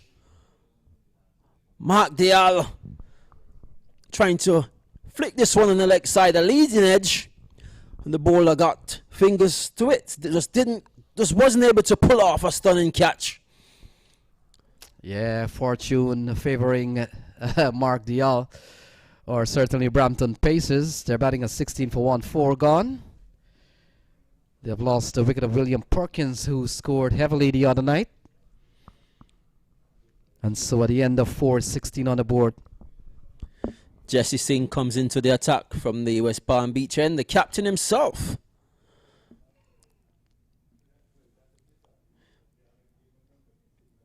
He's trying to play smart cricket here, Jesse Singh. He's not trying to let this Brampton Pacers team get away in terms of scoring runs fluently. He's pulling every trick in his book to keep them calm and tame as much as possible. And he has a very attacking feel, trying to pick up wicket at every interval that he can. You can see the senior players as well converting, discussing the plan to move forward. And it goes to show that the unit, they're gelling together as one team.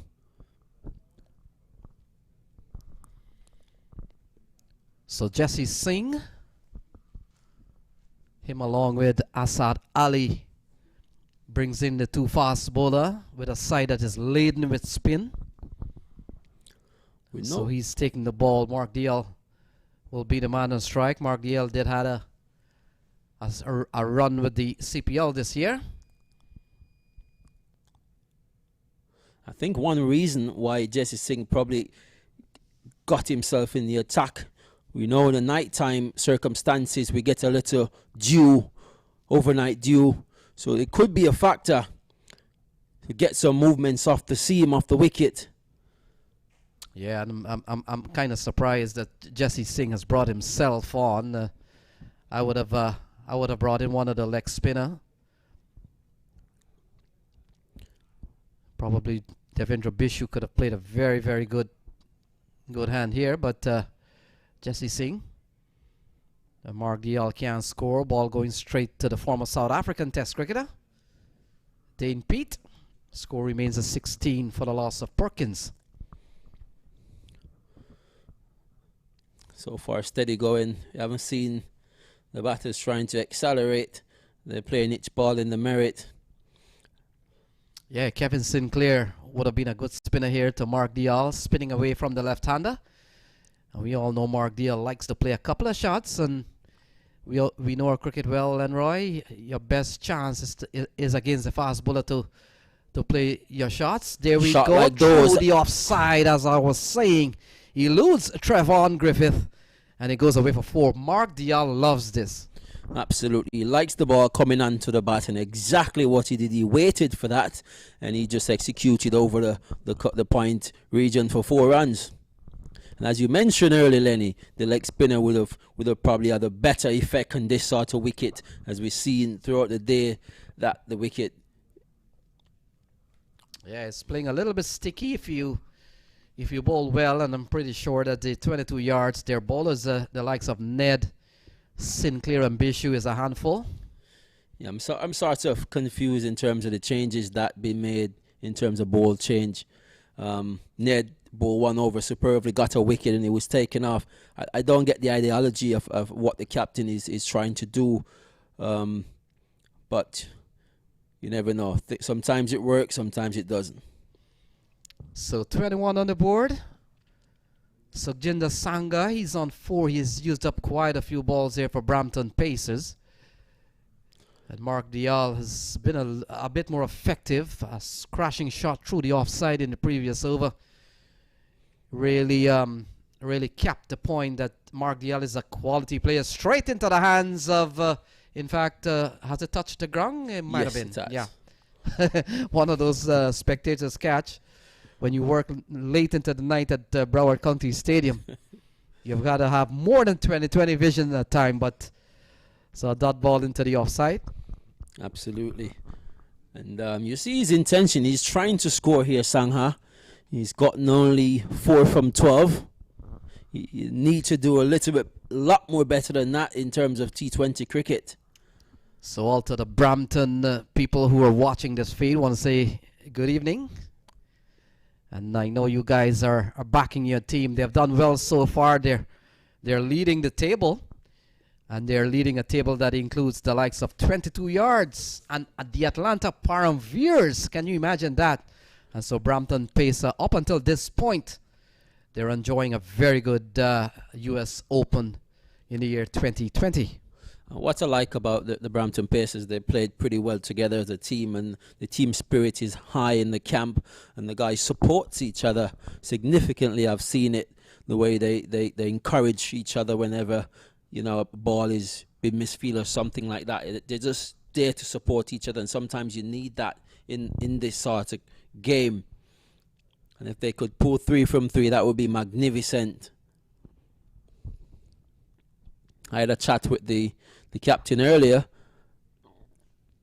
Seems to have a bowling change. Kevin Sinclair, dear Lenny, as you mentioned, your wish is granted.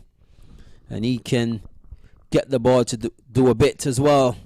Yeah, this is going to be a good contest.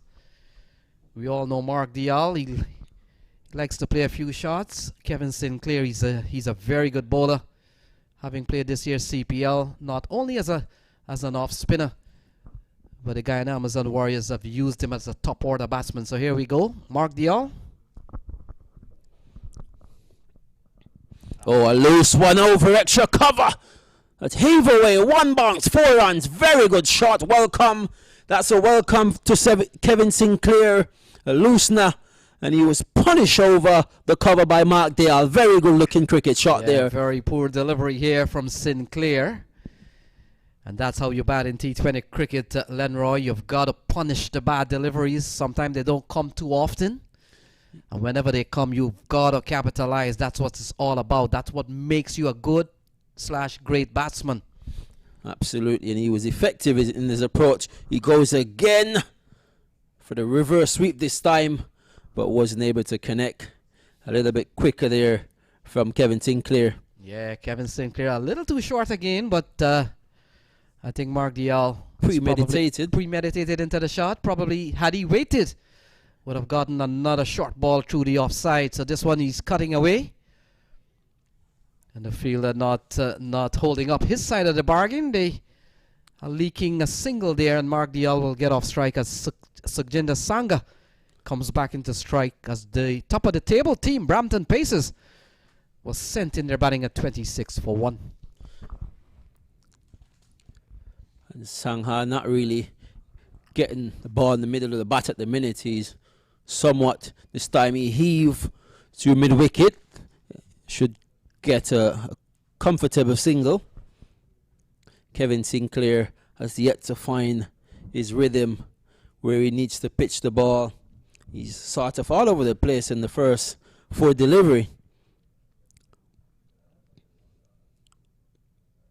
And we know Mark Dial, he's an attacking player. And that's what makes him such a effective batsman as well. Oh, you're going through the offside. Can't penetrate that field. Good bit of work there by the fielder. It appears to be Ned. And so, relative to the ball that went away for 4 off the first ball, Sinclair has made a very good comeback here, Lenroy. Absolutely. I guess he has found his rhythm. Still can't score. Yeah, but you've got to like the intent here from Mark Dial. He's looking to score off every ball. You've got to back yourself, and he's a top player. There's no need to really close up shop and realizing, well, the spinners have come on. I've got to slow down here. You've got to take the fight to a bowler, and you've got to try and dominate sometimes. Absolutely. And if there's anyone to do it, it has to be Mark Dial, because you've got Sangha the other hand. You're soaked up over 14 deliveries, and he's only able to scramble through for 5 runs. So Brampton Pacers, if they win here, they will leave 22 yards, and the Atlanta Paramveers to try to figure out what's going to happen next. But a win for 22 yards will make it very interesting. We could see 3 teams tying up on 4 points. Did you expect the Brampton Pacers to beat the Atlanta Param? Not at all. Not at all. That was definitely an upset. And of course, I hope I'm not upsetting the players from Brampton Pacers by just making that statement saying, well, why are we the underrated team? Absolutely. If you look at the Atlanta Paramveer team, it's a very big team, as we've seen on paper, but they just fell short yesterday by 4 runs. So Sangha has used up 14 balls. He's only on 5. Jesse Singh continues. Oh, cut away. Lovely shot through the offside backward point area. Absolutely. And it races away for 4. Absolutely elegant shot there, Lenny. And if he needs to get going, he needs to get going now. And I think he sensed it, that he has soaked up so many dot balls, so he needs to step the gear up a little bit more and reward him with an elegant shot to backward point for 4. Very good shot. Yeah, it was short, giving a lot of room here from Jesse Singh. So 31 on the board. They're going at they're going just over 5 runs, or just about 5 runs and over.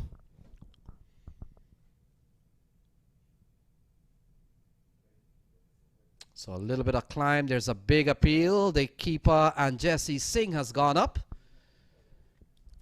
And the umpire having a hard look. He says not out. He's on move. And so it's 31 for 1. Very good delivery there from Jesse Singh. A ball pitch and rising. The batsman trying to get back and cut it over the backward point region, but the ball was always rising from Jesse Singh. Very good stuff. Very good delivery. As I make way for the great Hedy to join Lenny in the commentary box. So welcome back, Eddie. When last I saw you, Cavaliers and US All-Stars were trading blows towards the end. Oh, what a take from, I would want to think it's Malik, the keeper. But what a take, a diving take. Welcome, Eddie Edwards. Thank you very much, Lenny. So, welcome back to the commentary box, and it's a pleasure to be beside you once more. As you mentioned, rightfully so, that last time you and I were together were looking at the All-Stars and the Somerset Cavaliers. Not only were they throwing punches, they were throwing some big punches. So Jesse Singh has quite a few to go in this over. We saw the first ball cut away for 4.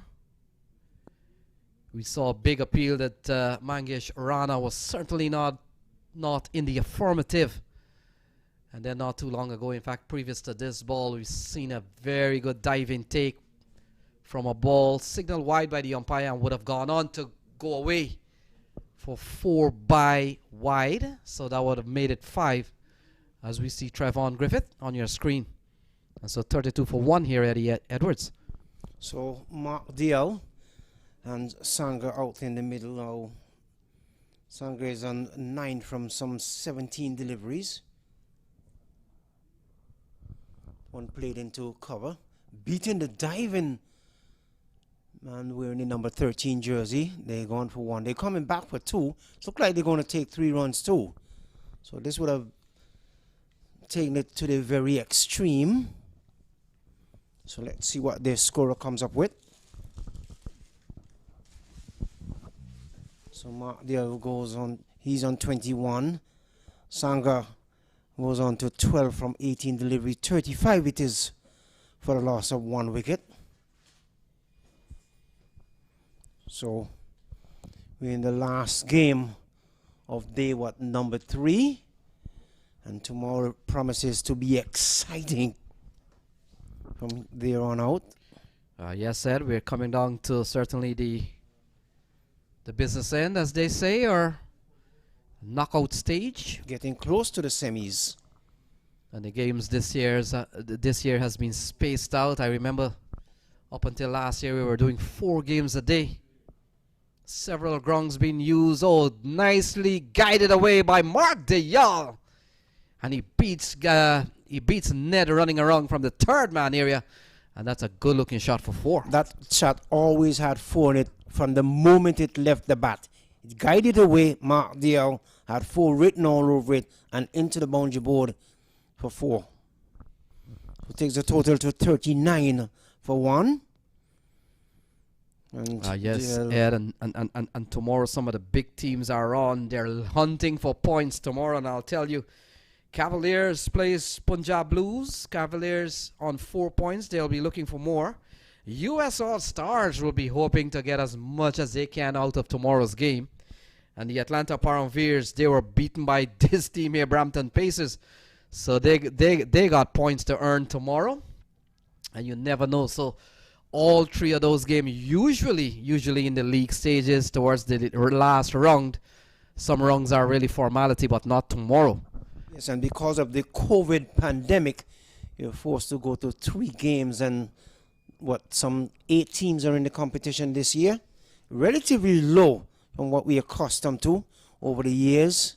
So hopefully next year, 2021, Godspeed Live, we'll be back to full force. So the score goes up to 40. DL is on 26. Sangha is on 12. So 100. So William Perkins was the last man out. Bowled by Ashmead Ned, a little youngster out of Guyana.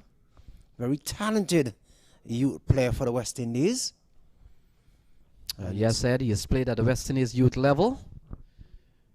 And I made a point these days in Guyana.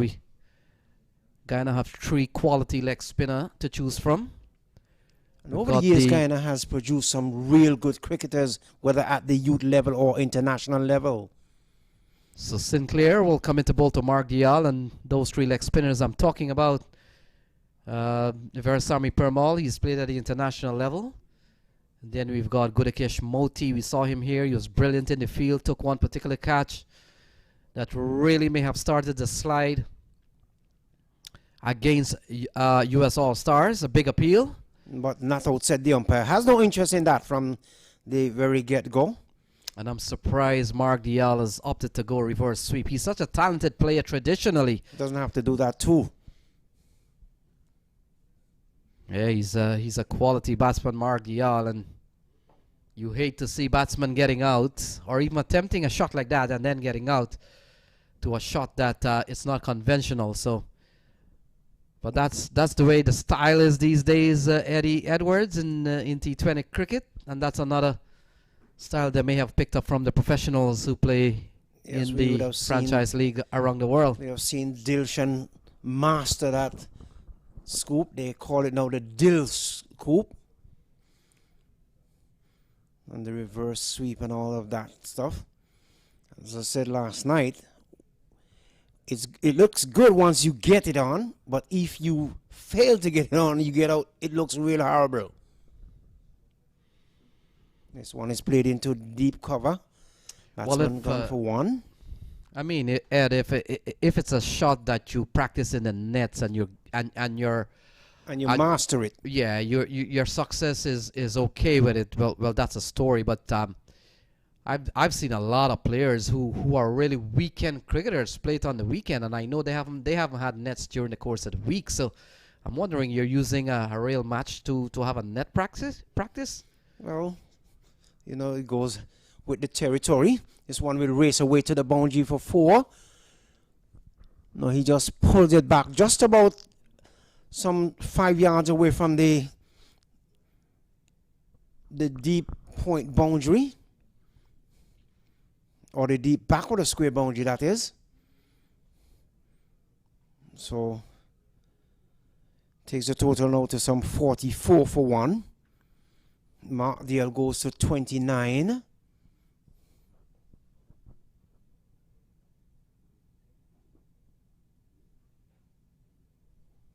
Beaten outside the line of the off stump. And the little man put his hand on his head as to say, how did that miss the stump? So the over comes to an end. So at the end of over number 8, it is 44 for the loss of 1 wicket. The Brampton Pacers CC. Kevin Sinclair none for 10 from some 2 overs.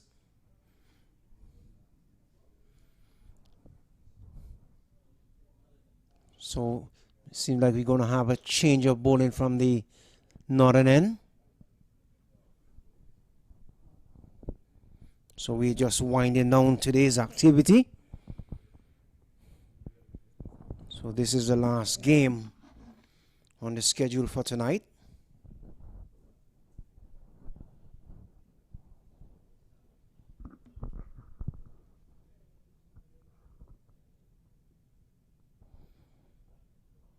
So Mark, the others getting a little bit of refreshment.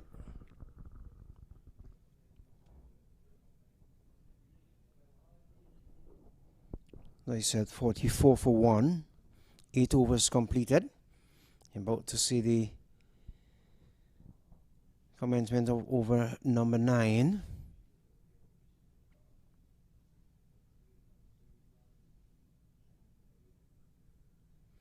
Looking to sweep down towards the backward of square position or wide mid wicket. Didn't make contact.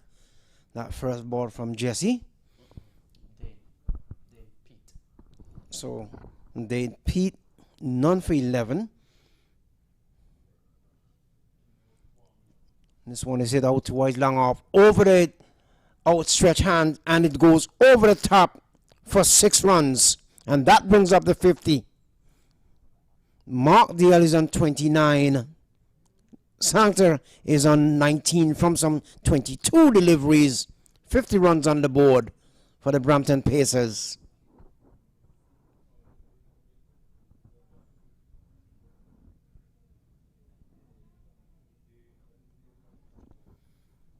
So Dane Pete and Sanger looking to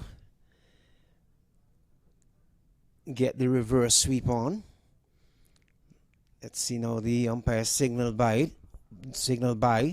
So that's 2 byes. Takes the total now to some 52 for 1.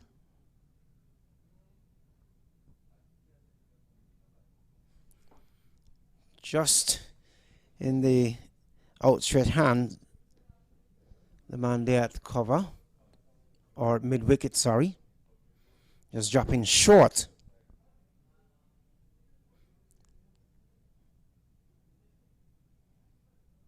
Skypes it in the air, back past the bowler. Man from long off comes across, but he cannot prevent the ball from going into the boundary. So the signal comes in from the umpire just about now. So it's 4 more to Sangha. 4 more to the total. It is 56 for 1. Yeah, Dane Peters gone for quite a few. He's given up 21 runs in 11 balls. This one is out to wide long on. The return comes in, but not before the batsman completes a single. So 1 more to the total. So the total now to some 57 for 1. Sangha is on 24. Dial is on 29. And that's the latest score here at the Central Broad Regional Park. Lenny. Yes, Eddie. So we've seen the former South African Dane Pete taking for quite a few. He looks pretty ordinary, taken on by Sangha and certainly a little bit of Mark Dial. As we see Devendra Bishu given the ball, and Devendra Bishu, as our good friend Audley was telling us, he's picked up wickets in the series, but more importantly, he's picked them up off his very first ball. So we'll wait and see if that jinx is if that trend continues, and if the jinx happens tonight. Well, let's see what happens. Devendra Bishu, former West Indian player. Yeah, some 65 games for the West Indies at the international level. Tells you much about the young man out of Guyana and how he applies his trade. So dead ball signaled by the umpire. So Mark Dial, and pretty sure they know each other pretty well. Oh, hoisted into the onside. Not tonight, Bishu. And this one has gone the opposite way. He's gone for a maximum. And things have gone oppositely. Not too right for Bishu tonight. So Mark Dial said that you teased me. I thought you was going to bowl the first delivery, but you turned back, caused the umpire to signal dead ball, and this is the end result. This is the treatment you get. Don't you ever try that again, Bishu. Yeah, Mark Dial knows Bishu pretty well. Mark Dial would have represented the Trinidad and Tobago first class team, and also would have played for the CCC, that's the Combined Colleges and Campus over the year. In Barbados. And this year, Mark Dial was probably good enough to be part of the Trinbago Knight Riders team. Not an easy team to make, and certainly Mark Dial, they would have had to see something in him. I'm pretty much sure that he has lots of interest to play for his home team in front of his home crowd. Wants to break it into the CPL. Well, he batted well the other day, got among the runs, got a 50. And so he settles away. The reverse shot comes out. The appeal goes up. Not out, say his umpire, Aditya Gajar. And they come back for what could possibly be a couple of leg byes. We'll wait and see. In fact, no signal from the umpire, so what's the big appealing about? Probably a good shout. Something just to shout about. But the umpire says, I'm not interested in your shouting. Not out, said the umpire.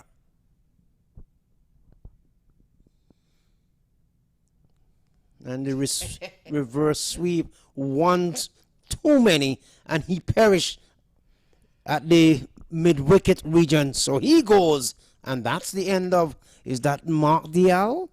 Yes, indeed. So Mark Dial goes for 31-26, a cameo 31, I might add, from some 26 delivery. Sangha is on 31 as well from some 28. 66 it is for 2. Yeah, he gave it away, Mark Dial. So Bishu end up with the Mark Dial that you claim that they know very well.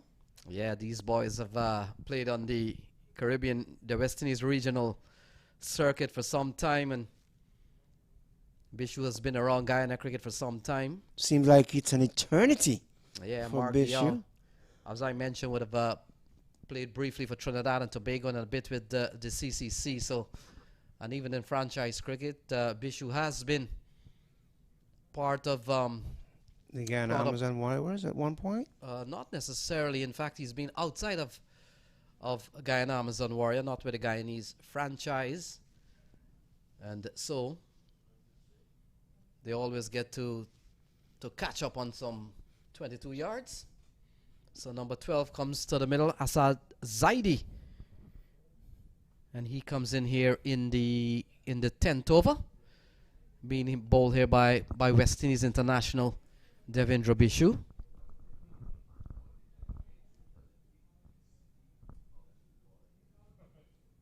So now they have, what, 2 right-handers in the middle? They don't have to switch or change fielders often as they would have if it was the right-hander, left-hander combination.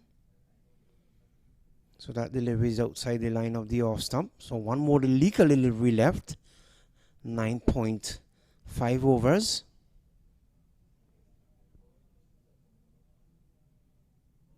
That's a no ball.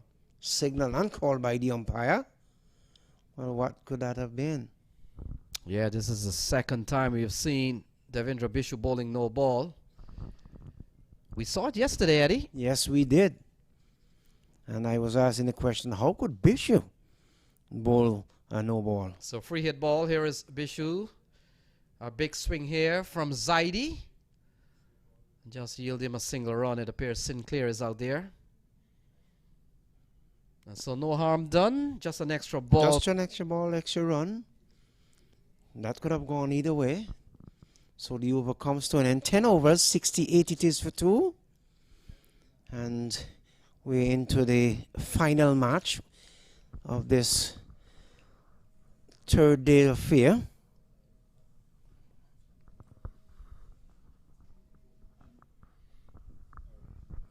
So we're going to have, what, a change of commentary in the com box.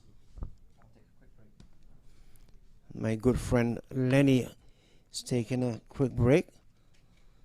And pretty soon I too will be taking a short break.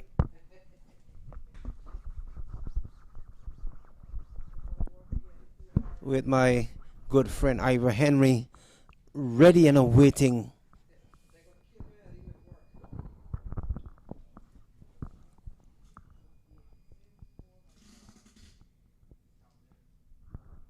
Plays into the covers. So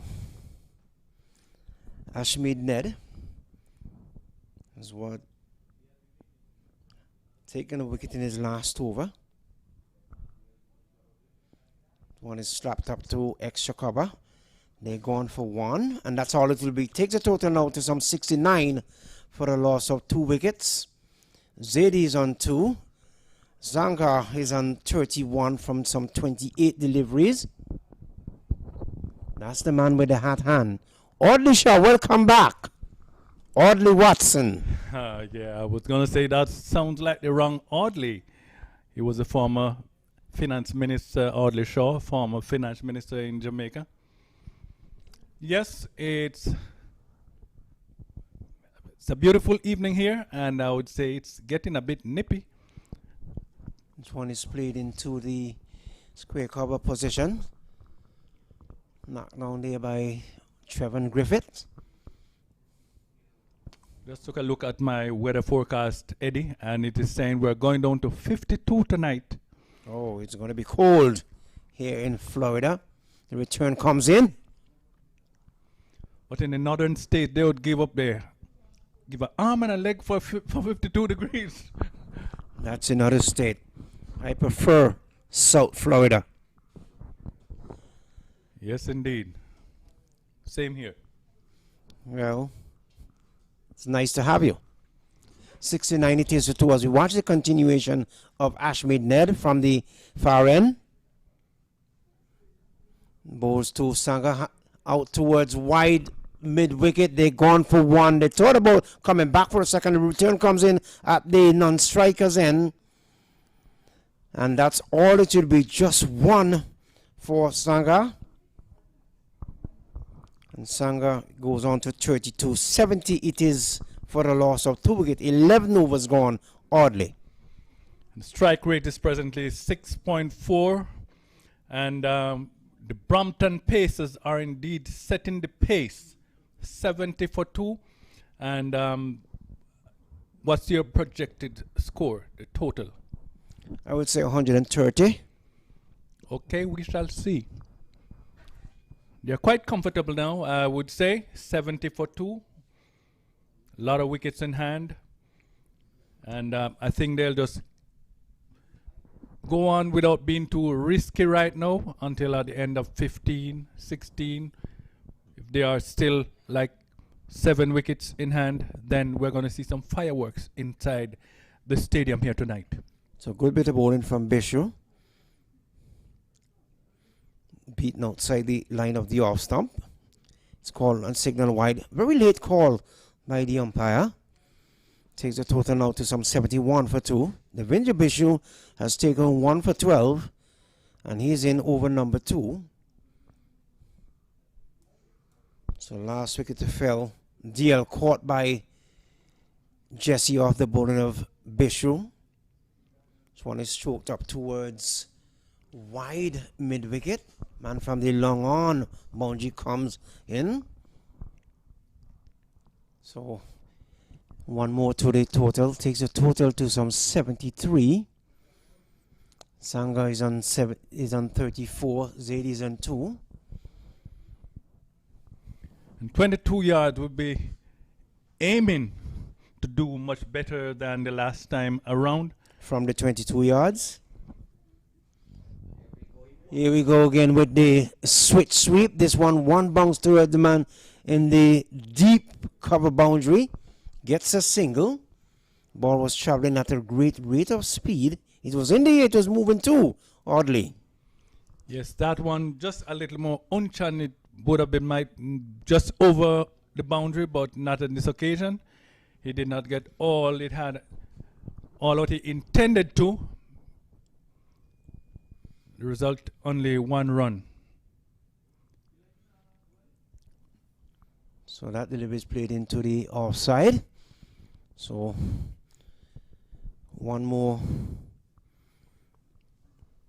2 more legal deliveries left. That is 11.4 overs gone. Here is Bishu. Then down towards the point gully area. Just moving around to his left. Picks up. Rifles return in, but the batsman was able to complete a single. 75 for 2. That was good running, good communications. And you always need that between the wicket. It's in the air. Let's see if it goes over the boundary. No, it takes a catch. I got blindsided there. So Rutherford takes the catch. Another Guyanese. And Bishu takes his 2nd wicket. So let's see who the batsman that perished in the deep. 75 it is for a loss of 3 wickets, oddly. The wily Bishu, of course, with a lot of experience, threw up the ball and the batter was baited. Went for a big heave and saying, look, it's time to get the ball over the boundary. But Bishu and Rutherford had other ideas, ending with the catch being taken. Good bowling, good catching. 22 yards. Still waiting for the scorer to. So it's actually Sangha who perished out in the deep. So the new batsman is Leonardo Julian. And he's going to be the batsman on strike. He'll join Zaidi, who is on 3. So at the end of over number 12, 75 for 3. So we're about to see what the commencement of over number 13. Or number 12. Current strike rate 6.3. And I remember, Eddie, it's 130, your prediction. It's getting there. It's been hard going for the batters here, I can tell you. For the duration of the 3 days, it's been hard going for the batters. And we are saying it is the bowling, it's a pitch, it's everything, but it's been competitive in spite of not having any 180 or 170. It's been very, very, very competitive between the teams. So 75 runs is on the board. Julian takes strikes now, settles now. Ashmead dead to Julian. Flicks it away down towards backward square. They go on for one. That's all it will be. So the return comes in, but not before the batter completes a single. So 76 for 3. So Julian gets off the mark with a single. Zaidi is on 3 from some 7 deliveries. And Ashmead Ned is in operation from the northern end. And he's always among the wickets. Very talented young player.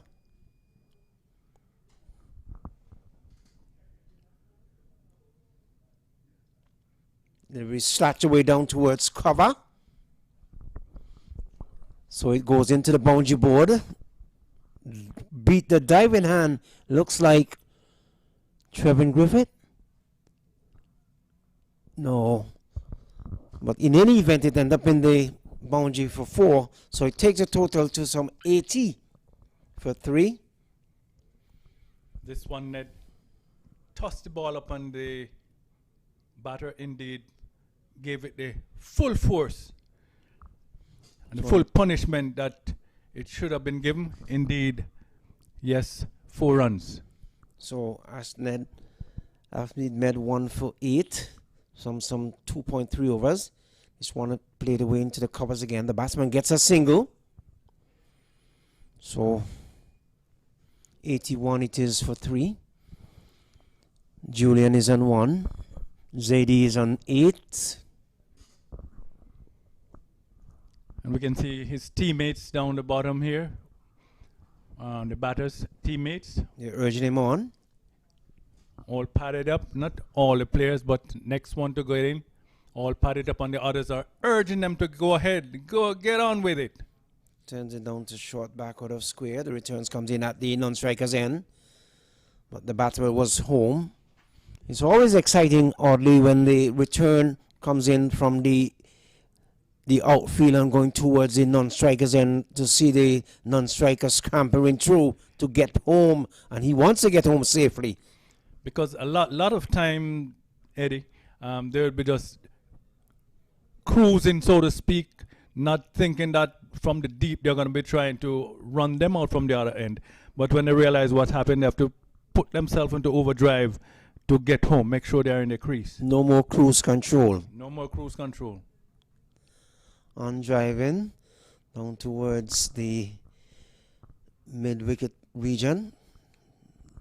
Just a single. So the over comes to an end. So they're at the end of over number 13. It is 83 for 3. The Brampton Pacers. Zaidi is on 9 from 11. Julian is on 2 from 2 deliveries. That's the latest score here from the Central Broad Regional Park. And I think the Brampton Pacers, they are in a reasonable position. I would not say they are in a super position, but they are in a reasonable position from right here to where they can launch an attack, having just 7 overs to go, but they also have 7 wickets in hand. So they are coming from a position to launch a brutal attack or counter attack on the 22 yards Pacers. Lenroy White is back in the commentary box with me here.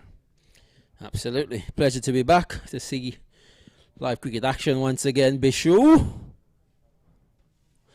been keeping things really tight and efficient here for his team.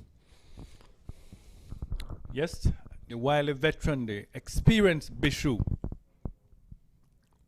He's getting a lot of turn off the track as well. As usual, we know leg spinner. He's a leg spinner that can turn the ball big as well. And as you see the previous delivery, that one spun away from the right-hander. And seems like that one hit the bottom of the bat, so the batsman is calling for a change of bat. The umpire just advising the friend of issue that he can't run in that danger area. Very sensitive area running down the track. Best test figures in test cricket for Bishu. In Dubai against Pakistan, he took 8 for 49. 8 for 49 in 2016. You remember that series. Wonderful bit of bowling from Bishu there. A ball that played out to mid-wicket. They scrambled through for a single. A very good return back into the wicket keeper. And so far, Bishu keeping things very tight.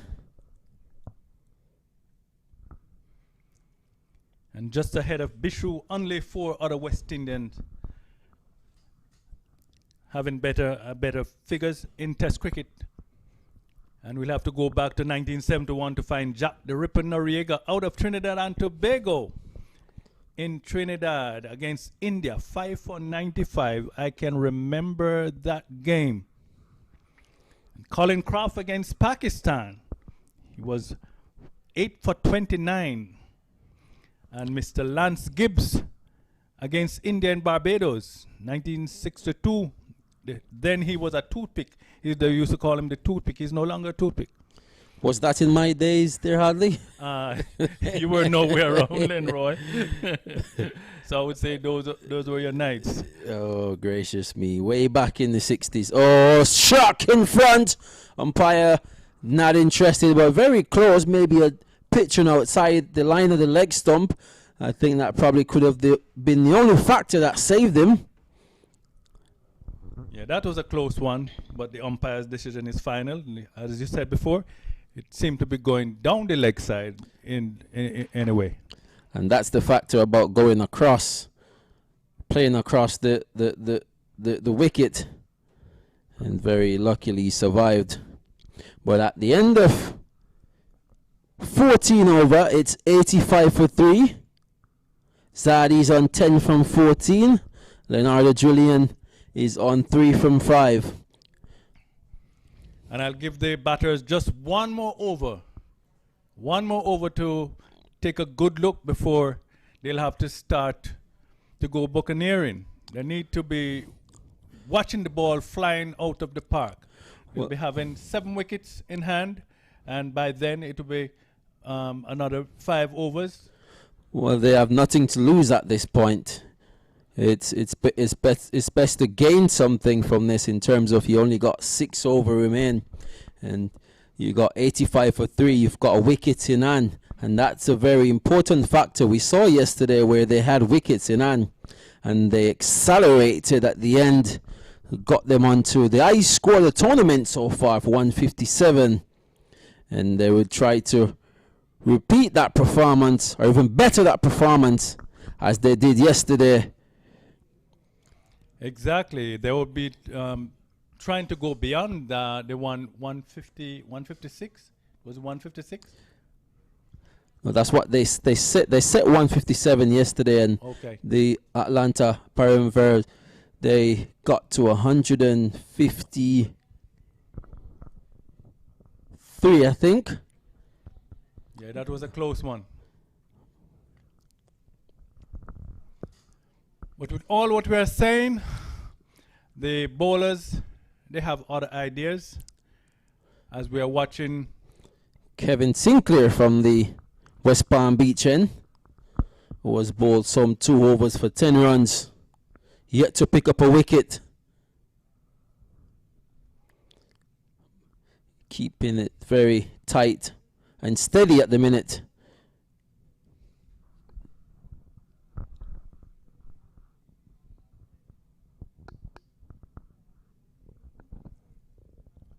beautifully picked up there on the offside. A cut by on Rutherford. He would be chasing the ball. It would be a hard chase for that fielder, but then it was picked up beautifully, returned to the keeper.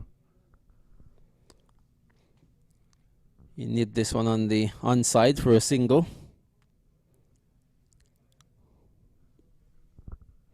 And the umpire signal. Sinclair has been quite steady, Kevin Sinclair. Yeah, just haven't gotten a chance to pick up a wicket as yet, but he's very economical so far. You can't ask for a better economical bowling figure than that. 2.3 for 10 runs. That's way under 5 runs and over. And I would say we're about to enter into the happy hours.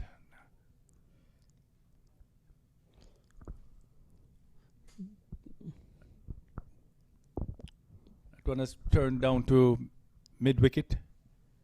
Scampered through, just trod through for 1 run. No attempt at a second. Actually, they got 2. Was it 2 2 runs. Sorry, I missed that one. Yeah, very good running between Zadie and Julian. They've got a very good understanding of each other as the score moves on to 87 for 3. So I was watching the ball and not the runners. Oh, that's very, very close. Umpire turns it down immediately. Not interested. Maybe height the factor in that one. I think it could only be the height.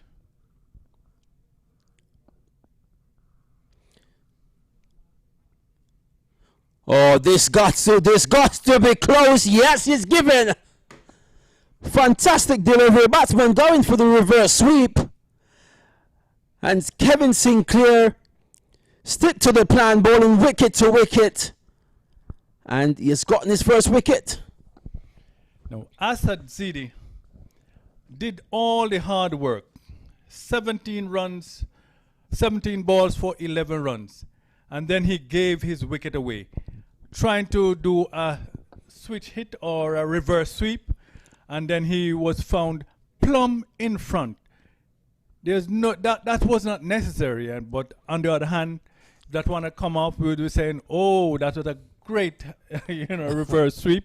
But I hate to see a batsman out, especially leg before, playing a reverse sweep. Let me ask you a question. Have you ever seen that type of shot back in your days, in the 70s and the 80s? Have you ever witnessed a shot like that? Oh no, that wasn't something that was practiced back in those days. I used to say the glide, they bowl up, would bowl a bouncer high, so just glide the ball, help it on its way over somewhere on the leg side, over the boundary or somewhere down there. But isn't it beautiful the way the game has changed significantly in terms of the reverse sweep, the dilution scoop, and all sorts of scoop? Totally.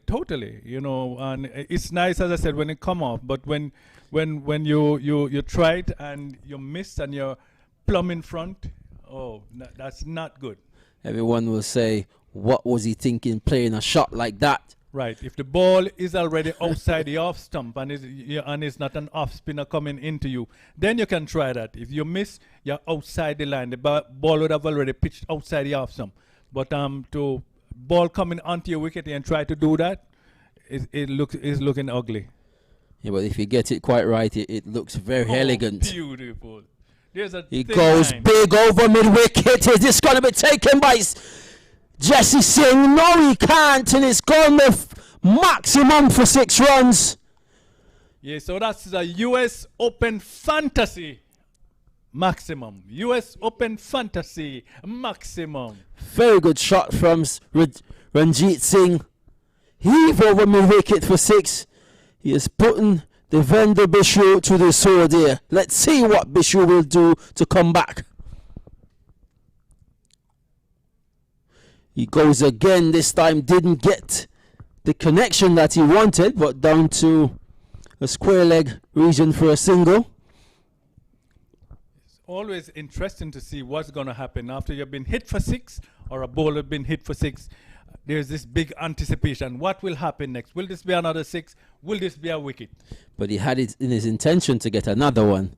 But Bishu had different ideas in terms of where he pitched the delivery as the batsman run through for a single there, put the total into 96 for 4 as we approach his over number 16. So Bishu has bowled 3.4 overs, 2 for 27. Singh is on strike, who goes again, this time on the ground, down to mid-wicket. They turn and looking for 2, and they will get it quite comfortably in the end. So very good running between the wicket, between these two batsmen, Julian and Singh. So Bishu been struck for 11 runs thus far in this over. One of the most expensive over of the game so far. And it all, I think, because he did not start with a wicket with his first ball in this innings, in this match. He goes again down to mid-wicket. The fielder running around is Jesse Singh, restricting the batsman for only a single. Very good work there by Jesse Singh. And as that completed the 16th over, and it's 99 for 4. So just one away from 3 figures for the Pacers, and they have picked up the pace a little bit. Brampton Pacers, of course, and 99 for 4. So the strike rate is 6.2 at the moment, with Singh on 10 from 4 and Julian on 5 from 10. And Bishu's figure, 4 overs, 30 runs, and 2 wickets. So he went for 7.5 per over.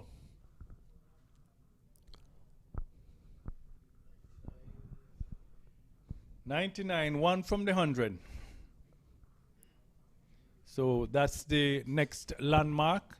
But don't tell the 22 yards about 100 landmark.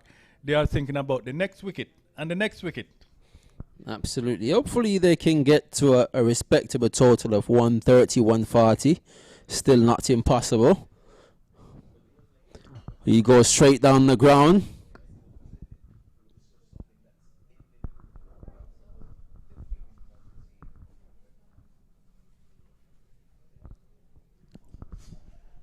So the 100 is up. It snuck up on us. We're just talking about it.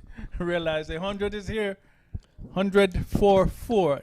And it came up in the 17th over. Sinclair continued to bowl. So far, 3.1 overs, 1 for 12. He has added a wicket to his column. Prior to that, we're saying that he was bowling quite good, but without a wicket. And he's about to finish his last over. He goes big. He's Singh, Ranjit Singh. Make no contact. And the score is 101 for 4 as we approach his over number 17.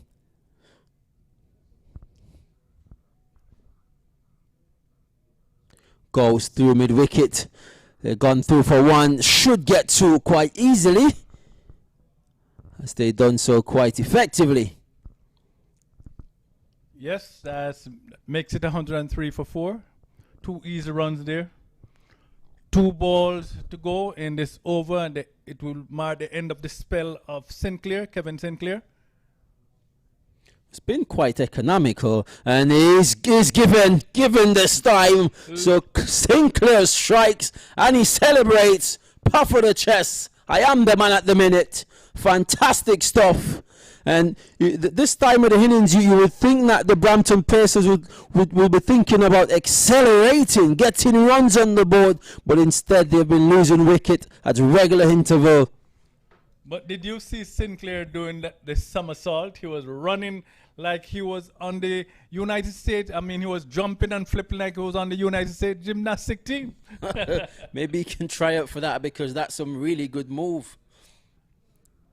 So he has taken his second wicket. 2 for 15.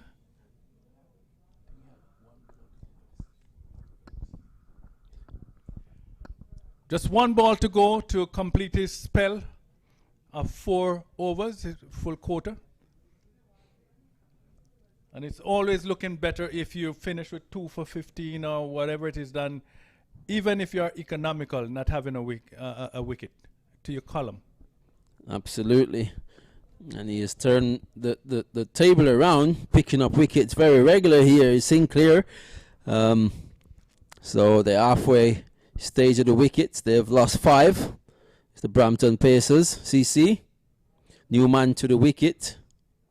Randawawi, who plays straight back down the ground, gets off the mark.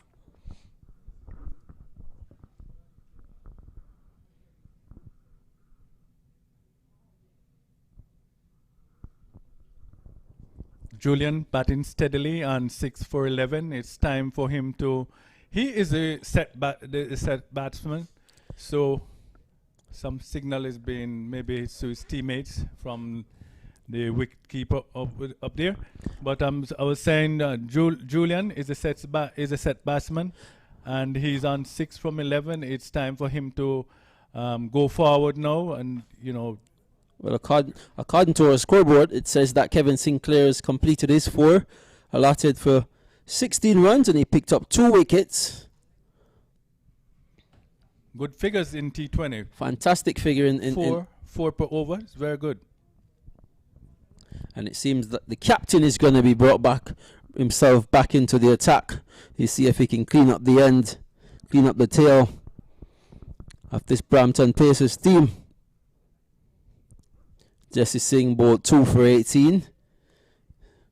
So he hasn't got the best figure, but somewhat decent in the format of the game. Going at 9 runs and over. And he'll be looking to add some wickets, 1 or 2 as the case may be, to his column, because he's still wicketless at the moment. Yeah, and as a fast bowler, you see wicket keep falling. You want to get jealous and get in the action. And hopefully he will. And he's a very busy bowler, quite pacey as well. He'll be singing the ball over maybe to the ears of the batter over there. Just wake him up a little bit. One thing I can say about Jesse Singh, each time he show up to a competition, he gets better and better. And he's a performer as well. He's a showman. And recently came back with the Guyanese Amazon Warriors in the CPL T20 tournament. That's the type of person you want in your team, one who is willing to give 120, 130% at all times. So you can always depend on him, and you can see from his action out there, he's always busy, ready to go. Look, all business. Coming from the southern end. Very good delivery, very good slower delivery.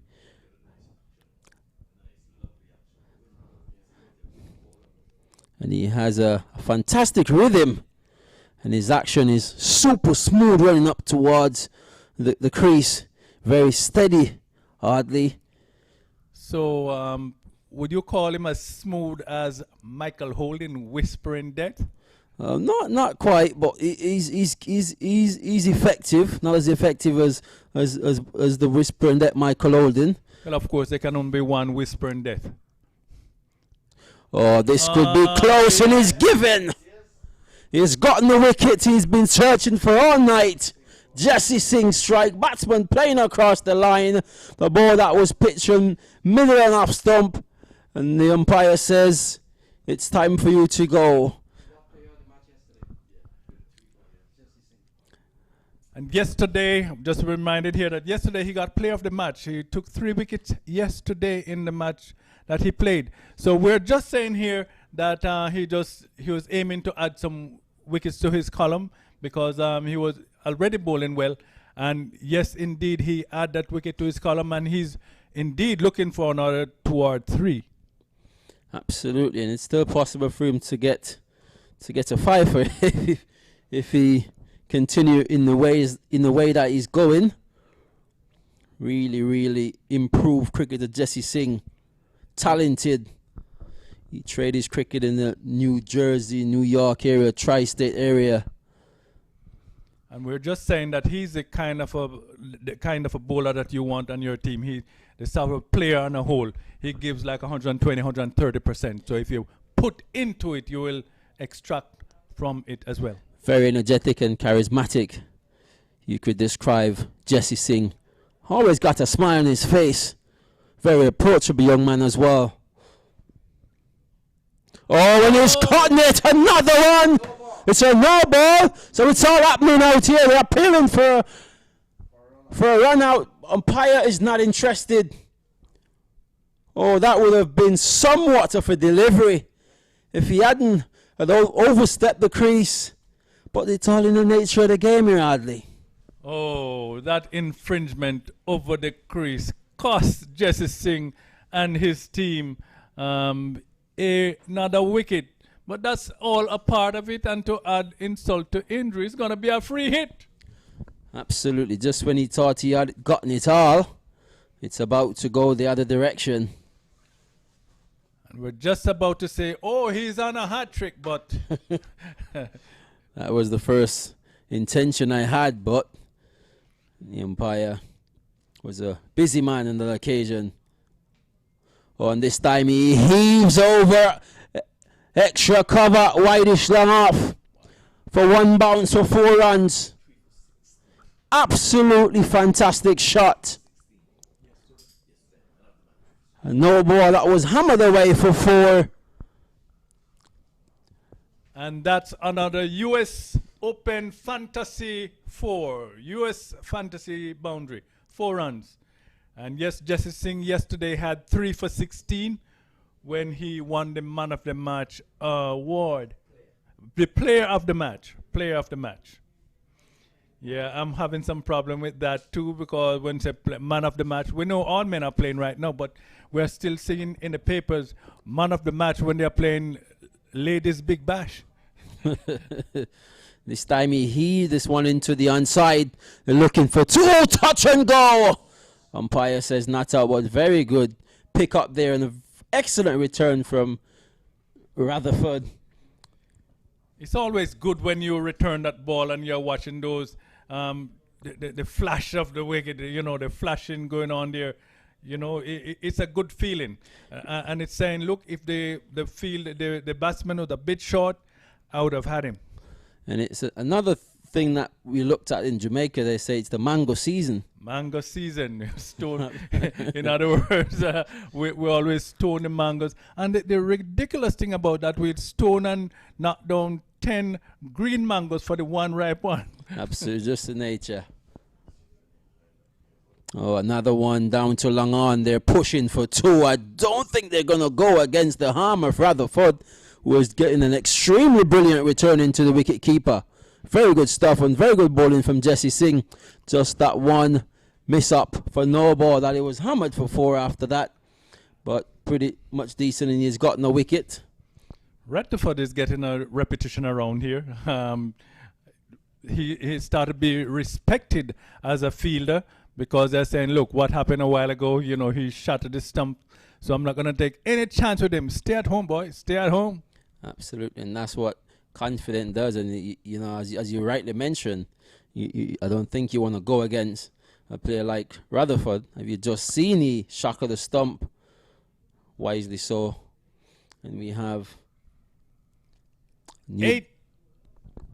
18 overs have been completed. 18 overs, and it's 104. Eddie's prediction was 130.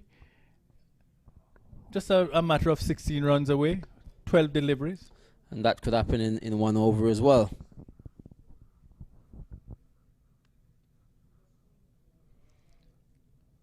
So it's 114 for 6, current run rate 6.3. And new man coming back into the attack is Asad Ali.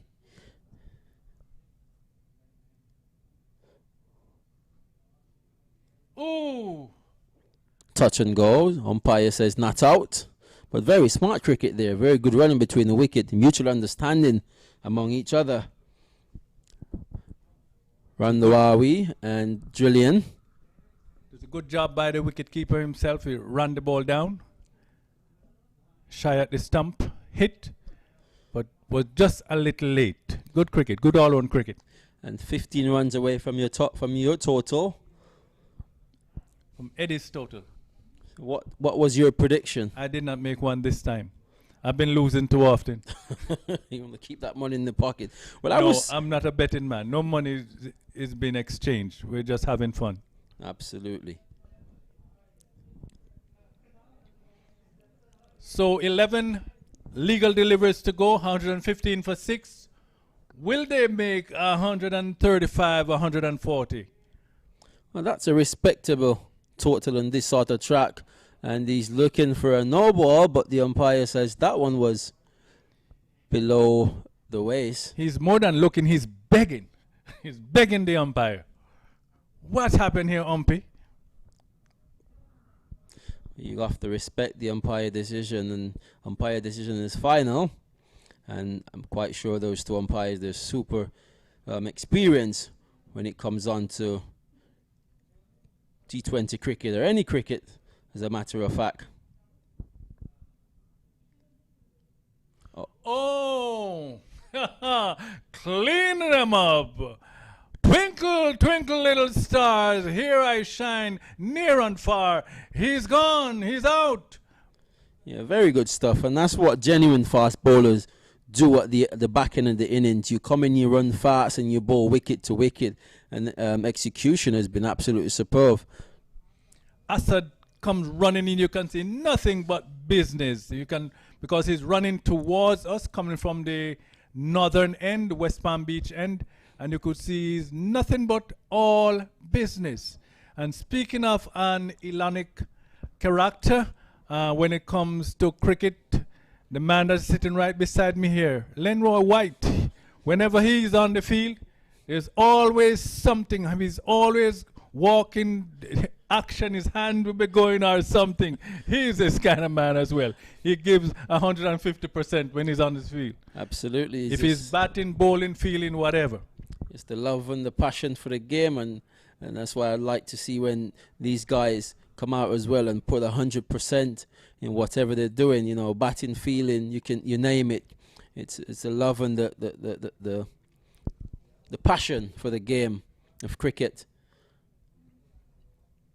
If I tell you what, I've been playing cricket since I was 6 or 7, and I haven't stopped. And you're almost. That's a good one. Leave that around. Leave that alone. No, I'm just asking you. So how long you've been playing cricket from your 7? So how long have you been playing? About 24 years. All right. So now you give it away. There are ways to do things. Absolutely. So a very good over here from Asid Ali. He has only conceded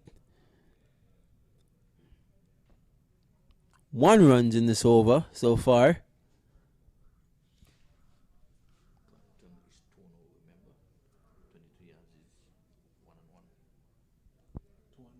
Yeah.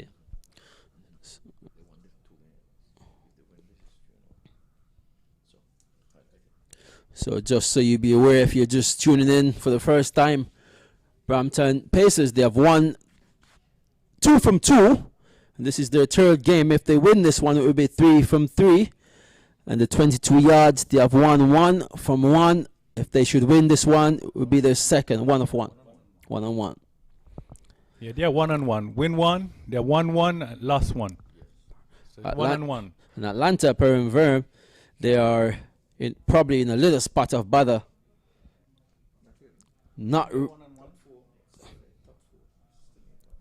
They have to win convincingly. Oh, clean them up. Not a time. Twinkle, twinkle, little star. How I shine near, how I shine far. Bowl all ends up. From Asad Ali. And that's what you do as a captain. You go back to your strike bowler, get him in the attack to finish the business, get the job done, and he's been effective in his delivery. Only 6 runs from 3 overs and 2 wickets. Fantastic stuff. You can't ask for a better figure than that from your opening bowler. Tremendous stuff. And Jesse Singh is getting jealous. He wants to get in the action as well. They've got 8 for 116.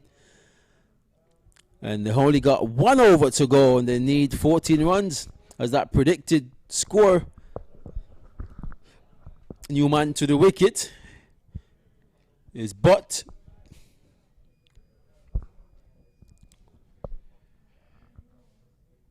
Six legal deliveries to go. 19 done and dusted. Strike rate, current run rate 6.1. Singh will be bowling the last over. Jesse Singh, he has had figures of 1 for 28 from 3, and he'll be trying to add to the wicket column.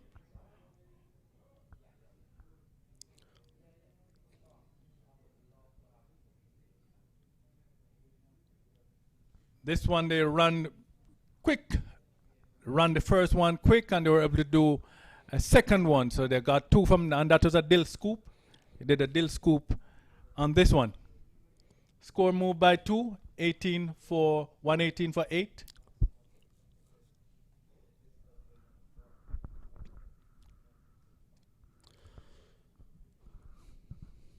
Sadiq can strike. Jesse Singh to continue from the pavilion end, commentators end. That's a wonderful shot down the ground. Rutherford picked up and returned to the non-strikers end. So they've gotten 4 from 2. Put the total up to 120 for 8.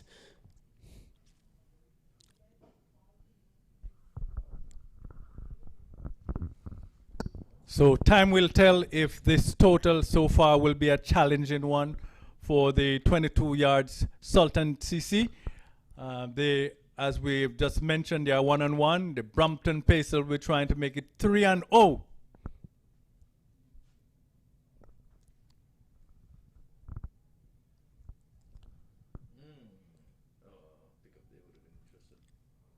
And that's what you do as a batsman. You put the fielder under pressure. And that's fantastic running. They've gotten 3 consecutive 2s. So they've gotten 6 from the over thus far, 6 from 3. Last man to go, Randawawi, bowled by Asada Ali for 8.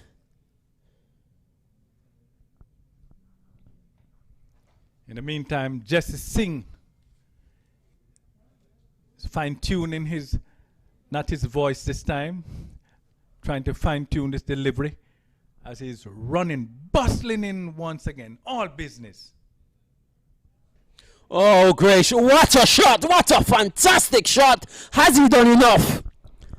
Wonderful feeling out there at the deep cover position. But that was a splendid shot over extra cover. That was good all-round cricket. A real good shot, magnificently cracked through the offside there, but then it was picked up beautifully down the bottom there by the fielder. And of course they got 2, but very good all-round cricket. Well, I definitely think that shot deserved the boundary. That was one of the better shots of the afternoon. Absolutely elegant, magnificent shot over the cover. Forwards written over it, but the fielder did a tremendous job cutting it off to his left. Restrict the batsman for 2. So they're getting 2 runs a ball thus far. 124 for 8. 19.4. 2 deliveries to go. Brampton Pacers. Jesse Singh making inroad here.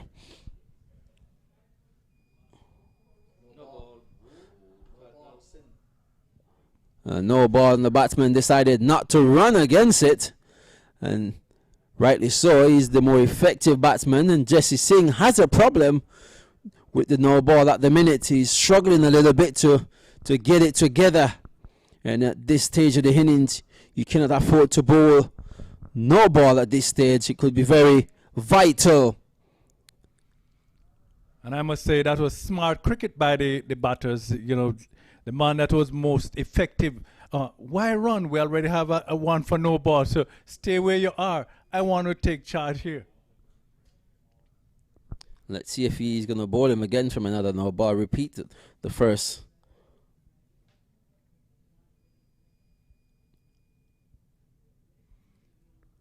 Good comeback by Jesse. Jesse Singh. No run score off in free hit. It's a slower ball. Magnificent. Smart cricket. Slower ball. See the batsman advancing. He just checked him in his track. Very good stuff from Jesse Singh. Smart cricket. Intelligent cricket. So barring a no ball, this will be the final delivery of this innings. 125 for 8. The Brampton Pacers. Are you banking on a 6? Are you banking on a wicket? You tell me after the delivery. Very cheeky shot. Running down to the third man area. They come back for 2. You know what I'll say? I'll say it's going to be a dill scoop. Yes, so it's 127 for 8 after 20 overs. So the 22-yard Sultans will be chasing 128 for victory. And we see the leading scores there. Sangha, 35 from 36 and 31. Dial, 31 from 26. And 13 for Singh from 8. And the bowlers, we have Asad Ali, 3 for, very good figures at 3 for 6. 2 for 6 from 3. And we have 2 others. Sinclair also got 2 for 16 and Bishu 2 for 30 from their allotted 4 overs. So it's 127 for 8. And the total they'll be chasing, the 22 yards, is 128. And that we're going to be having an innings break here. So join us back. Stay with us. You can stay with us, but we'll be doing live commentary again when the 22 yards team reply.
Yeah, very exciting player, and he's seems to be in top form. They'll need a win tonight to really get in line with Brampton Pacers. Brampton Pacers, they have done well. They have won both of their games, and so they will want to finish perfectly in the league stage. So Waka's Butt will be the man coming in from the distance, and will come into bowl to one of the exciting man out of the Caribbean, Trevon Griffith. Very little man as well, but he's very elegant and he's a very big stroke player for a little man. Shows the intention, the appealing. Umpire is not interested. Wide delivery. So wide. That's usually the distraction to get the umpire to forget the wide and just concentrate on saying not out, not out. And yeah, things are on the way here. So a run for 22 yards. Absolutely, Lenny. They can't distract these umpires. They are very professional and of high standard and good caliber of umpires at the US Open each year's. And then Roy, that's the point I made earlier on. 22 yards. If they win here tonight, they will come in line with the Pacers from Brampton, and that will put a bit of pressure on the Atlanta Paramveers, because Paramveers, first of all, not only will need to win their game tomorrow. The good thing, they're playing at the back end of this one, so they have a good way all through tonight to assess how much runs they need to win by tomorrow. Tomorrow is not really a win only by the Paramveers. They will need to win by a margin to really get the better of these two run rates. So it's going to get interesting tonight if 22 yards win. If they do not, well, then either Paramveers, well, in fact, 22 yards finishes up tonight. Tonight is their last game. So they will just have to watch and wait. And so to Brampton Pacers. Well, Brampton Pacers, if they win tonight, they're definitely true. I mean, with 4 points already, your foot is in the door. Absolutely. Steady. And with a win tonight, definitely they'll be the top-seeded team coming out from this group. So definitely they're going through. Absolutely. They have great bowling in the depth to pull this one off, but it all comes down to what's been played on the pitch, and you know what I mean, they have efficient bowlers, but they need to get a plan and get it fast and effectively. And the total here, 128. It's a good total, as we've been saying, and it falls into the category of what they call a tricky total. And a wicket here, wicket there, you never know. While 22 yards, they're sporting a top batting lineup. You never know. We saw what happened to Chris Gale and the Atlanta Paramveers the other day. Top ranked batting lineup, a lot of big names, but you know, they fell through. Absolutely. And if you looked at the first game today, the score was 77 all out, and the team that was chasing was struggling. When they got to the total, they lost something like 7 wickets, so it's too early to call from my point of view. Very quick single here, very well run from Griffith and Malik. Very good understanding among those two batsmen here, Lenny. Yes, Lenroy, and let's probably take the opportunity to say good evening to all those in Toronto, in Canada, Brampton, Canada, and I'm pretty sure there are quite a few household or individual watching their team play. And of course, we want to say also to the Guyanese nation, to the Guyanese people who are watching all the way in South America, Guyana. We want to say special good evening to you guys too. We're coming to you live from South Florida in the United States, and 22 yards, a team heavily based with some top Guyanese players, and the Brampton Pacers, of course, bringing in some of the guys north of the border.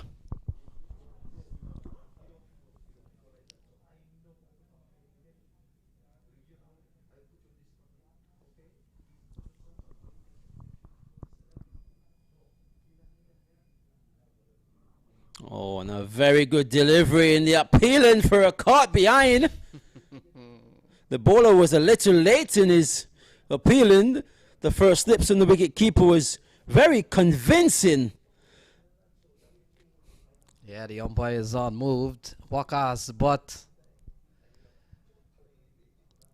probably not convincing. If you're gonna do an appeal, it has to be really spot on right then. It took a while, a couple of seconds before he decided, well, we're gonna go up because my keeper went up. Absolutely, probably was just trying to back up the wicket keeper and the man in the slips card. So 123 to win from 115 ball, asking 6.4. Oh, what a shot. Good shot here from Malik. And has that gone all the way? In fact, it has. And so 6 for Malik. Good looking shot. It's 11 without loss. Absolutely fantastic shot over the mid-wicket region for 6.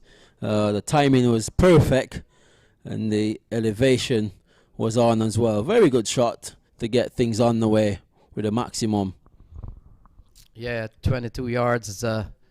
It's a very good team. I've seen them play like 2-3 years ago. They would have won the Green Line tournament. It's a July 4th tournament in New York, and 22 yards would have won it a couple of years ago. Well put together team, and a team that comes out from the New Jersey / DC area. And in those part of the tongue, Lenroy, they're as dominating as anyone else. Would you go as far as say that the best club cricket is being played in New York? There's a good level of cricket played in New York, but New Jersey these days are beginning to really pick up. The facilities are a little bit more better, I would say. In New Jersey, we've seen some very nice ground over the last 2 years or so. And the fact is, why I say so is that because a lot of the players from New York now are crossing the bridge and playing in New Jersey quite a bit. So is New York having some bit of a player drain? Maybe. And so some of the players are now venturing to New Jersey to play in the Saturday leagues. And of course that translates to playing for clubs on Sunday. So we've been seeing a lot of movement now from New York players going over to New Jersey. Absolutely, it's a tri-state area and it's good for the development of cricket in that area, such as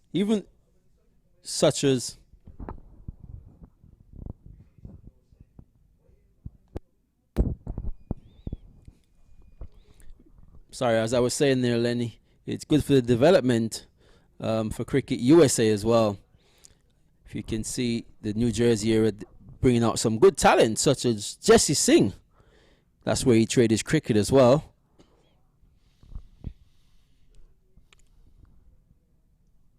So Mark Dial, a man who would have played for the St. Lucia Zooks this year, will come in with I think a bit of off spin here. It will be a good ploy here towards Trevon Griffith. And he must be riding with a lot of confidence. Oh, that's a very elegant shot over extra cover. It's running away to the boundary. 4 runs. Very good shot from Griffith. Fantastic shot. Hitting out over extra cover. Elegant, class act shot there from this young man. Looking in really good touch. Bringing the momentum into this game from last night. And looking with a really classic shot. As I was saying before, Mark DeHaal got the big wicket of Chris Gale yesterday, so he must be riding with lots of confidence as well.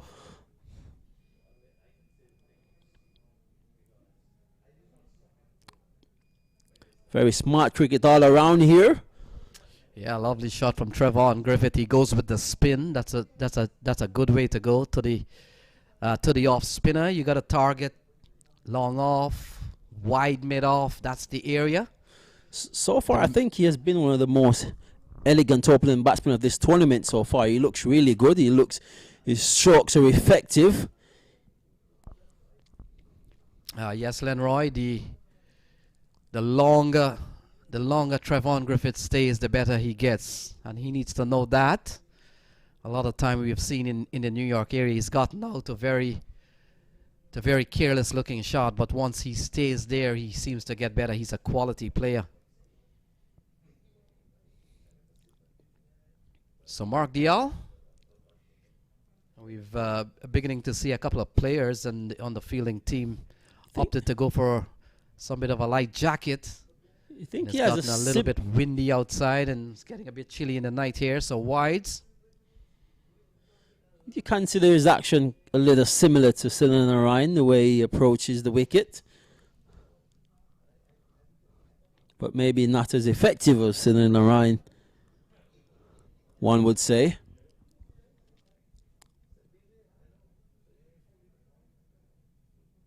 Oh, he comes down the track. He's getting a slice. He could be in danger. And Trevon Griffith falls.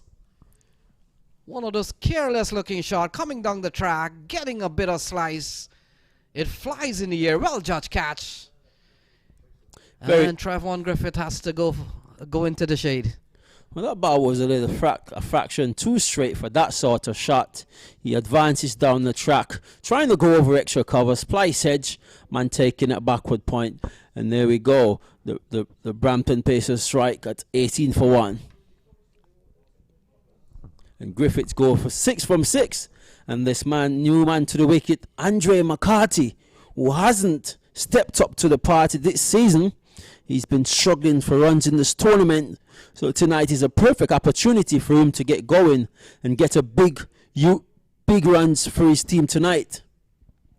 We know that he's capable of getting those sort of runs. He's represented West Indies at the highest level, and he's just lack of form in this tournament. We hope he gets going tonight to boost his confidence. Yeah, 22 yards. Will have to bat very smartly here. They have lost one already. The good thing, Andre McCarthy is more of a getting yourself in batsman more than the aggressive type, so that could suit the situation here. It's not a lot of runs, but at the same time, if you're not watching the run rate, it creeps up on you. And what could be required at 6 now could very well end up to 8, 9, 10, and then it gets very difficult. Yeah, we have seen that on so many occasions here in this tournament so far. Today, earlier with the USR Star team versus the Somerset Cavaliers. So Malik is an aggressive player. And you know Malik will play a shot or two. Oh, chance of a run out. Here we go. Second wicket goes down. And 22 yards. In some bit of trouble here at 19 for 2. Yes, very poor communication between the two batsmen. McCarthy had said yes, but a turn back in his track, and Malik was left stranded in the middle. And there again, Mark Dayal doing the job for his team. He got to wicket and a run out from the over. So whenever he's in the attack, there's always something happening, and he must be a happy man. And they're on track to get 2 from 2, you think? Yeah, 19 for 2, not looking good here. And 22 yards. Now they've lost Malik, they've lost Trevon Griffith as Sharfane Rutherford walks to the middle. And Sharfane likes to play a shot or two, so they will have to button down here and look what's ahead. It's 109 required from 108, so pretty much a run a ball. But with a couple of wickets here, Brampton Pacers will be hoping that they can push on and press on. And they haven't lost a match yet, so they have a perfect record up until this point. Absolutely. And in the batting for the 22 yards, Javar Glenn is not included in this starting 11 today because he's recently failed in his 2 innings. So they still have a lot of good players left in the dugout that can score big runs. But McCarthy needs to accelerate today and get his team off to a win, another win in this tournament. And it seems as if we have a Junaid bowling change from the other end. So Junaid Siddiqui, the Canadian national leg spinner. And he's a tough customer. Junaid Siddiqui, he's a quality bowler. He could cause some problems here. So we'll be bowling to McCarthy, and as you mentioned, Lenroy, McCarthy does need a score. We've seen him look good, McCarthy, but hasn't really brought up the score that he has the potential to really to really get going. And now with 20 for 2, a couple of wickets falling early, Junaid Siddiqui, he's a quality bowler. He has his work cut out for him. Absolutely, and if they keep applying this pressure, get 2 or 3 more wickets in this game, they could be up 3 from 3. So Sharfane Rutherford seems to be wearing his Mumbai Indians helmet, is it? Looks pretty blue, the Mumbai color. And why not? He's been part of probably one of the best franchise on the planet in terms of success, the Mumbai Indians. Absolutely. Throughout the years, we have quite a few West Indies who had gone on to represent them, such as Dwayne Smith. But one of the most kept player from the West Indies, Kieron Pollard. Yeah, Kieron Pollard even captained them a couple of games in the absence of Rohit Sharma. So Rutherford would have been in good company. He has played 6 or 7 T20 international for the West Indies already. And he will have to put an innings together along with McCarthy and whoever to come should they lose wickets or wicket. Absolutely. I think, what do you take of Kieron Pollard, captaincy of the West Indies? I think he has stepped up to the play and he's doing a fantastic job. Your thoughts on him? Pollard is an aggressive captain. He's very proactive. He's not going to wait until something happens. He's going to try to get going a bit. So Rutherford gets off the mark with a single and brings Andre McCarthy back on strike. 21 for 2.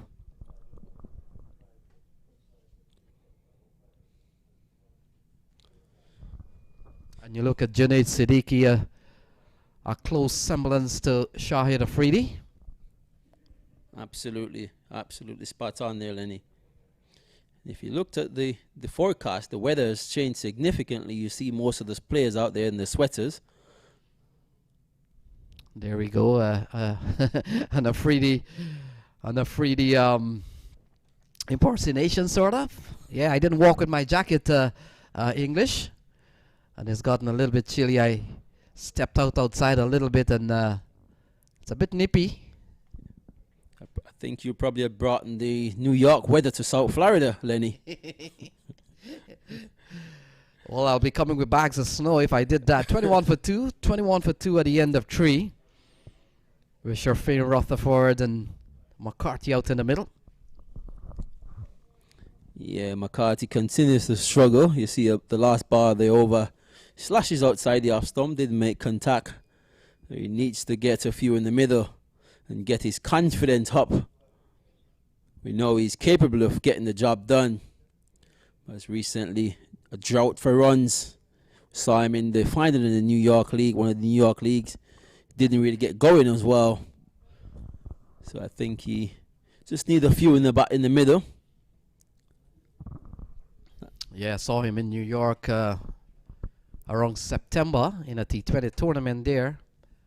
Looked good, but got into the 20s, didn't really push on. So Rutherford, the man on strike.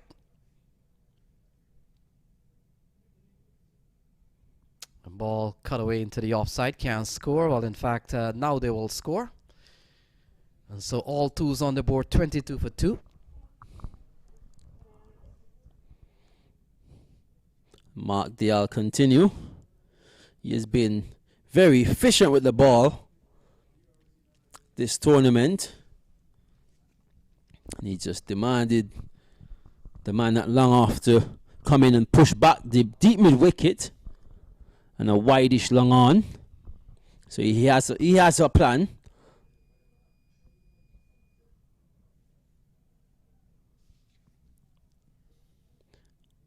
And I guess that's the plan, Lenny, to bowl a little bit shorter to the right-hander, McCarthy, who is not connecting the ball 100%. Maybe he will miscue one out there to the deepest mid-wicket area.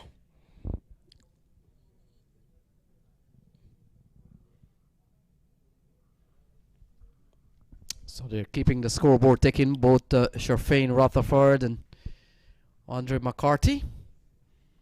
And McCarthy typically at Lenroy is more of a stroke player. He'll get runs by playing proper cricketing shots, not so much the aggressive type that may want to hit boundaries and hit them out of the park. Well, that's all that required at the minute. There is no need for a rush of blood to go for the maximum. 1s and 2 will do at the minute. There is no need for a big rush. So at the minute he continued to play his natural game, and that's what required of him. So the plan is to keep the scoreboard ticking, just pick up the ones, and they've done well in this over so far. They've gone for 4 singles, 25 for 2. And so almost a run a ball equation, 103 from 97, but we know in T20 cricket, run a ball will get you in the vicinity. And a couple of big overs. Has he taken that catch? If he has, that's a magnificent catch by the batter. Cover.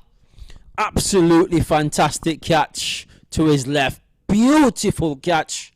That was smashed very hard by Rutherford, but the fielder was equal to the task and pulling off a magnificent catch. Must be disappointed, but got to give credit to the man over there in the field.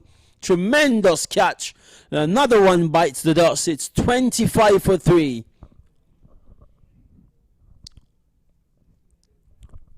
Rutherford hasn't got going in the tournament either, and the big players for the 22 yards, they haven't stepped up to the play and capitalised on the chances. And as it is, it's 25 for 3. Mark Dial again strikes, and he's been continuing to get in wickets regular for his team. Yeah, Mark Dial picks up his 2nd wicket, and the other went by the run-out route. So Christopher Barnwell comes out to the middle with some bit of work to do here. The target is 128, so they require still 103 from 96 balls, 7 wickets standing. Yes, these two need to get the job done today, because these two batsmen, they're struggling for a bit of form, one would say, in the tournament so far. But we know what Christopher Barnwell is capable of doing. And a loss of 22 yards tonight will essentially put them to wait and see what Atlanta Paramveer does tomorrow. And if Atlanta Paramveer wins, then it's Brampton Pacer, and the Atlanta Paramveers going through, and 22 yards will have to. It's bye-bye for them. Absolutely. And as you've seen it with the Atlanta Paramveer, the way that they've been playing, it's not much confident in the team in terms of the quality and the players that they have. This tournament, you cannot pick a team on paper and decide that's the way it's going to go. You have to turn up on the day and play proper cricket. And hopefully tomorrow is the day they get really going and get Chris Gayle get into his explosive mood. So Siddiqui back into the attack. We've seen a couple of good balls. Single here to McCarthy. Junaid Siddiqui represent the Canadian national team. We've seen him here at the US Open over the years. He was a constant member of the US All-Stars over the years, and I guess because Brampton has decided to bring a team of their own, and maybe he's a Canadian man, so maybe living in Brampton, they've decided, well, we need the likes of Junaid Siddiqui, so he has come against the establishment this year. Well, I guess he has, but he's turned up to the party, and the captain being more aggressive, he's brought in a slips in, which is rightly so, because you have a batsman like Christopher Barnwell who is struggling for form at the minute. So I think that's a very smart move from the captain to get a slip in play. Yes, Lenroy, right arm leg spinners, they're very attacking bowler. And you've got to support them by setting at least one man in catching position right around the bat. So good plan here from the captain. Junaid Siddiqui has bowled tidily well in this over so far. I've just gotten a text message in here, Lenny, saying the Atlanta Paramveer team, they're very tuned into this game. They're locked to the screen, and rightly so they should, because come tomorrow they could be in a little spot of bother. So I think they will be cheering on the Brampton Pacers to win this game today, which is rightly so. And they have a very strong team. Yeah, that's the situation. Driven through the covers, good looking shot from Barnwell, running up towards the boundary.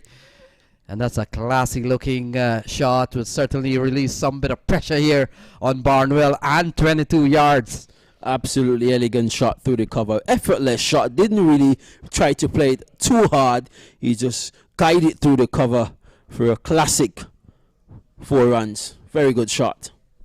Yes, Lenroy, if 22 yards win tonight, it's gonna get a little bit edgy towards what happens tomorrow with Paramveers. Paramveers tomorrow will not only need to win, they will need to win by a margin, and they will have to figure that out. But it makes the tournament even more interested. But if Pacers win tonight, then it's gonna be very tough for 22 yards. 22 yards. We'll have to really hope that Atlanta Paramveers lose again. And what are the probability of Atlanta Paramveers losing 2 in 3 days? Maybe not. 50-50 still. So bowling change. Salman Nazar, a man with global T20 experience. Salman Nazar, and he's also a quality bowler. And it's gonna get interesting from here on. Yeah, McCarthy looking rather defensively, as he should try to bat as long as possible and keep the scoreboard ticking, as we mentioned before. Oh, mighty close, mighty close. Yeah, I've seen Salman Nazar bowl before. He's a leg spinner, but he's more of a darter of a leg spinner. He darts the ball in, and he gets turned on this pitch. Look.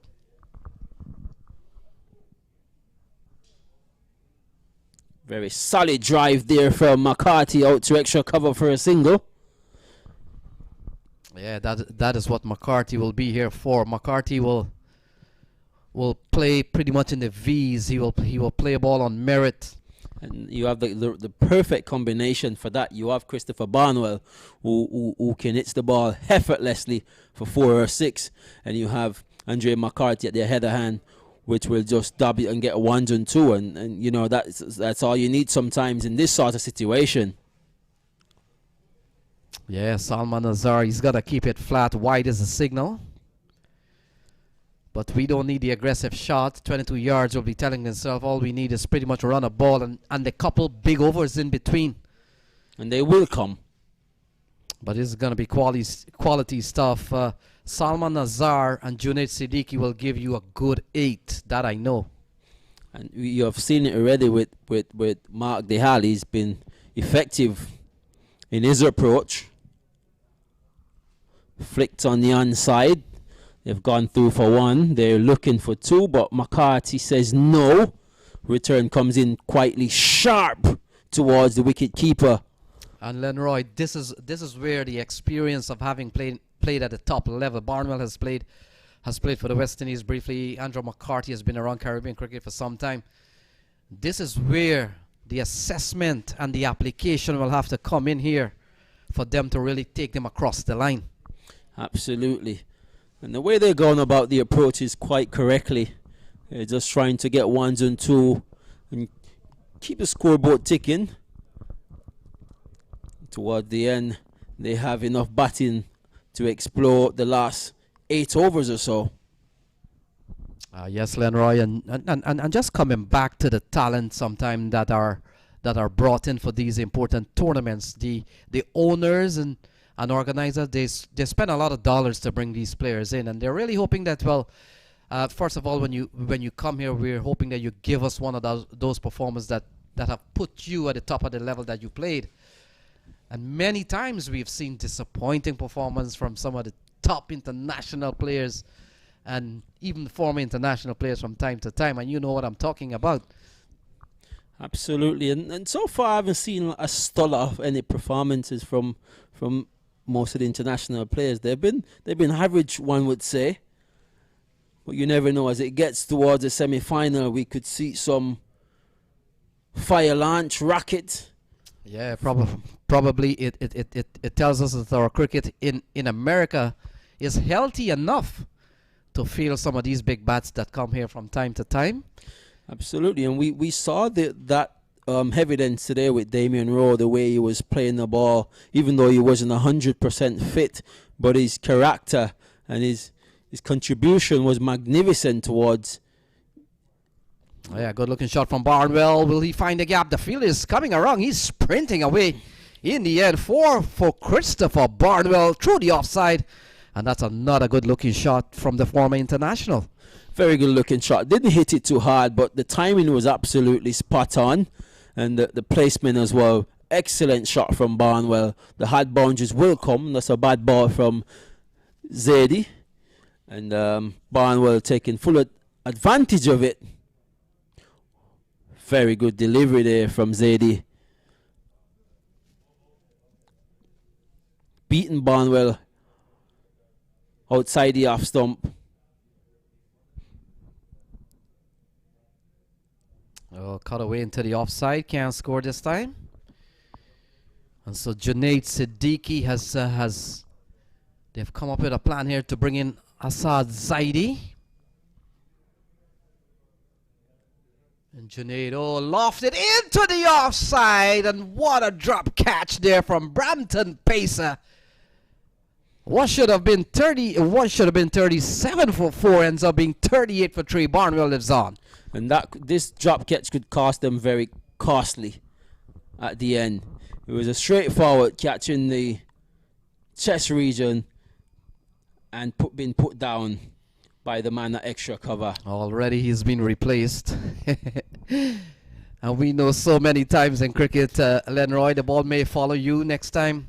The next catch could go straight where the man has been replaced. Absolutely. I've seen it on numerous occasions in some of the league crickets here. The ball go to you, you put you at third man. It's some reason the ball tends to find you quite oftenly. Yeah, cut away into the offside. Could be looking for a couple of runs here. From Andre McCarthy, very good running here. When you play on these big fields and once the ball is played into the deep areas, you've got a target. You've got a target to run to. Put the fielder under pressure and take an advantage for his throwing arm. Most local players they don't have strong arms. These grounds are big. By their standard, a lot of these players that have come to the US Open have never played on facility like this. Actually, on turf and regular wickets, like the turf wicket, matting wicket is most of these players are accustomed to, but this is a different sort of track that we mostly use in the Caribbean. Not mostly use, but this is what we use in the Caribbean. And the lights have gone dim.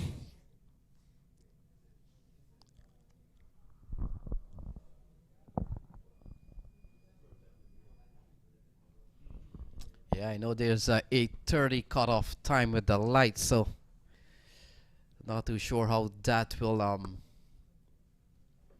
certainly play out. The grounds in the United States are heavily controlled by the county and the way things go here. So I mean, I heard that lights will probably go off at around 8:30. It's a little bit after 8:30, so a little bit of hold up here. What our television audience may not notice, they may not notice that the light has dimmed quite considerably here at Broward County Stadium. So certainly not good for play. Bad light as at the moment. Absolutely, I'm quite sure the organisers they're working effortlessly to get things back on the way. Yeah, I'm not too sure. Just in case this match probably doesn't play on, wonder what's the DL calculation with regards to 22 yards and batting at 40 for 3.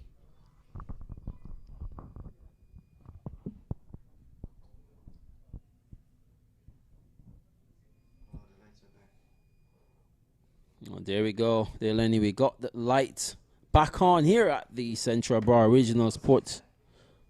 Just a flick of a switch to get things back on the way.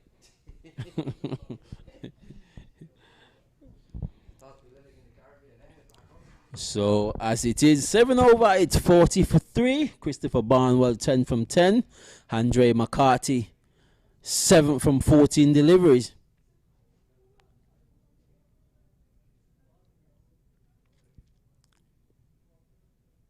And to continue from the media backs end, Salman Nazar, who was ball 1 over so far for 3 runs.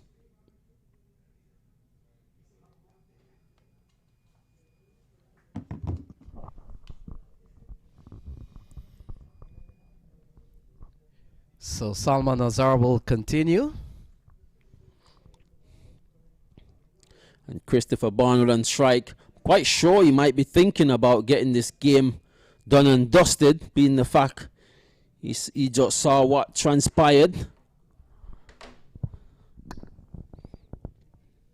And net run rate could be very crucial as well. So they want to play sensible cricket but not concede too many overs. They want to get this match out the way as quick as possible so they can better their net run rate as well.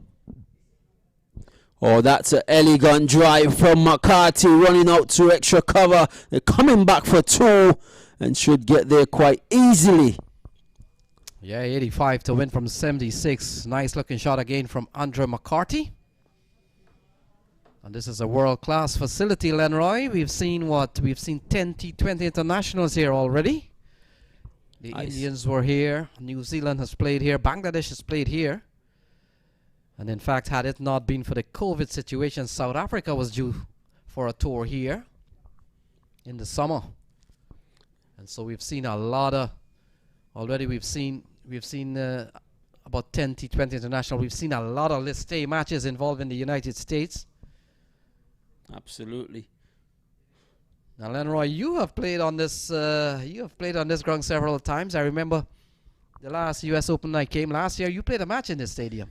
Actually, yeah, we did play about 3 games inside the stadium here, and very, very good track out there, Lenny. It's a pitch that well. Oh, and that's a very good shot. Very good shot. It's gone all the way over long off for 6. Barnwell effortlessly. 6 runs. Very good shot from Barnwell to get things going. And it takes him on to 17. And the score on to 50 for 3. Yeah, good looking shot again from Christopher Barnwell. And both McCarthy and Barnwell will have to bat deep and bat smart. Oh, look at that. Run out here. McCarthy has to go. Wandering down the pitch, looking for a single. And in the end, a run out for McCarthy. Well, very poor communication between the batters there. A single was on. The bowler feeling to his own, bowling short mid-wicket, run effortlessly to pick up that ball and throw back to the... He had all the time in the world to aim at them 3 stump. And effectively, Andre McCarthy's been run out for 10.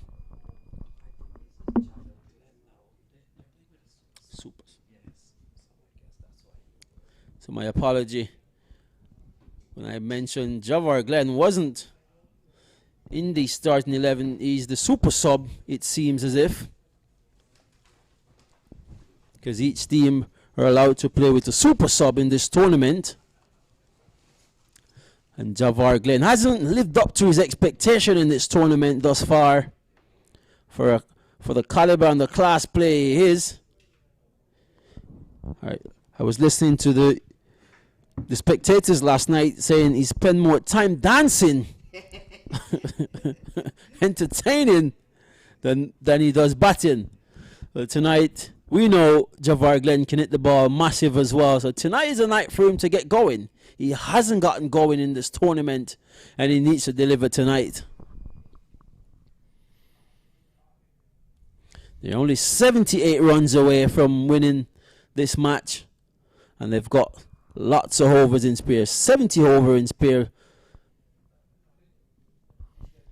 So Zaidi will continue. Javel Glenn will be the man on strike. And they've lost 450 on the board. Barnwell is still out in the middle. We've seen a couple of run-outs. We've seen Andre McCarthy getting run out, and also we saw Malik getting run out. So run out seems to be in style here at Lauderhill. Two very unfortunate situations, just poor communication among each other at the wicket. So cricket continues tomorrow. The Universe Boss, he'll be in action tomorrow.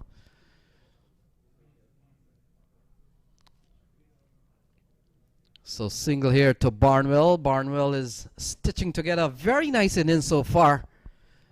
But as what we have seen from 22 yards, their partnership seems to come to an end, either by some bit of misfortune, certainly caused by themselves. And here again, it was a big hesitation between them two if they should have gone for two.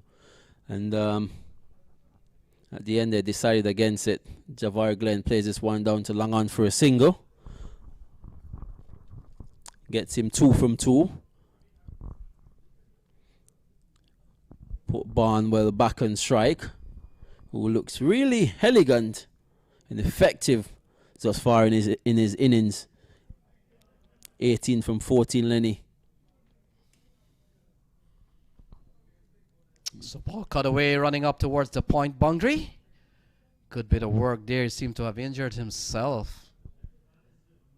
Well, in the meantime, the batsman has come back for 2, but let's see what's man down.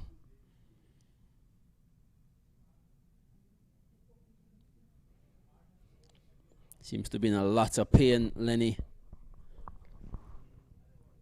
Should be okay, it seems. The physiotherapists, they're making their way out very fast and effectively.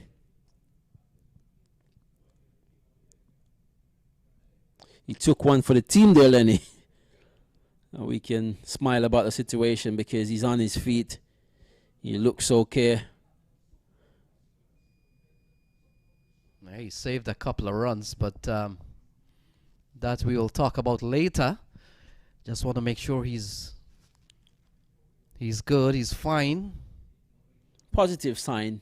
Gets up on his own. Seems to be in a bit of pain.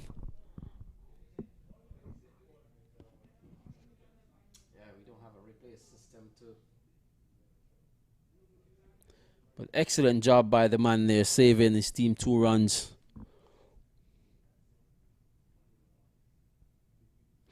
Those are the sort of efforts that would pull you over the line to be victorious.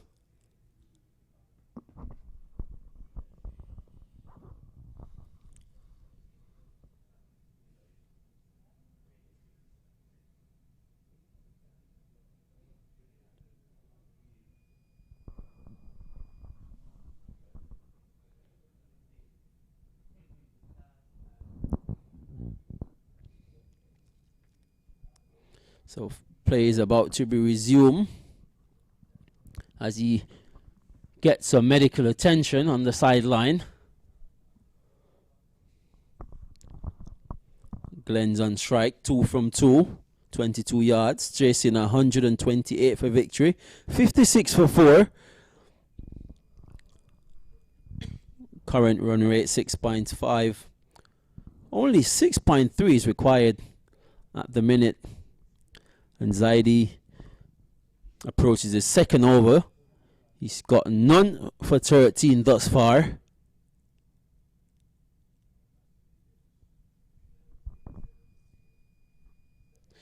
Glenn glances this one down to fine leg.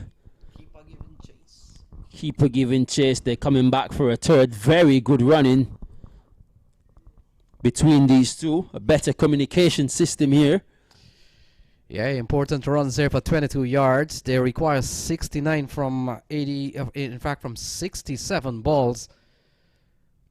And we've seen Barnwell looking better as the innings progresses.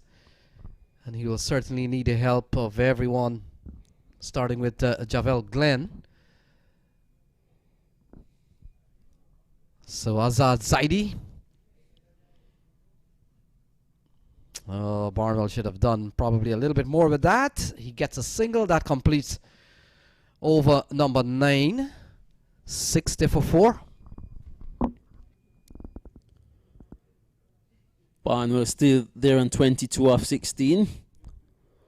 Looking very good at the minute is Barnwell. 22 yards. searching for their second win out of 3 games thus far.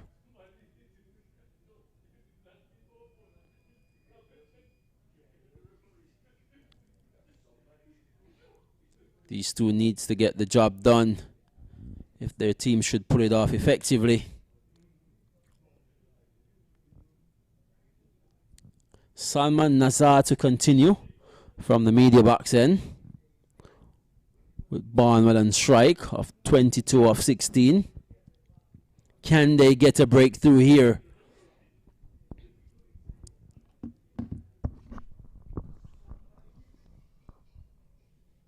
Played on the onside. They can't score. So 68 to win from 65.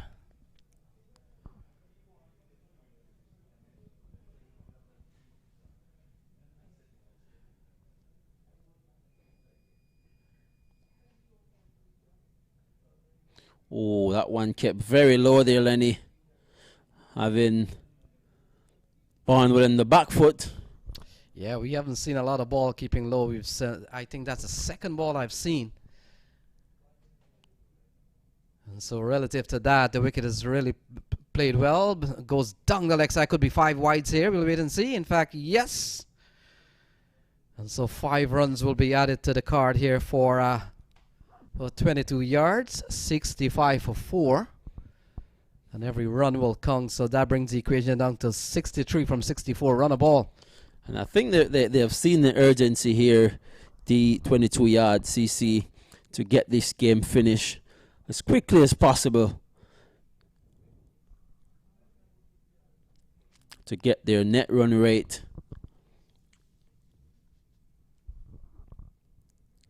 just a fraction above where it is at the minute. Barnwell played defensively.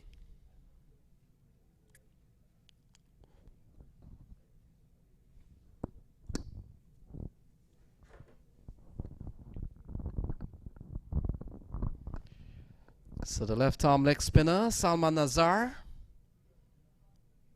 Barnwell can't score, so the equation still is around 63 to win from 61.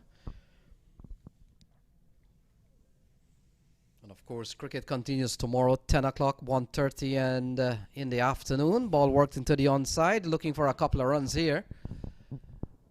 And a good bit of work by the man out at the deep mid-wicket area, Lenroy. Couple of runs to complete that over. At the end of 10 is 67 for 4. Very good going here from 22 yards. They look to be in very good control of this game thus far. End of the day, it's cricket. You never know what can happen. But at the minute, they're steady going at 67 for 4. With Barnwell not out on 24. Javar Glenn 5 from 3. Next man to come is Asad Ali.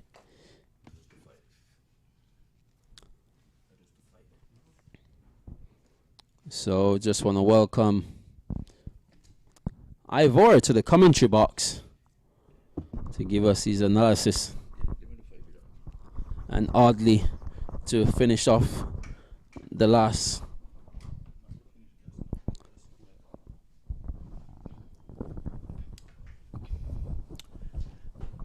But at 67 for 4,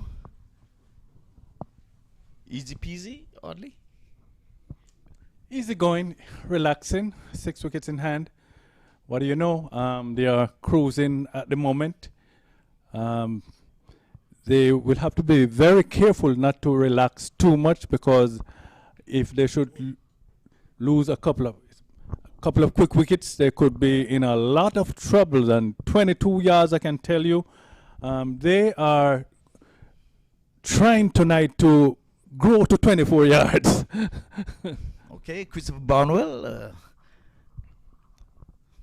an old campaigner. He's on 24 from 22. We have Javel Glenn. He's there keeping company. He's on 5 from 4.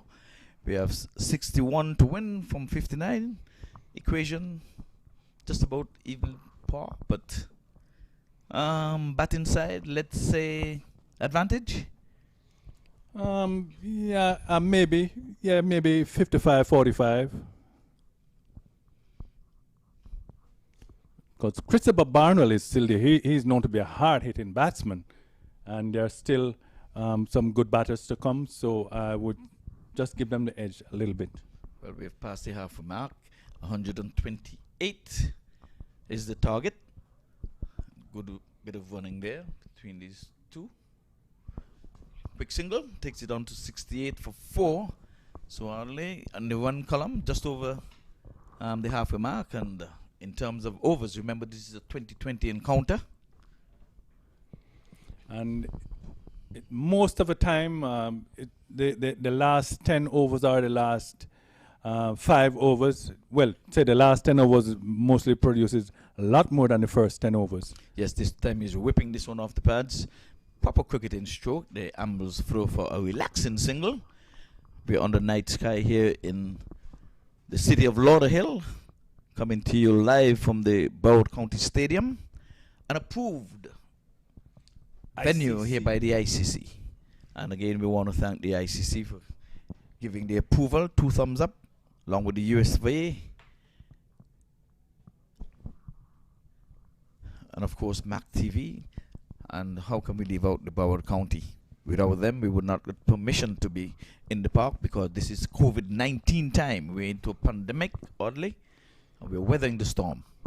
Indeed, and I can say right here we are very strict when it comes to following the protocols. When it comes to the COVID, we are doing absolutely what's necessary, and even beyond, to make sure that we're not going to have an outbreak. So we are being reminded any infringement, any little infringement, we are put, of course, back into the right position, and that's how it is right here at the park. Yes, indeed. Well, 69 for 4, and you just can't keep Mark Decal out of these games. That young Trinidadian who would have represented the Zooks in the CPL. He scored in this game, and already he has taken 3 wickets from his 3 overs. So he still have an over left in the bank. So I guess later on he might very well. That's a dead ball signal there. The keeper is not ready, and he's telling the new bowler, which is Salman Nazar. He's bowled. He's into his last over. He's gone for 21 so far. 59 from 53. Christopher Barnwell is on strike. He's working this one off the legs. In the mid-on area, the ambles through for yet another single. And the last wicket to fall would have been McCarthy. He was run out by Nazar.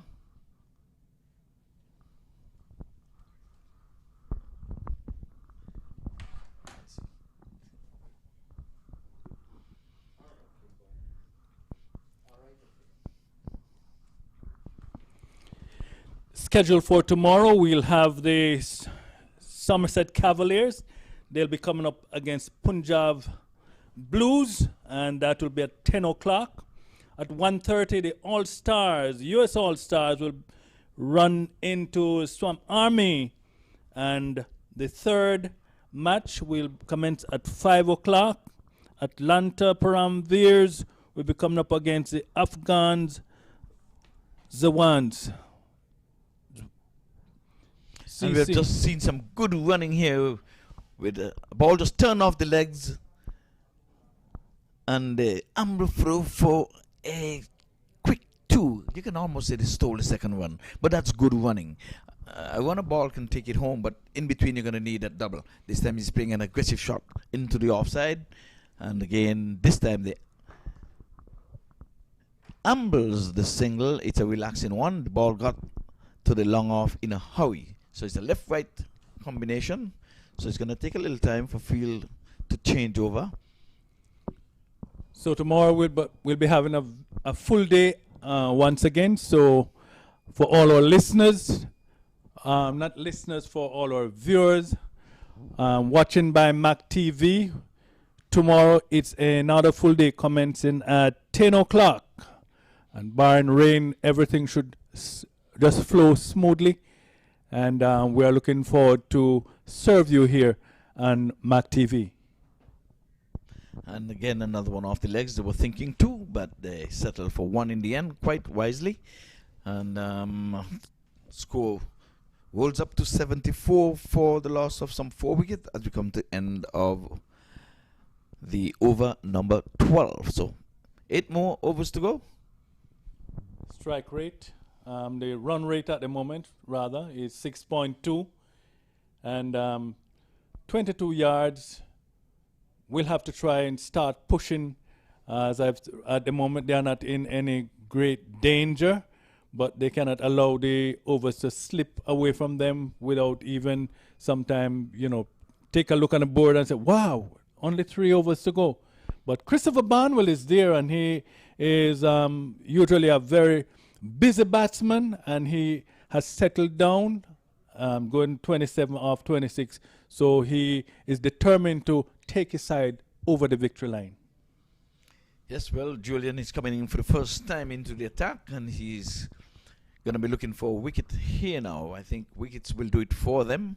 I don't think they can bowl the allotted 20 overs and expect to keep these guys in check. 22 yards would have none of that. I can't see them just batting out the 20 overs without overhauling this 128 for victory. And with the big man, Christopher Barnwell in there, playing proper cricket shots, not taking any chances. Outside the off stump, this one is in the air. He's taking an edge, and it would have been a great catch. The ball was always going away from him. A man was coming in from off of the boundary who may have had a better chance at it. So he's living a charmed life. The 2 chances for Barnwell. He showed some signs of aggression, but he got a leading edge there. That ball just came off the edge as he tried to tug it into the onside. It went into the offside, but a great effort there. The ball went up into the night sky. I'm not going to make any excuses, say, well, the lights would have prevented him from taking the catch. But I can tell you he made a valiant effort to haul that one in. Well, you did call it the first time. The ball was always going away from him. It would be a spectacular catch should you pull off that one. Yes, indeed. 75 for 4. Glenn taking strike. He is on 12. He's the southpaw, the left-hander, by and large like Gilchrist, if you're an Australian. So far, 22 yards has played 2 matches. They are in their 3rd. They are 1-1. And the Brampton Pacers, they are also playing their 3rd match. And they are 2-0 at the moment, trying to push it to 3-0. And that's some alert running there. Just a misfield. Ball just eluded the fielder in the mid-off position. And the 2 batters were alert into getting that single. And they were off and made their grounds. And advanced the score by 1-2-4.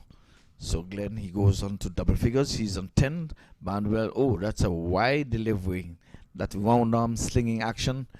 And Audley, you told me once you were playing a match, red ball cricket, and the umpire was decked out in a white shirt and a black tie, and you had to tell the umpire, this guy is bowling round arm and the ball is coming out of his tie. That's Ivor's true story. Well, he was wearing a black tie. You need a white side screen. 77 for 4. Back into the action. Barnwell is on strike. 28 from 28. Striking 100. This time showing aggression, but this time along the ground. And it sends a hard throw back into the bowler there. Barnwell goes on to 29 from 29. Brings Javel Glenn on strike. So 50 to win from some 43 balls. Now the strike, the required run rate has gone up to an even 7. Still not in a spot of bother as far as the batting team is concerned, especially if you're not going to be hauling Barnwell in when they give you an opportunity to send him back to the hut. So just a reminder that they need to get 128 target. So far this over, Ivor, 1.1 wide .1. Yeah, just 4 coming from that over. There's not in any hurry to get it off, but as the managers and coaches and captains would know that when you're playing knockout competition, net run rate always come into play because more than one team are going to end up with the same amount of wins. And then you have to go to the book and you're going to either get eliminated from the book, from the scores table, as opposed to doing it on the field of play. They must be mindful of this. All matches as of tomorrow, those who would have lost any kind of match, they would have to up the ante. I'm telling you. The Somerset Cavaliers, they're sitting pretty. They're 3-0. I think they're guaranteed a place into the playoff. Come Saturday, we're going to be having just 2 matches. Just 4 matches, I beg your pardon. And Sunday, no, we have 2 matches on Saturday and 1 on Sunday. So those tomorrow are is going to be two a big day. semifinals. Yes, tomorrow is going to be a semifinals. big day. They are jostling for position, you know, just like the horses. They're out on the track, so they are jostling for position to make that final 2 furlong run. That's what's happening right now. Yes, well, a partnership of some 29 between these 2 batters. 79 for 4. Singh is making that ball sing as it goes past the outside edge of Javil Glen. They seem to not be in a hurry at this time. No worries. As far as they're concerned, it's easy peasy. But he's going in the air. This time he's not going to get too far. There's, oh my goodness, the ball is going to drop in no man lands because no man land. All the fielders are way back on the boundary and the ball fell within the 30-yard boundary and there was no one there. Yes.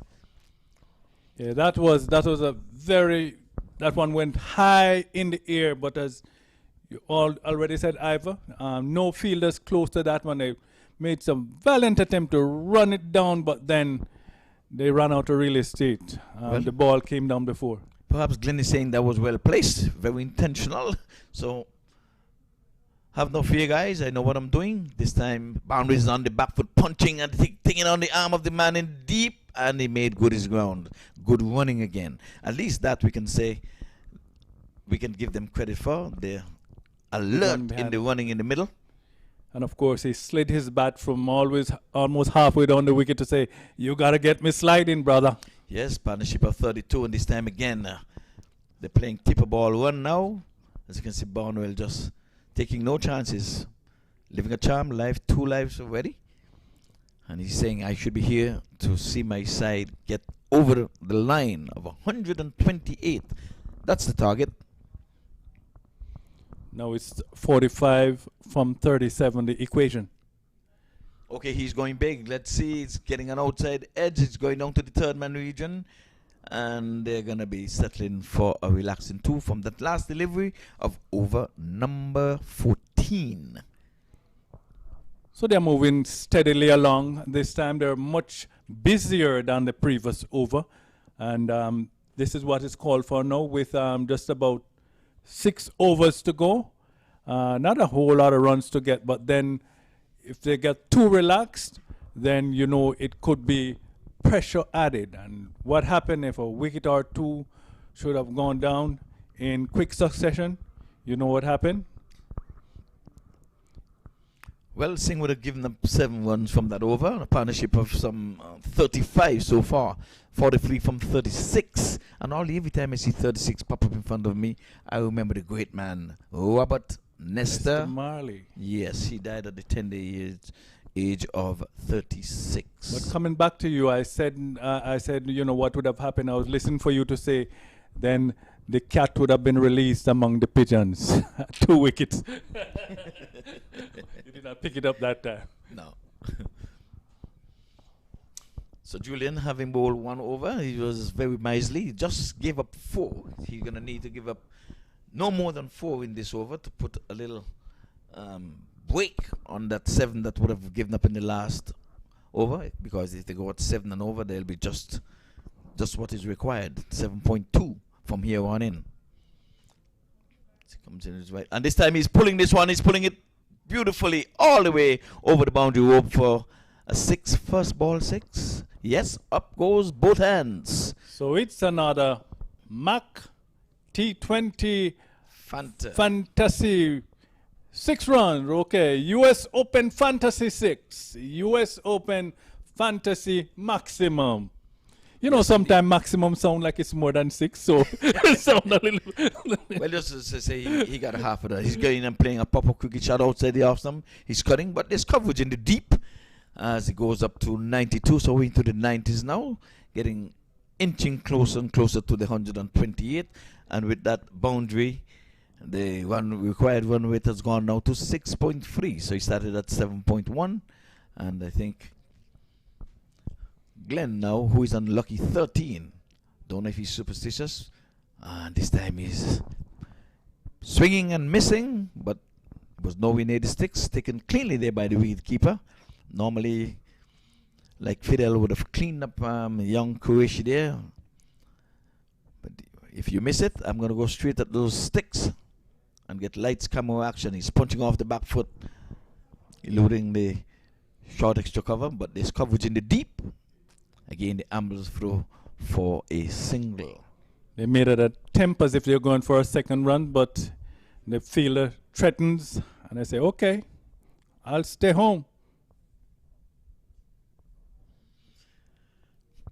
So, like we said, Julian, his first over went for 4, but he gave up 6 from his first delivery. So we were asking for him to keep it on the 4, but it's not going to happen if you outside the off stump, going away from the batsman with the arm. He's looking for a wide there, but you missed the ball. That's what I'm saying.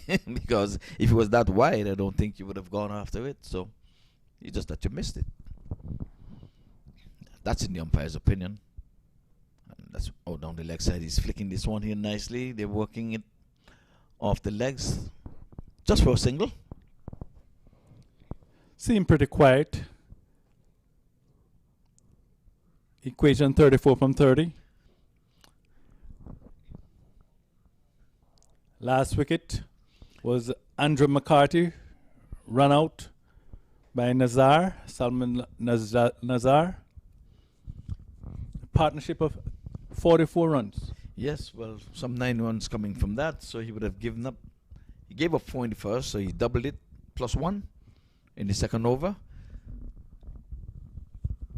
He had 2 dots along the way in that over, though, so I don't know if he will get the confidence of the captain. He finished well. He started, with a 6, but he finished the single off the last ball, and the previous ball would have been a dot.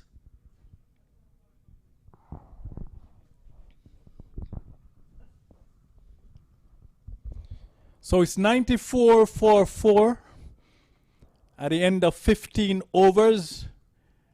Current rate 6.3. Required rate 6.8.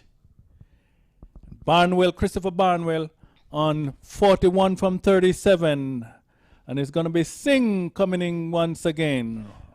Yes, there was a loud appeal there for one that came off the thigh pad, going down the left, I think, by the wicketkeeper. It was a loud appeal, but the umpire would have shook his head in the negative and said, no, he's not out. Barnwell showing signs of aggression there, getting the inner portion of the bat and running down to the fine leg for a single. And he rehearses from the other end what he should be doing, but from the rehearsal looked like a proper shot. The other one, he was swinging across. Yes, indeed. He's on 42. 8 away from what would be a well-deserved half century, because they would have given him 2 lives along the way. And another single to Glenn, who is on 15 from 20. What really matters, as long as both batters stay there, I think they will take it home. They're just taking it easy until the right ball comes. As a matter of fact, I think they're going to try to put the bowler under pressure, or the bowlers, as the case may be. The non-striker was in a spot of bother. The ball cannon into his thigh there, and he was hit pretty hard. I mean, he's showing his machoism. He's not going to even rub it, because he must be saying, I'm a big boy now. It's okay. Man can rub the spot. It's okay. You can rub it. Oh, he's going aerial. He's gonna go 1 bounce 4. He's saying, he's showing that I'm a big boy now. I'm not gonna go and rub this when I can get this nice looping half volley to put away for 4. Brings up the 101 for 4. So closer to the target, 27 from 25, and now definitely 22 yards are in front. No question about that. By your nose or by your neck? By a couple of lengths. Okay. And here he goes. He's going big.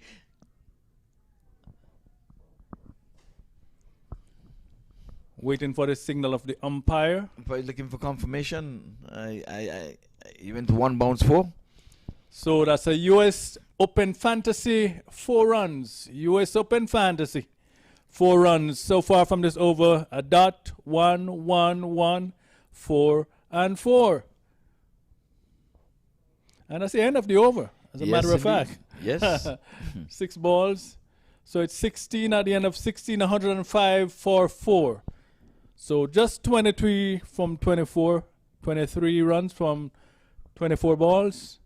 And it should be easy pickings here on for 22 yards. They will definitely grow to 24 yards. Yes, well, it's a partnership of 55, and the required run rate is 5.8. 105 for 4. Glenn is on 23 from 22. Christopher Barnwell eyeing on a half century is on 43 from 39.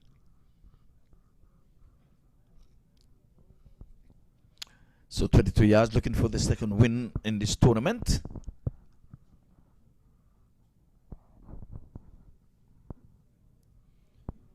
So Singh will be coming back. Will continue to bowl, as a matter of fact. Presently he has bowled 2 overs, 18 runs, no wicket in the wicket column as yet. And I'm quite sure he's aiming to change that.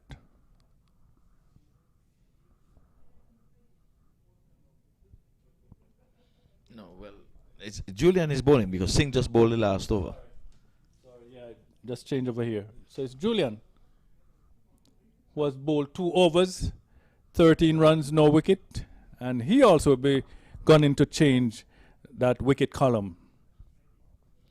Well, a single in the meantime goes down to the long on region, and Barnwell strolls to 44. Now it's 22 to win from 23 deliveries. Bring the left-hander Javel Glenn. He's on strike. The one-arm sting action is darting one in there in Maldinger fashion. Fitted Edwards fashion, and the batsman can do more than to push it up along the offside.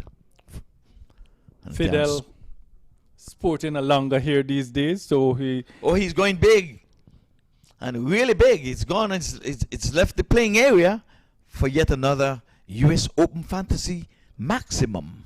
Do you think they'll find that ball, Ivor? Yes, it's just on the hill. It's just on the hill, and it's well lit. This park is well lit, I can tell you. So. Quite sure not over the hill? No, it's not over the hill. I saw where it fell. All right, so the score has raced on to 112 for 4. So now the target is even much smaller, as they seem to be romping home at this time. Yeah, they're 2 set batsmen. One's on 29, one's on 44. This time he's playing an aggressive shot again to one outside the off stump. Just going to get a single for it as the ball travels to the long off position. Quick and in a hurry. And that brings Barnwell on strike. 2 more deliveries left. He's just 1 strike away from a 50. But he'll have to go aerial to get a maximum if he's going to do it with just 1 ball. Now he's going to come around the wicket to Barnwell. What is he seeing? He's bowling in his cap. Oh, Barnwell is going big again. It's meat and drink for these guys. So that's his 50. And I called it right. He would have wanted to get a 50 from this delivery. So said, so done. And I think that...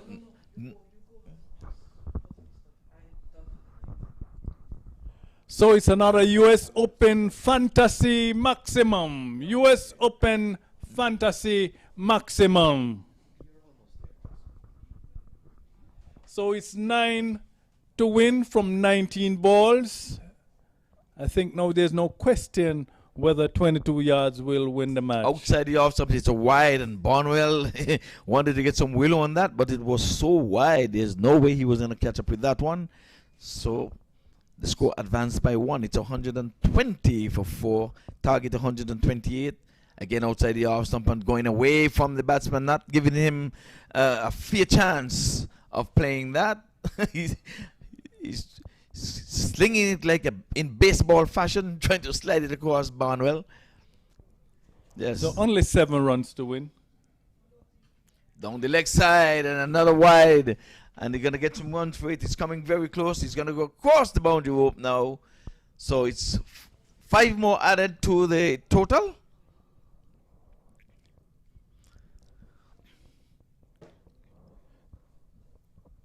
So it's now 126, only a mere 2 to get. Yes. To win this match. 22 yards, star-studded with Guyanese players, mostly Guyanese players, as I call them, the Guyanese number 2. Well, it's a very good partnership. A partnership of 76 between these two batters. Glenn contributing some 30. And Barnwell would he hit the winning score? Not at this occasion. So it's going to be left to Glenn to see if he can muster 2 runs. Only, do you really think that he can get 2 more runs to add to his 30? Well, he may be robbed the opportunity if he bowl a couple of wides. Is that question too hard for you, Audley? You're struggling. I think it is. I think it is. I was struggling to find the answer. Yes, indeed. I saw you scratch your head. I can give you an easier one. Do you think it's going to take more than 1 delivery for them to get the 2 runs? Yes. It's going to take more than... More than 1. Okay. But Good. then that's just a guess. No. Stick. That's your final answer. My final answer. Right. Do not have to just chicken out of it. Folks, we're coming to the end of the day's play. We started here promptly at 10 o'clock this morning. In our neck of the woods, it's 9:18 here in the city of Lauderhill, right here at the Broward Central Stadium. And we're coming to a climax here, day number 3. And all would have give you a schedule tomorrow, promptly at 10 o'clock. We expect to see you viewers online, MAQ TV.com. Once again, we want to big up the CEO of Cricket Council USA, Mac Qureshi, making it possible to have cricket at this time of the year in this COVID pandemic. Also, we have to go ahead and say all hails to the Broward County for allowing this. So, Audley, you're wide and cue. It's going to take more than 1 delivery to get the 2 runs. Stick to your point, man. You mean, be confident in your reasoning. But you scratch your head when I ask you a question if 2 was too hard to get. And it's going to take more than 2 because another dot goes into the scores book. You think they're making it hard for themselves, Audley? This 2 is going to hard to come by. It's like you're 99, stroke your way to 99, trying to get 100 and just can't get that one. Here we go. Oh, he's going big, high, and it's coming towards us over the side screen for a big US Open Fantasy Maximum, and that's all she wrote. It's just a matter of Barnwell want to finish in style. No, well, it's Glenn who did that, and he ended on 36, and I tell you, 36 is the great man Bob Marley. He was 36 years of age when he would have passed away. So, there we have it. Game, set, match, and the grand finale. Now we have to see if we can get one more thing for Ivor to do, to see if we can find a man of the match. I'm going to see if I catch up with the adjudicators to make sure that we think. But in the batting... Here we had Christopher Barnwell, he's not out, on 50, and Javil Glenn on 36 from 28. Andre McCarthy, the only other double figures personnel, he got 10. And in the bowling department, we just had 2 wickets coming from Mark Dale. He's been amongst the wickets, so who knows, he might very well get over the hump. He's the only one in the wicket column. So it would have been 2 run-outs along the way. So we had Barn with a 50. We have a free wicket there from someone in his team. I'm going to tell you now We had a free wicket haul for. Yes, because they put on some 80-yard runs. I think it really came down to batting because it's a lot of two. No, nobody got 3 wickets, as a matter of fact. They got 2 for 6. Yes, so I think Barnwell, as a batter, will be getting this. So. So you want to join us? You want to join us tomorrow morning at 10 o'clock? No, before 10 o'clock. We'll be on air before. And yeah, 10 o'clock play commence. So be with us tomorrow morning. And remember, not just by MAQ TV.com, you can also download the app. Go to your app store and download the MAQ TV app. You'll also be able to see as you go along. Take care. See you tomorrow.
Ladies and gentlemen, well, welcome the present.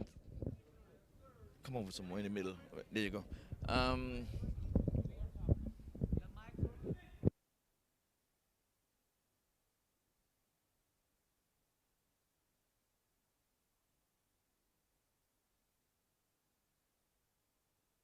Presentation party. We have Rizwan here with us and one of the adjudicators. And I know it was a toss-up for you, Mr. Rizwan, with you and your team, because we had a few wickets here along the way. We had Dial. He would have scored some 31 runs and we would have picked up 2 wickets along the way. But I think that you guys came up with none other than the splendid batting of Christopher Barnwell, who would have scored some 51 from some 42 deliveries. Yep. So Christopher Barnwell has been adjudicated man of the match, so we're going to have him come on in.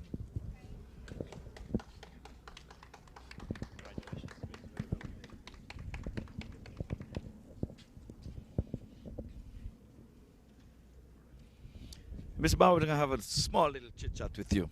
Your team was in a spot of bother and you were joined in a partnership of some 82 with Glenn. At that time of the match, when you were joined by Glenn, what were you thinking then?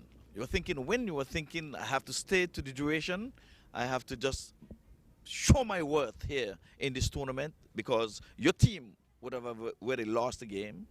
You needed this win to stay afloat. Was all that going through your mind at the time? Yeah, first of all, I want to give the Almighty thanks for giving me the strength to come out here and play, Batting out there, my team, 40 out for 4, the last senior batsman in the team, didn't get any runs in the first 2 games, and just think I take the ownership tonight to see the game to the end. When myself and Glenn come together, it's all about batting deep, and we know once we bat at the end of the game, we will win the game. So it's a matter of just partnership, rotating the strike and picking up the loose balls. Yes, indeed. Well, you played responsibly. You got 2 chances along the way, but none of your fault because cricket is not where you would bat, throw your bat down, go out into the field and catch yourself. So that would not have been a bother to you. Was that a concern at the time? No, the only concern, should have stayed in the shot a little bit more and don't try to get overhit the ball, because in that situation you don't really want to give any opposition a chance. Luckily tonight it paid off tonight, and just have to learn from the mistakes I make tonight and execute in the game in the next game. Okay, well, I'm going to wish you all the best. Go ahead and enjoy your trophy, enjoy your hardware. I hope you're going to get many more of those, and I hope to see you in the playoffs. You're 2 wins and 1 loss. So you're still in there. We'll have a chit-chat with the skipper. He's someplace. Okay, here he comes. Yes, go. Skipper, well done. I'm going to congratulate you on the win. You were very confident at the toss. You won the toss and you inserted the opponent and you said this is a must-win for you because they were 2-0. You were 1-1. You decided to get it even, Stephen. And you said you're going to worry about the back end of it when it comes to the net run rate. You're going to stick to the W first. You got your W. How confident are you now, especially the senior man Barnwell coming to the party in terms of his batting? Right. I mean, starting from the toss, we stick to our plan. We won the toss yesterday and we bowled first, and we stick to our plans, and we were happy with the results. So the plan was same. If we win the toss today, then we will. If we win the toss today, then we will stick to the same plan and try to restrict them under lowest total. And I think that we were able to do that. We missed out 1 or 2 chances, but that happens in a cricket. And I think the bowling unit put up a very good show, and we were able to restrict them under 130, and that's what we're looking at. And then bravo to the batsman. They went in, and we got off to a good start, and then lose few wickets, but. Christopher, he went in and he took the ownership, and that's what we were asking from our batting unit, and Barnwell put his foot out and took the ownership and took us over the board. Very good. And I've noticed that you have been bowling, closing, and is that the order of things for you, or is there any chance of maybe changing up a few? Because we notice Bishop bowling in the middle, picking up his wicket, troubling batsmen, and it's softening up these guys for you to come at the end. I mean, there's no point of changing things when things are working for you. So that's the basic plan for us, and we're executing our plans well. And like I said, I'm backing all my bowlers up, and they're doing a tremendous job. So for now, we're sticking to the same plans, and see how it goes in playoff. Well, we're going to wish you all the best in the future matches. And you're on a high, you finished on a high. And always remember, you're as good as your last game. Your last game you would have won. Good luck, remember that. And I'm going to have the great Bishu here. Now I'm going to have a little chit-chat with him. You're showing your ways. You can just put him over here. Yeah, we're going to have Bishu. We're going to have a little talk here with him because I'm going to remind him of something here. Bishu, welcome to Soulflower and welcome to the US Open number 12. Is this your first? Yeah, this is my first US Open, and so far so good. I'm enjoying it. I know you would enjoy it, and you know where I'm coming with this now. Your very first delivery to Mr. Christopher Henry Gale when he was strolling along on some 39 from 41 deliveries. You bowled from the top end. And the very first delivery you bowled to Gale, it was lights, camera, action. Was that an enjoyable moment for you to bowl the universe boss with your very first delivery? First of all, it wasn't a good ball really, but getting Chris is well, we all know Chris here. We have a lot of respect for Chris, and Chris has been one of the legend of West Indies 2020 cricket. So, out in him, it was nice, but I tell them boys only want them every 5 years you bowl a ball like that and get a wicket. So, I try to enjoy it as much as I can, man. Well, we always say there's not a wicket-taking delivery, but once you get the batter out, and you needed no assistance because he was clean bowled, so it was his fault. His mistake became your reward. So you have to take that, put it in the bank, and let it draw some interest, because I thought that would have motivated your team, but nonetheless. I mean, we had Taylor who came in, and after that he marshaled his troop home. But to me, that was one of the highlights. So that you should remember, especially your first delivery on this stadium.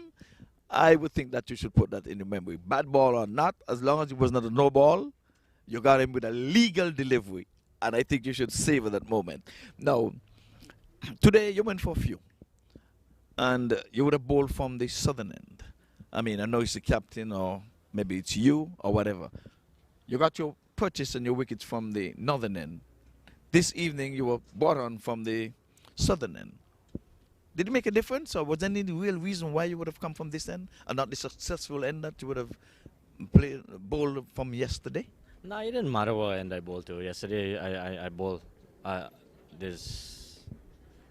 the same end that I bowled today, and I had success. So it's not matter which end you bowl. It's just you gotta get a clear mind and put out what you want to do out there.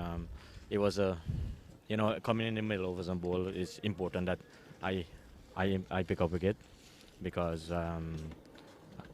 getting 2-3 wicket early is very important, especially when you have key guys like Perkins and Mark. They are key batsmen. So throughout, I didn't mind. I go for a few, but it was just over 6 runs over. So it was about 7 runs over. But it was a good performance on the team. But the main thing, I was looking to get wicket in the middle overs, and as long as I get wicket in the middle overs, I know it's gonna help the team big time.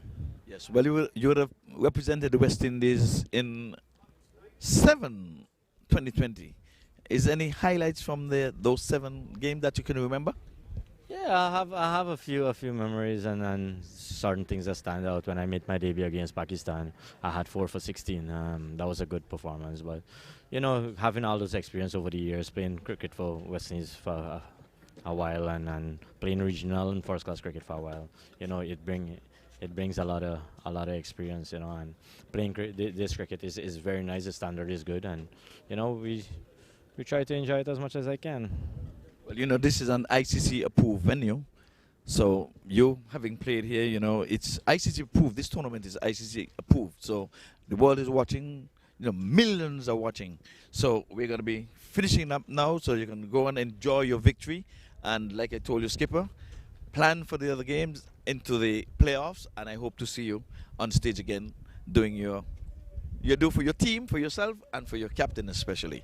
Have a good night. Enjoy South Florida. Good to see you. Defender Bishu, all of him. Thank you, sir. And that's all we have here from the presentation party. We just grab a hold of Devendra Bishu, one of the West Indies stalwarts. He would have represented West Indies in the Tests, ODIs, and 2020. So, good night all. We'll see you tomorrow morning at 10 o'clock when we will do this all again for the 4th day in this US Open 12th edition. Good night.